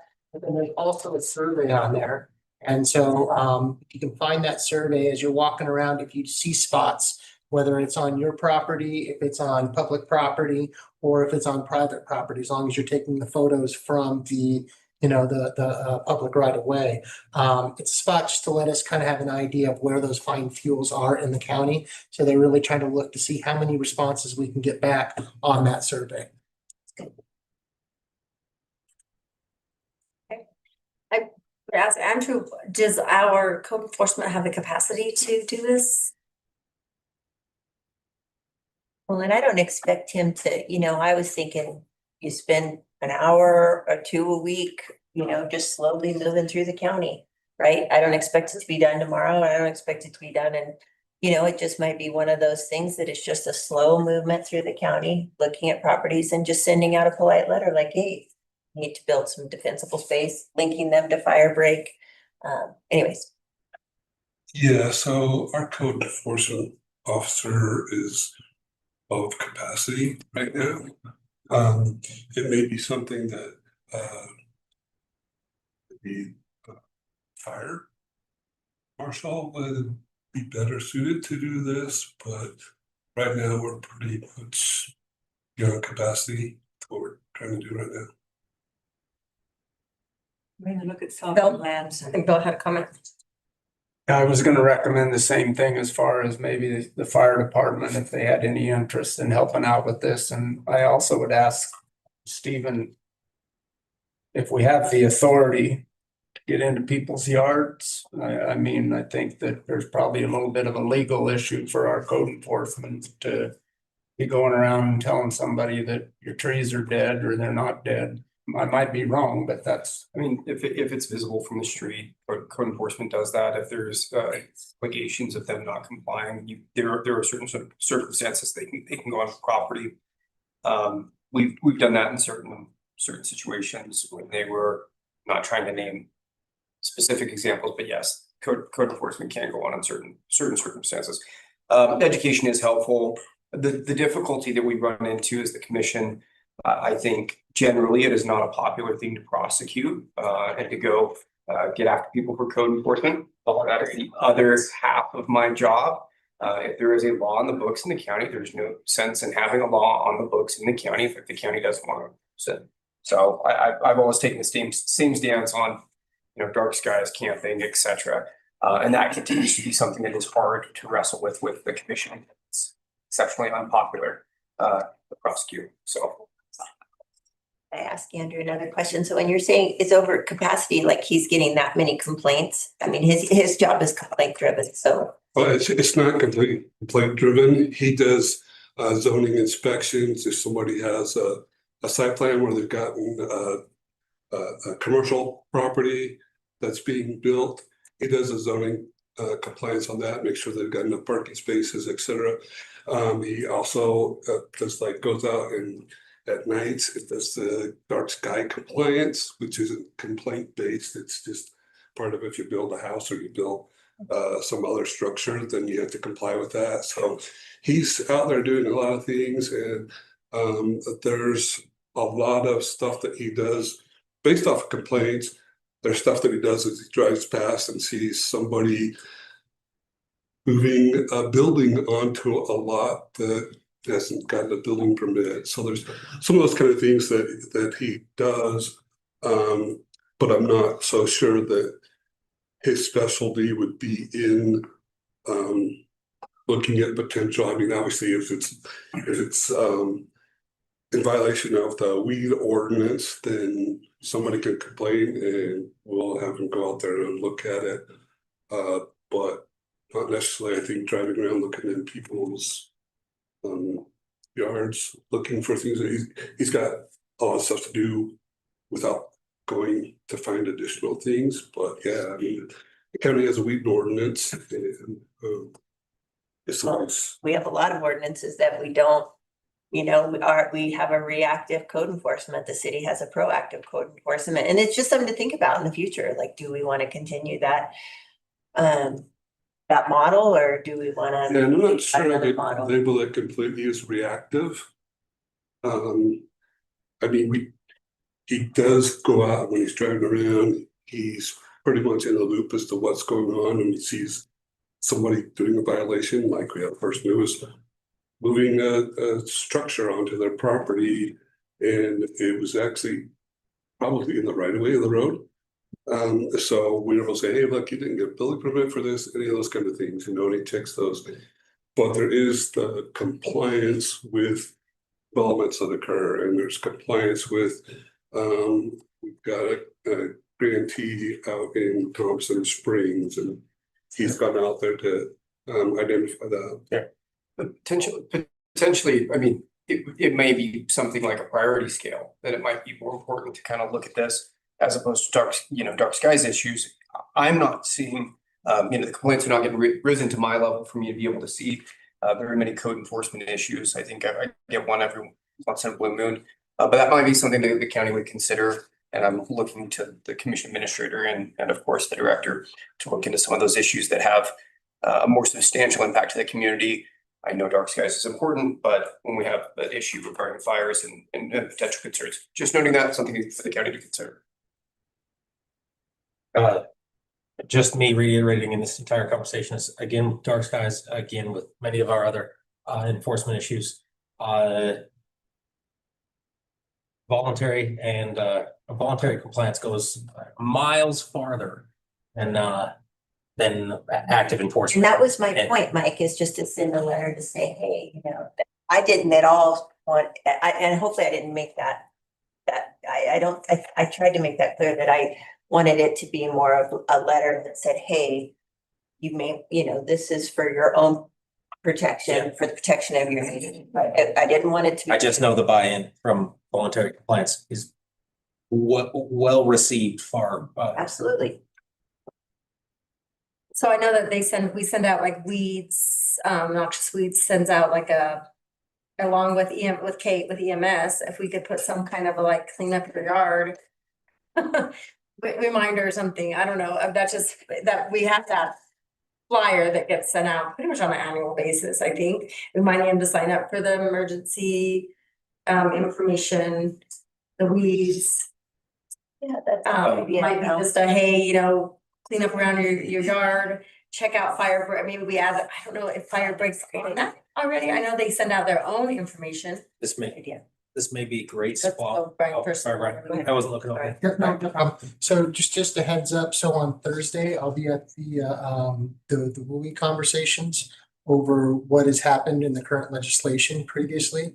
And I know that a big part of that will be education. So they're supposed to be coming out with some education tools that actually talk about fire breaks, that talk about this, especially towards folks that are inside of the wilderness urban interface. But there's no reason that we can't take what the state's already written from the DWR or DNR and then get that out to other folks as well as we see it. So that might be an opportunity just to use that as a campaign, kind of push out some literature. Here's what's happening with wilderness urban interface, as well. And then maybe on the backside, here are some of the mitigations, even if you're not, in this wilderness urban interface, that you could go ahead and take. So I'll be on that call as well. okay, will you? Yeah. Go ahead, Mike. This might be a great call out plug for solid waste continuing to host free cleanups and free dumps. It might be good to tie in with Solid Waste Special Service District and let them know when we have free cleanups, free dumps, free. Yeah. We do the vouchers twice a year, and that pushes our capacity. Oh, it may be a So, partnership between fire, solid waste. Yeah. Well, Weeds. they have to have some. Thank you. Yeah, smoke, I was up in Orem for the 4th, and the smoke that we had up there was probably the biggest deterrent to people using fireworks. Any type of rule or regulation associated with it is just, again, it's knowing what it is and realizing what's going on in the smoke that we have. There may be more people that are wanting to afford the opportunities to reduce that load. All right, well, we'll see what the state has to provide us. That's awesome. Yeah. Education and Yeah, back. the more we Want to put it on our website and. Yes, that'd be great. Or social media, that'd be great. All right. So now we are to the end of that. So we'll go ahead and add on the discussion about, we can add to discussion on right now. So Is that okay? Yep. And so I have been asking, so within our employee handbook, our county admin is supposed to be evaluated once a year. I believe that should have been done in December. And I've been asking for that since that time. And I understand people are busy and I respect that. I will state that as a commissioner, I have never been the chair or the vice chair, but I have evaluated both Chris Baird and Mallory Nassau because I was, it was just kind of not pawned off, but it was like, who wants to do it? Is my memory in meetings, and then we would do it. I want to speak to why I think it's really important.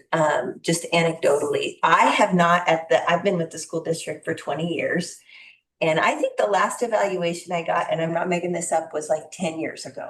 Steve Wren was the last person to evaluate me. And I think that that's really bad on so many levels. One, if there was ever a complaint that came in about me, I really have nothing in order to defend myself, right? Because at one time I did get, when I was teaching with Mary, I got complaints, and I had at that time very good evaluations, but I was having parents complain.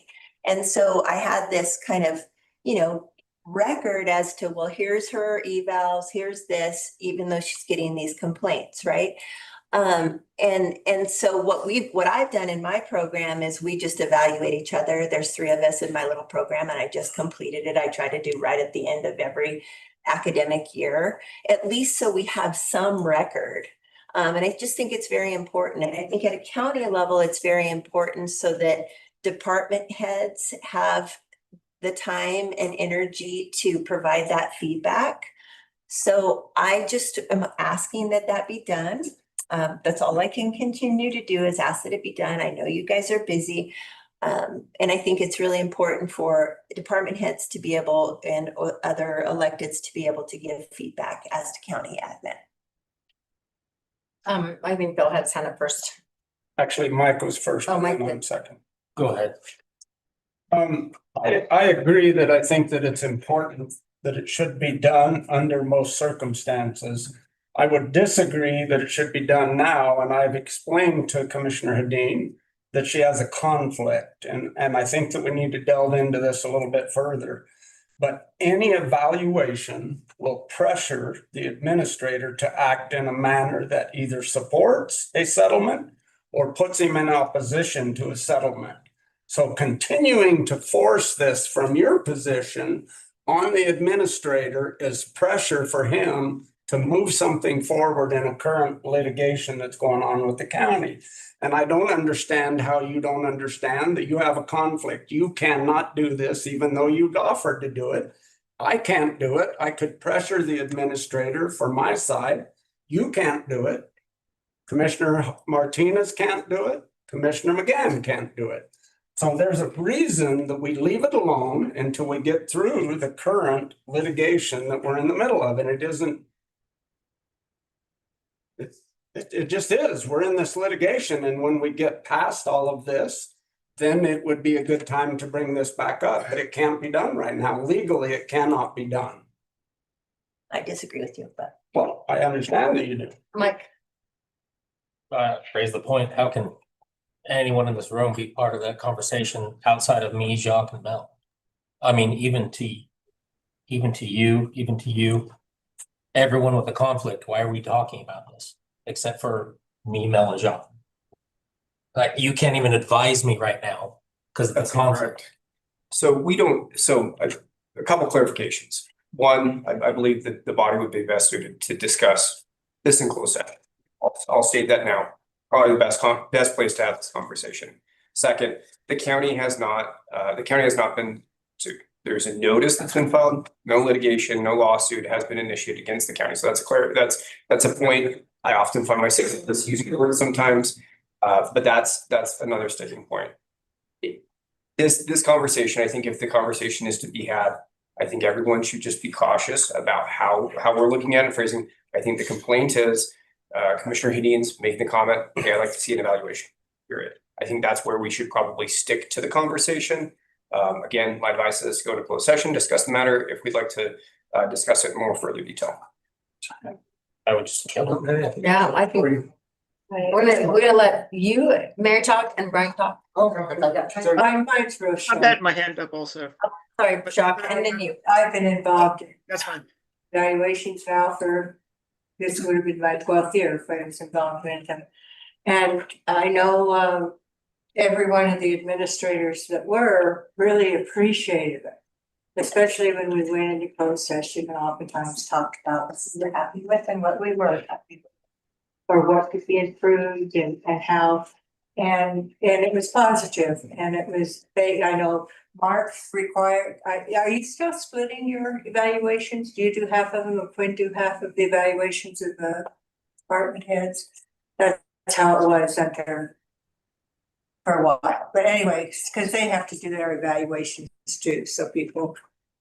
I just think it's good practice. That's all I want to say, and I don't know if we need to, how far we have to discuss this. It's just good practice. I'm aware. I'm aware. I've discussed this.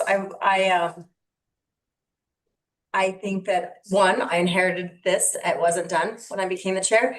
Now it's July, and I feel like doing one at this point in time when we're gonna do one hopefully toward the end of the year. Our employees get 2-year performance evaluations, and that gives them an opportunity to have a pay increase.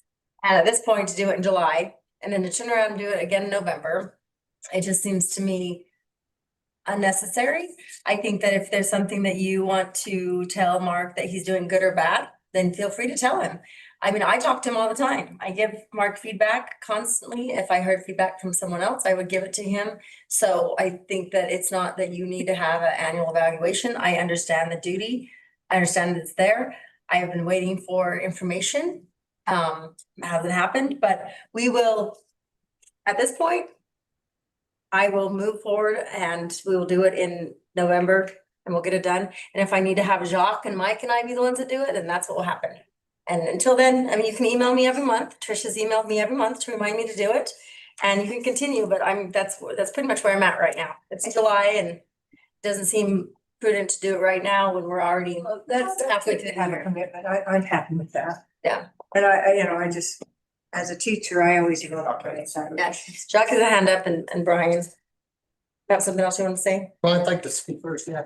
Yeah. So, first off, Mr. Stocks, I think you're a named defendant in the notice of claim. I think that under Rule 1.7 of the Rules of Professional Conduct, that there is a conflict there.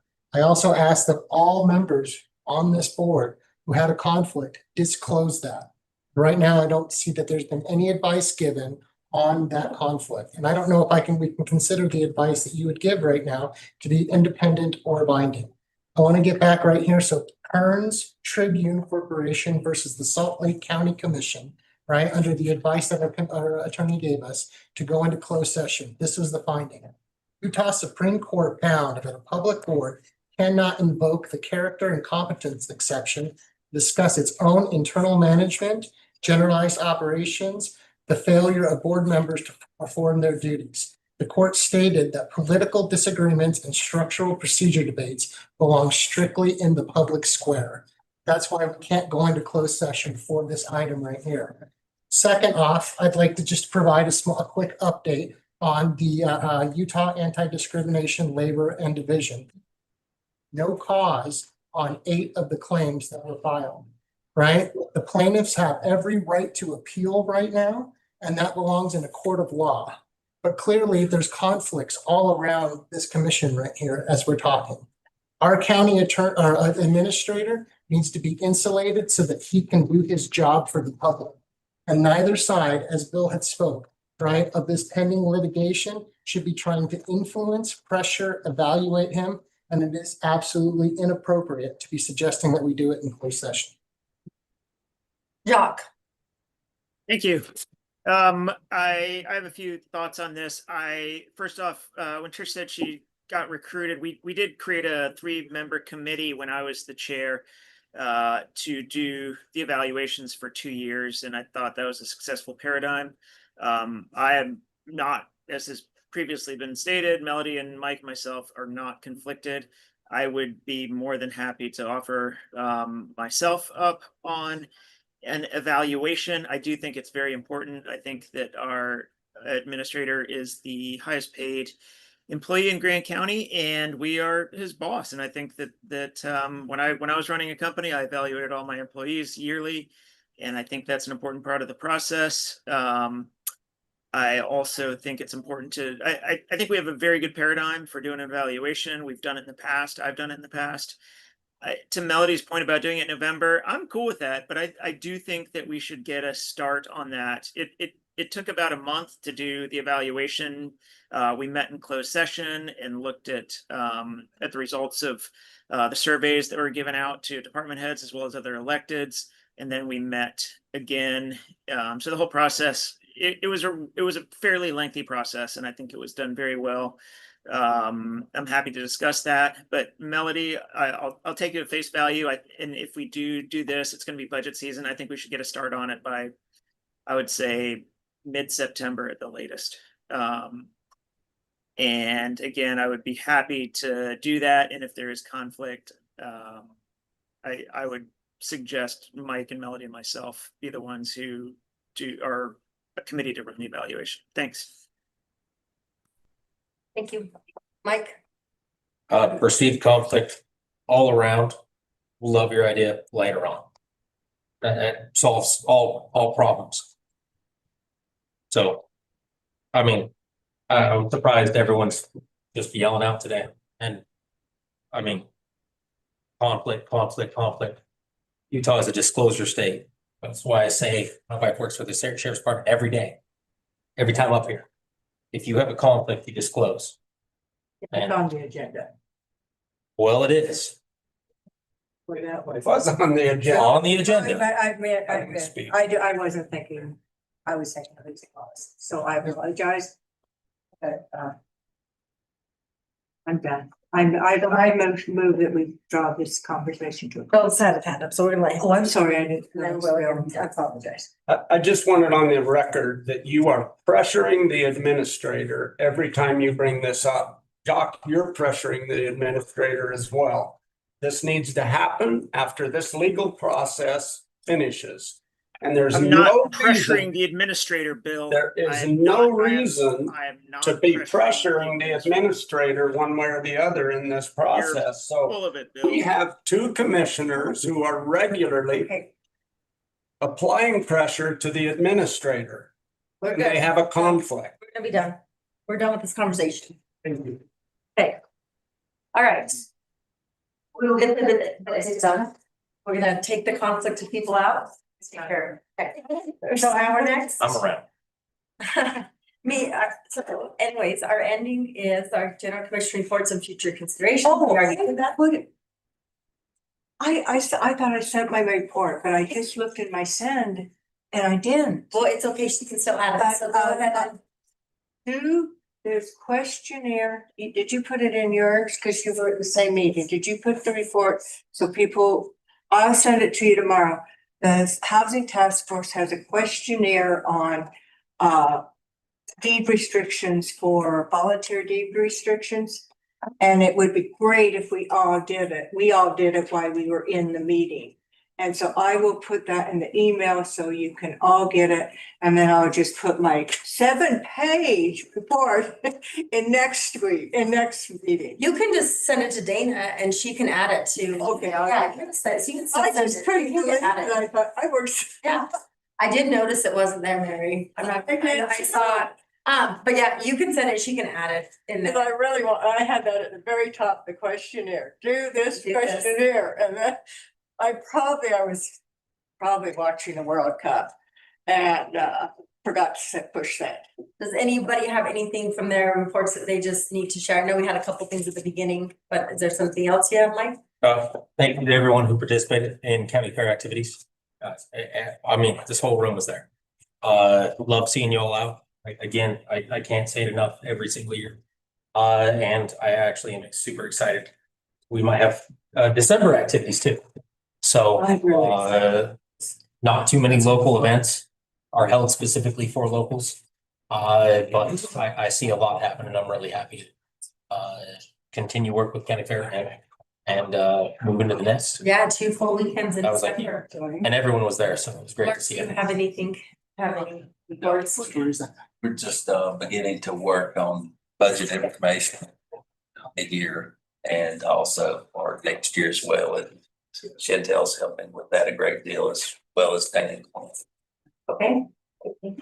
And we're working on following up on our budget, our audit from last year.